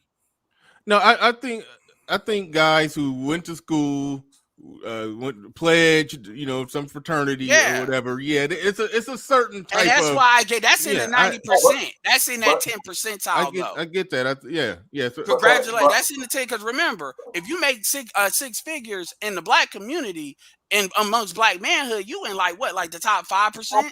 You only need 80 to get to 10. Here's where I halfway defend you. A lot of it, I think, might depend on geography. Because I noticed, when I lived in LA, a lot of brothers I met when I lived in Los Angeles, man, they really didn't. They didn't give a fuck about if a woman was college educated. They just cared about it was she a 7 and above. That's all they cared about. And even to bring up Kevin. Kevin will tell you these degrees, what these women are getting these degrees for. I get that there's a class element to it. I get that, and that's why I'm giving that 10%. Maybe we could vary it out to 15. But the reality is, college education for the vast majority of black men is not a deal breaker. If you can get a lot of the other stuff. If you can get the looks and you can get the cooperation, the chick can, like Kendra said, a man can tell her to go get a degree in a discipline that he may want her to get it. And if she's willing to do that, or Anton said this too, if his wife wanted to be a nurse because they got money now and stuff like that, but that's not a luxury. That's a luxury. That's not a necessity. All right. That's not, and so we're creating this argument out of nothing. In my opinion, I do think it's contrived, even though there is an elite group of people that they will get embarrassed at a dinner party if somebody asks their wife or husband, "Oh, so where did you go to school?" And then they got to name some little and I think 10% is stretching it. Yeah, it's a smaller percentage of. I don't want to call them. That's smaller than 5%. Easy. I want to pass it to Game Changer, but I think there is a small percentage of. I don't like to use the term bougie or elite because I mean I have no problem with people who accomplish something and got their titles and got their money, but that type of I don't know what to call it that comes with it, where you embarrassed at a dinner party if your husband or wife can't name a prestigious university that they graduated from. That's a small percentage of black people. So I agree with you, Ed. And Bernard, I promise I'll be real quick. The idea that we use, you never hear body count really talked about in the black manosphere. That's always typically been a white manosphere thing. But you hear black men in this space talk about single motherhood. So the idea that that's even a strong complaint is actually kind of bullshit on its face too. Yeah, some of this stuff is getting real contrived. Go ahead, Game Changer. You got the floor. You got the mic. Shout out to Sonny Side Raw real quick. He says, I agree with Silent 100%. Yeah, Silent dropped some fire. Black women think the average black man is either too stupid to not realize that they're running the game, or they're that arrogant to think that we don't deserve better, one or the other. Thank you for the super chat. Appreciate that. Go ahead, Game Changer. Somebody got background noise. Go ahead, Game Changer. It's not really one or the other, it's both. To the super chat, it's both at the same time. They think we're too stupid, and don't deserve it. But I wanted to ask Alan. Alan, you say that education is important amongst your circle of friends, and I do agree with you that there exists a circle where education is important. However, don't they also require that she's a 7 or above? No, not necessarily. For a lot of men, this is what I find. For a lot of men, for long-term relationships and marriage, they don't. I'll say this. I'll preface by saying I don't know any man that wants, just a woman that they're not physically attracted to, that they themselves consider unattractive. But that said, looks are not the primary preeminent factor. As a matter of fact, on a side note, I did a poll when I was writing for O'Shea Duke Jackson's website for an article I wrote. And I did a poll for the readers to ask what was most important to them. And I think I had 10 characteristics. Physical beauty was one of them. Physical beauty did not come in number one. Femininity did. Right. Because, most men, basically, if you ask most men, they'd be like, I'd rather be with a 7 that's very, very feminine than a 9 or 10 that's argumentative, bossy. Oh, hell yeah. I agree with that. Now, but femininity is often overlapping with beauty, meaning that a feminine woman wants to look her best at all times. That's part of femininity. So, and that's why I wanted to bring that up, because if a guy is embracing education over beauty, then he may be taking in a highly intelligent, like let's say Lonnie Love type woman. Now, I do understand that though your brothers do value education, they will not pick a Lonnie Love over a feminine, attractive woman. Am I agree? Can we say that? Oh yeah. Well, Lonnie Love is very attractive. What are you talking about, Game Changer? Do you see that gut? Do you see that gut, bro? No, I choose not to look at it, but I do know it's there. I do know it exists. No, my point is. Well, let me go on record. I'm not disparaging Lonnie Love. I've had interaction with Lonnie Love, so I don't want to be. No, he said Lonnie Love was attractive. I'm just saying that, I love the way her gut looks, ARC. That's all I'm saying. I love the way her gut looks. ARC. So you have a circle. You have a circle. Many of whom are college educated and fraternity members, et cetera, et cetera, et cetera. None of whom are with Lonnie Love, and there's a reason for that. So education didn't trump, physical beauty in this. It sounds like you're asking me, Game Changer, That's that an you're extreme. asking ARC. I think most of your male friends would rather have a beautiful woman without a college degree than dare I say a lonely love with a college degree is what you're saying. Exactly. That's exactly what I'm saying. Yeah, I would say that's reasonably valid, although not 100%, but reasonably valid. Doesn't Lonnie Love? Doesn't she have like a mechanical engineering degree or something like that? Yeah, she has She has a an hard degree to engineering get degree. from a hard school to get it from. Yeah. And that's why I used her as a example of a woman who's educated but not as pleasant on the eyes as men would like. But see, just like with promiscuity, though, I was arguing when I first jumped up on the panel. I got to say this. Now, I realize that most men do put a lot of emphasis on looks, so I'm not naive in that regard. But that said, I know nobody likes to hear about the exceptions or the outliers, but just this one note. I remember there was a guy, he was in grad school when I was in undergrad at Indiana University. As the young people say, no homo, but he was a handsome guy, basically even a pretty boy type guy.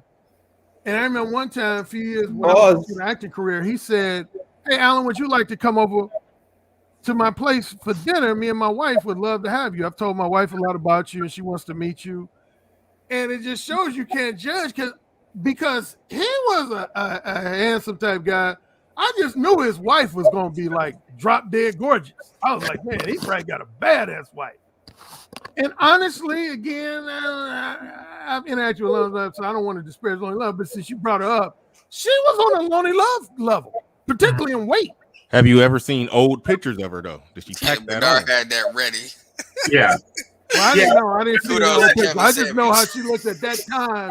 She was a big girl. She was a little darker than Lonely Love. She wasn't completely dark skin. She was like middle, like about that's what the old folks call it, completely dark skin. And but yeah, she was a big girl. And in my mind, I was like, damn, this is his wife. And then I felt bad for even saying that in my mind because I was like, damn, Alan, you're judging. She's probably a wonderful woman. Obviously, he's in love with her because he put a ring on her finger. But I was expecting him to have this Halle Berry looking type.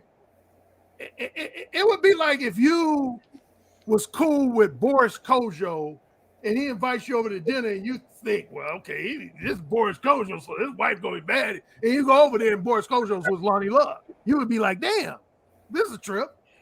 And that was the situation. So hey, ARC, let me ask you a question. Well, right quick, JB, because okay, go ahead. I haven't really gotten to my main point. My main point is that when Kevin Samuels talk about these, I have a PhD chicks, and et cetera, et cetera, et cetera. See, there is a belief amongst Black women that they can, replace femininity and beauty with education, and this belief comes from what people like Obsidian was saying a moment ago. That education is important, blah blah blah. This and this and this. This mislead women into believing, because I've come across women who I wasn't particularly attracted to, who tried to sell me on the virtues of their upbringing and their academic achievements. As if I give a shit. So that thinking that they can replace one with the other is what's holding a lot of Black women back. Women, if you are genetically unfortunate, then what you must do is, you can increase your education too. That won't hurt you. But what you really need to focus on is improving your femininity, and maximizing your looks. Anything outside of that is not going to yield you the result, except for in outlier situations. And nobody should really seek outlier situations. But game changer. Well, can I interject? You just laid out why you got next, women in that category pursue education. Because here's the deal with a lot of those. Let's say on most men's 1 to 10 scale, let's say a woman's a 4. More than likely, her mother or father, if they got the balls to be blunt with her, they're gonna be like, "You're gonna have a hard time finding a husband." Shout out to Tom Lakers. Financially. you need to get it together and make your own money. Because I know a woman who told me, literally told me, her father told her that. Her father was blunt enough to say to her, honestly, daughter, I love you, but you're not really a looker. Your guy's gonna be your sugar daddy. You need to make your own money Because ain't no guy gonna just come knocking on your door and say, I want to be You need to be strong and independent. Yeah, I mean, I don't think that would be Embrace it. Well, I mean that really wouldn't be the case. I mean, like I wouldn't tell my son who's genetically fortunate, but not too bright, that he shouldn't work on his money as well. But the main thing is there's a third component, and that's femininity. The guy's daughter. What I'm saying is far too many What you're of our saying, women- you could be facially ugly, fit, and feminine though. Exactly. That's what I'm saying. Like far too many of our women are replacing education with other feminine virtues. Issa Rae's a good example of that. And this is a shot at what Obsidian was saying. It's like, listen, it's not that important. I know you want these top 10 university chicks, et cetera, et cetera, et cetera, et cetera, et cetera. They cannot replace that with other feminine virtues. They simply can't. Maximize your own other feminine virtues, and you can still go to university. Nobody is saying that Lonnie Love shouldn't have went to university, but she should have went to the university after the gym. Is what I am saying. She should have. All right. What we gotta go to. Hold on. Yeah. Just hold on. We gotta go to E. I told E Black you can get next. Go ahead. Well, I think this is what goes back to what I was saying about Amber Rose, in which she leveraged her femininity, but like her sexual prowess is probably also. You really want to bring that shit back up, don't you? We gave you a rule, man. We showed you were in the clear. Hold on, wait a minute. You were in the clear, E Black. Dude, hold on. Listen. You were on trial. You got pardoned, and so you cleared. No, he ain't get pardoned. He got what they call it. He got a mistrial. Yeah, it was but a you doing what the it was other a nolo niggas do, contendere. which you keep messing up, and then they say, okay, we're gonna create laws to get you. It was a nolo contendere, so he was technically guilty, but we let him off. OJ, you might as well tell him to go put on his cape, man.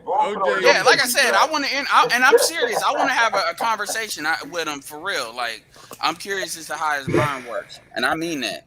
Well, go ahead. Whatever point you was about to make, go ahead. You got. Well, essentially, we were talking about women who are average and or even below average in looks. But what I say a lot of women use their sexual prowess to get the men that they want, too. So that only works depending on how good you look. Not really. So it goes back to what ARC was saying, was like, hey, this handsome guy's with this average chick. What was going on? And immediately in my head, I was like, man, she probably got that wet. So So I think when we talk about femininity, sexuality is a large part of the femininity role. Well, we've Listen, heard real quick. I'll go to you next, Ed. But I hate when dudes say that. Oh, this chick, she fat or she not attractive, but she got that wet. Listen, man, I don't care. It's not that much difference between the wettest pussy you ever had versus the least wet pussy. Yeah, we've closed that exit. Had. We've closed that exit off. Done with that. You care more. You care. Hold on. You care more about her physical appearance, her body, and how it look, than what you care about whether or not. No, you're wrong, Bernard. Bernard, you're wrong. The grease makes it wetter. Hold on. This is where trolling needs to not happen. This is where we need to be clear.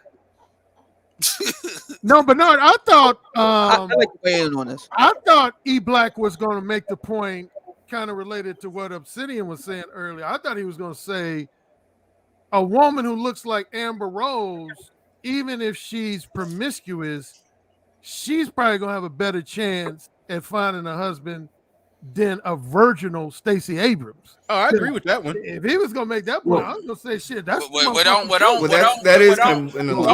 know. See, Alan, don't give him the answer. Here's the problem. Here's the problem. That is, I mean, like women who once again are genetically unfortunate want to exchange their lack of genetic currency with something else. And I think E Black is talking about with sexual availability, not really sexual quality, but they just Here's the problem. Here's the problem. Fellas. And I get that, but what that is, well, hold on right quick, I'm sitting here. What that's a sign of, what that says to the world is that to men with is that you really didn't have what it takes to, seduce an attractive woman. You went for the lowest hanging fruit. Go for it, Obsidian. Yeah, just here's the problem. So somebody mentioned Amber Rose. I could speak to this because she's from my hometown, and Philly is a blue collar town. Okay, everybody knows my background. The chances of you lucking up on an Amber Rose if you're a blue collar guy in Philly is like seeing Halley's Comet. Okay. Yeah, all men know that. You're not going to luck up on routinely 7s, 8s, 9s. 10. The best you can hope for is a low level 6. From you, if you're a blue collar, average at best brother, what's on offer for you are routinely 3s, 4s, maybe a 5 in Philly. Yeah. Okay. All right, and cities that are familiar, similar to it, a Detroit, a Newark. You get the idea. Yeah, I'll give you that. And that's just the plain truth. So this is the reason why I was keen to make the distinctions in what Alan was saying, because in Alan's social ecology, 3s, 4s, and 5s are pretty rare. The norms are 6s and above, and to tell you the truth, 7, 8, 9. That's just the social ecology that he's in. Respectfully, I doubt that. But Alan, no, I can believe that.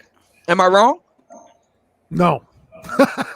I mean, yeah, like it's just like being in Chicago. Like, depending on how much money you got, and it's not. I know your stuff ain't based on money, but depending on like when you're in entrepreneurship or having money. Well, you get what I'm saying. You're gonna see two different situations, because if you're somebody that's got game and you got the looks, then your money, as far as no, it's always based on money. See, let me explain. Okay, hold on. Let me explain something to you. Let me explain something to you. See, Alan may not be wealthy himself personally, right? But he is a legacy graduate of a Big Ten university where Kappa Alpha Psi was born. See, that translates into currency. That's why I was giving those. That gives him some degree of currency. So what I'm saying is, which can translate into real money. They can translate into real money. Network matters. Okay, his educational, social background can have real financial significance, which is fungible on a mating market. Okay. Yeah, like the thing about it is maybe it's because I'm from Chicago. See, and that also, like I said, probably cities do matter, because I live in Raleigh right now, and that reality of like you're binded, to certain women like that based on income. Again, and even in the South out here, motherfuckers are gonna hop. If they binded to just certain people, they're gonna hop the fence. Like that's it. Hold on, let me cut you off. Go ahead, AJ. Let me say this, because I stay in Chicago, and what you're saying, Edward, is true. So let me ask this with ARC. Would you marry a woman that's come from a Big Ten college that's staying here in Chicago, knowing that you already married? I already know your history. But would you do that, knowing that you look at the culture and the fuckery that's going on here in the city? Oh, it's fuckery. I apologize ahead of time if you hear cutting grass. There's a guy cutting grass. Would I marry a woman? Well, yeah, I would have different women. But I mean, the comment you made about ARC knowing the fuckery, that relates honestly to why I wrote the commentary in all my books, like the Beta Male Revolution and Who Said Again. If nothing else, I understand the sexual duplicity of women. I understand that there's a lot of women out here who know how to, in a very believable manner, present themselves as the proverbial good girl. And the average guy would just look at that woman on appearance and say, "Oh yeah, that woman right there, she not a kinky slut. She's a good girl." Yeah, that's true. Because the way she dressed and the way she carrying herself. And I'm the guy who says, "Don't be so quick." Because I've been in bed with those women, man. Let me go next, who know how to But present themselves Let me as go a next, man. Ed. hold on, real quick. The younger women, the younger generations of women, like the younger millennials and Z's, they don't got that kind of game for the most part. That game is like not been passed down. This is where you have women like Danica Marie and stuff like that. That says y'all got to get good, at least better at presentation. It can't be you want to be like Amber Rose, because this is where post Kim Kardashian, Amber Rose matters, because you got women that they basically want you to tell you, this is what Obsidian was talking about too. We live in a world where all these women are sexually out there and you just need to accept it. Well, this is where you got dudes like Ramil that's gonna talk about pump and dump, and they're not gonna hear what nobody says about pump and dump creates these women. These women want to be like that. Pump and dump didn't create that. They're accepting them as they are. But I'm not about to sit here and play the marriage game. Now you got other dudes like E that make a different decision, and they have every right to make that decision. Overall, as far as the pool they want to deal with. So I'm glad you said that, because this idea that men hoard out these women and made them like this, that's bullshit. Feminism actually made them like this more than anything. And this is why you got women that are married getting divorces. Wait, hold on. Wait, game changer. Game changer had next, but real quick, shout out to Silent Lamont. He said, and ARC was light skinned in the 90s. No, light skinned it was in the 80s. No, it worked up until 95. Early, I was about to say, in the 90s, our Lord and Savior Wesley Snipes saved us and brought us out of obscurity. Light skinned it is. Light skinned it is. The official switch was 1993. Edward, all right. Hold on, game changer. Real quick, game changer. I promise you're speaking next. Son is hot around the building. He says we should lobby for a bill to be passed for sexual obesity. A woman is prohibited from endanger a man's spinal. No. It'll never pass. No. It'll never pass because those are the main women catching all the dick in working class Black America, which goes to another point that I want. Well, hold on, game changer had next. But fortunately, Obsidian, this is about that. So, are you telling me that in Philly, it's pretty much accepted by a working class average brother, which most men are, and not just in Philly, most people are average. That's what average means. But you're telling me that they just accept that I'm only going to get below average, and that's life? Not only do they accept it there, I'll take it one step further, and I'll swing it back around to a point that Alan keeps returning to that I think he will agree with me on. Not only is it true here in Philadelphia, it's especially true in the Deep South, where the vast majority of Black people are right now. The fattest state in Black America is Mississippi. You think those guys want to pass up on that ass? So my thing is, and this is where I want to change the Mississippi brothers' mind and the Philadelphia brothers' mind, is that not going to happen. Never say never. What about the anxiety that these men have? Clearly, they fucking and they okay with what they fucking. Exactly. No, but what I'm saying is, when you look at other immigrants, when you look at immigrant populations, many of whom, in fact, most of whom are blue collar, et cetera, they don't put up with that crap. I think that there's something and our grandparents didn't put up with that crap either. Like grandma always was prettier than grandpa was handsome in most traditional Blacks. It's really a matter of, BFF, Black female fuckery, that we have come to accept, something. I'm blue collar, so I'm just going to take a basic. I'll tell you what it is. Hold on real quick. I think that we need to recondition ourselves to understand our value, because Black men are valuing themselves lower than everybody else. It's a form of self-hate. Edward, Obsidian, right quick. I mean, if you are the person, if you work in a factory and it's your job to put the cap on toothpaste all day, and you make more than somebody else who actually stirs the toothpaste, why is his wife hotter than yours is what you should be asking. How come we are getting less from our women than every other group of men, on the planet? And that's because we accept it. Obsidian, you just said that they just accept that. I'm less, therefore I deserve less. And where they should be saying no. Just because I am an average guy, that does not mean I deserve a below average bitch. Yeah. Therefore, I will take my penis and take it to a place where it's appreciated. If it means that, I'll get a better deal here, then I will take that better deal here. I'm not going to go to the only car dealership in town knowing I can get it cheaper elsewhere. You know, we got to get out of this conditioning if we want to move forward as brothers. Well, the way to do that is to raise your value, make more money. It's to raise your value and your standards. Make more money. See, it's a fact. It's a fact. No.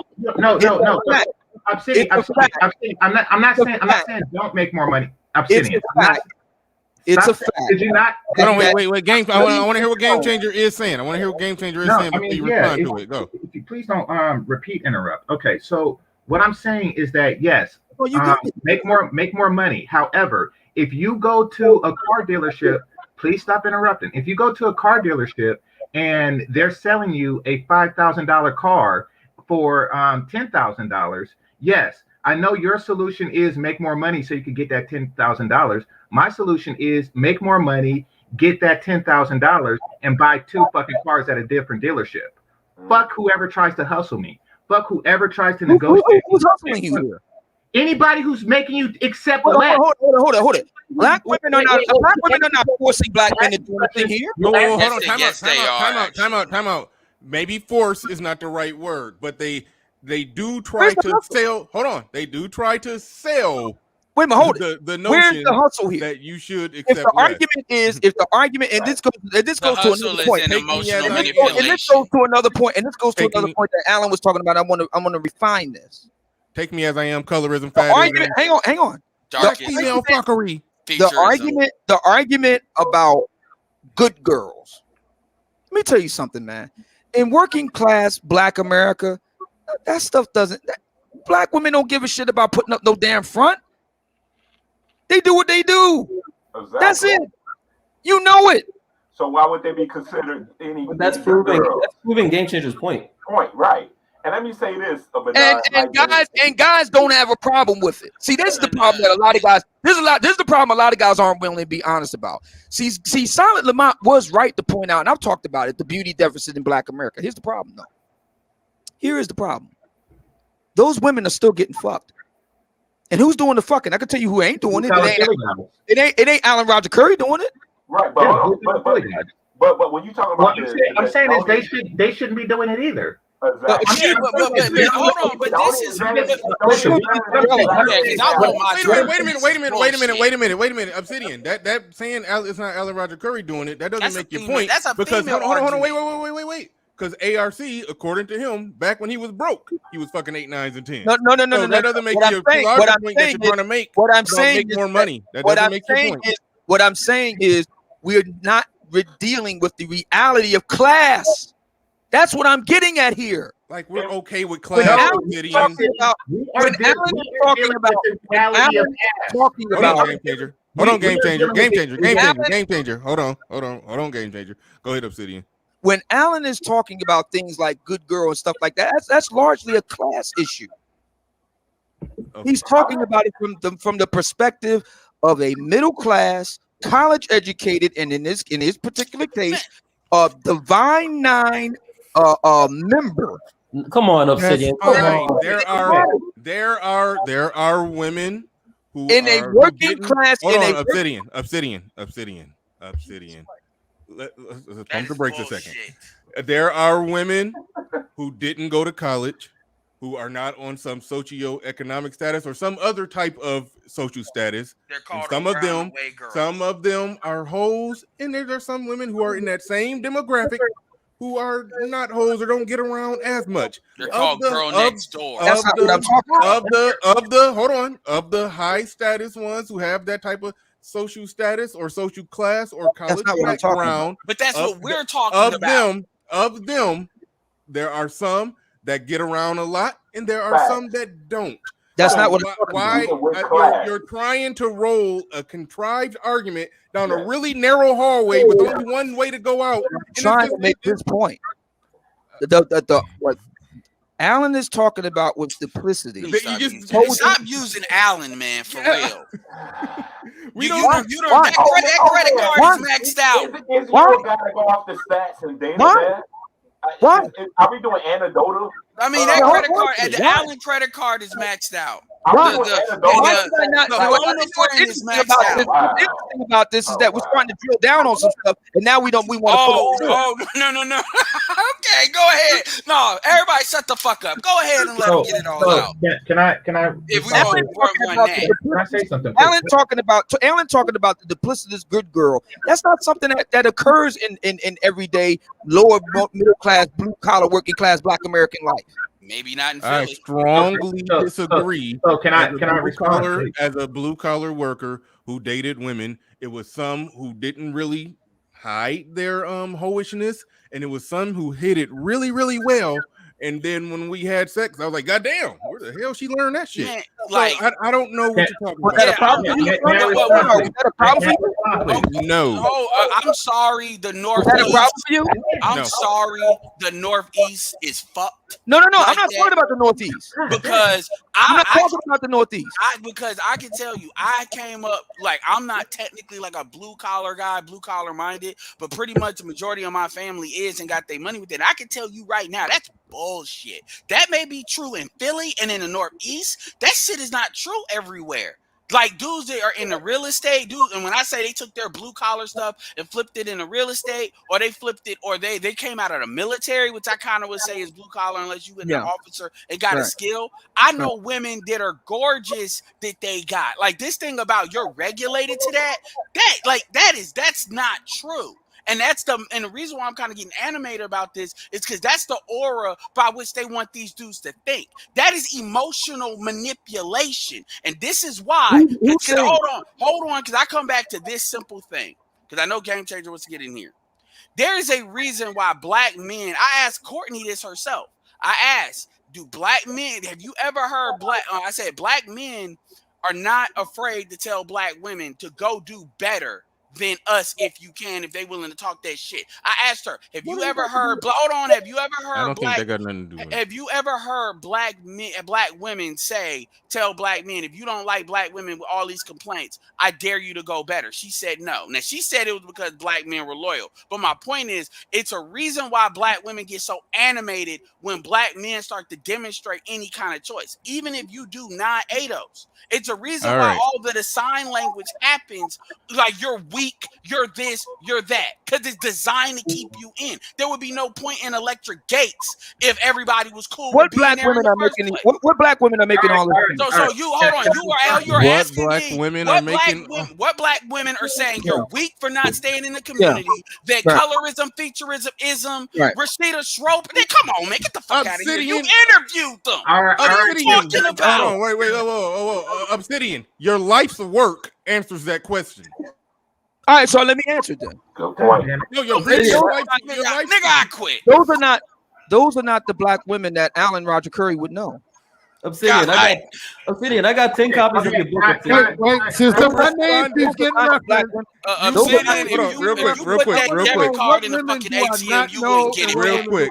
Obsidian, the women that you have responded to over the years, these were women. These were educated, high status women. Many of them PhDs that you've been responding to for the last 6 or so 5. Okay, so feminine Jones does not come from the same social background that Alan does. Okay, can I respond? Should I pull out Obsidian's book right now? She is college educated, no doubt. Elite college educated. She doesn't come from the same social background. In other words, she didn't come from a middle class, college educated, professional, 2-parent home. She didn't pledge a sorority. So that's it. So what Game Changer is saying does have a ring of truth to it. There are sisters who attempt, because they, for whatever reason, lack the beauty/femininity comportment that many men find desirable, they attempt to try to make up for it with college educations. There's some truth in that. All right, go ahead, Game Changer, real quick. Go ahead. Shout out to the lead attorney who came through. Shout out to that I'm brother. about to go grab Obsidian's book right now because Go ahead, Game Changer. All right. So thank you. What I'm saying is, it's not about class, it's about ass. And brothers, if you want to know what exact quality you deserve, then you look at your counterpart in other races of men and see what they got. And then if you're a blue collar guy You look at what's available to you if you work in Philly in particular, or any place, you really, Oakland, if you, no matter what, you look at what, let's say, what the Mexican got, what the Oriental got, you look at what they have, all things equal, and then you look at what you have access to, and I'm pretty sure you'll get the what the fuck.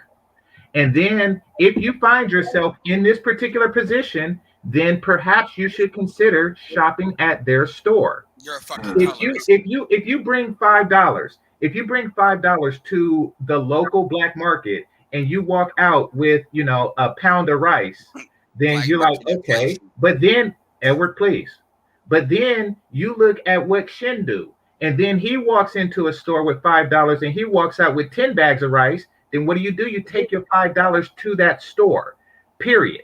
And then you continue to do this process until these bitches give you a decent price for your penis. That is knowing your worth, understanding your worth in the open market.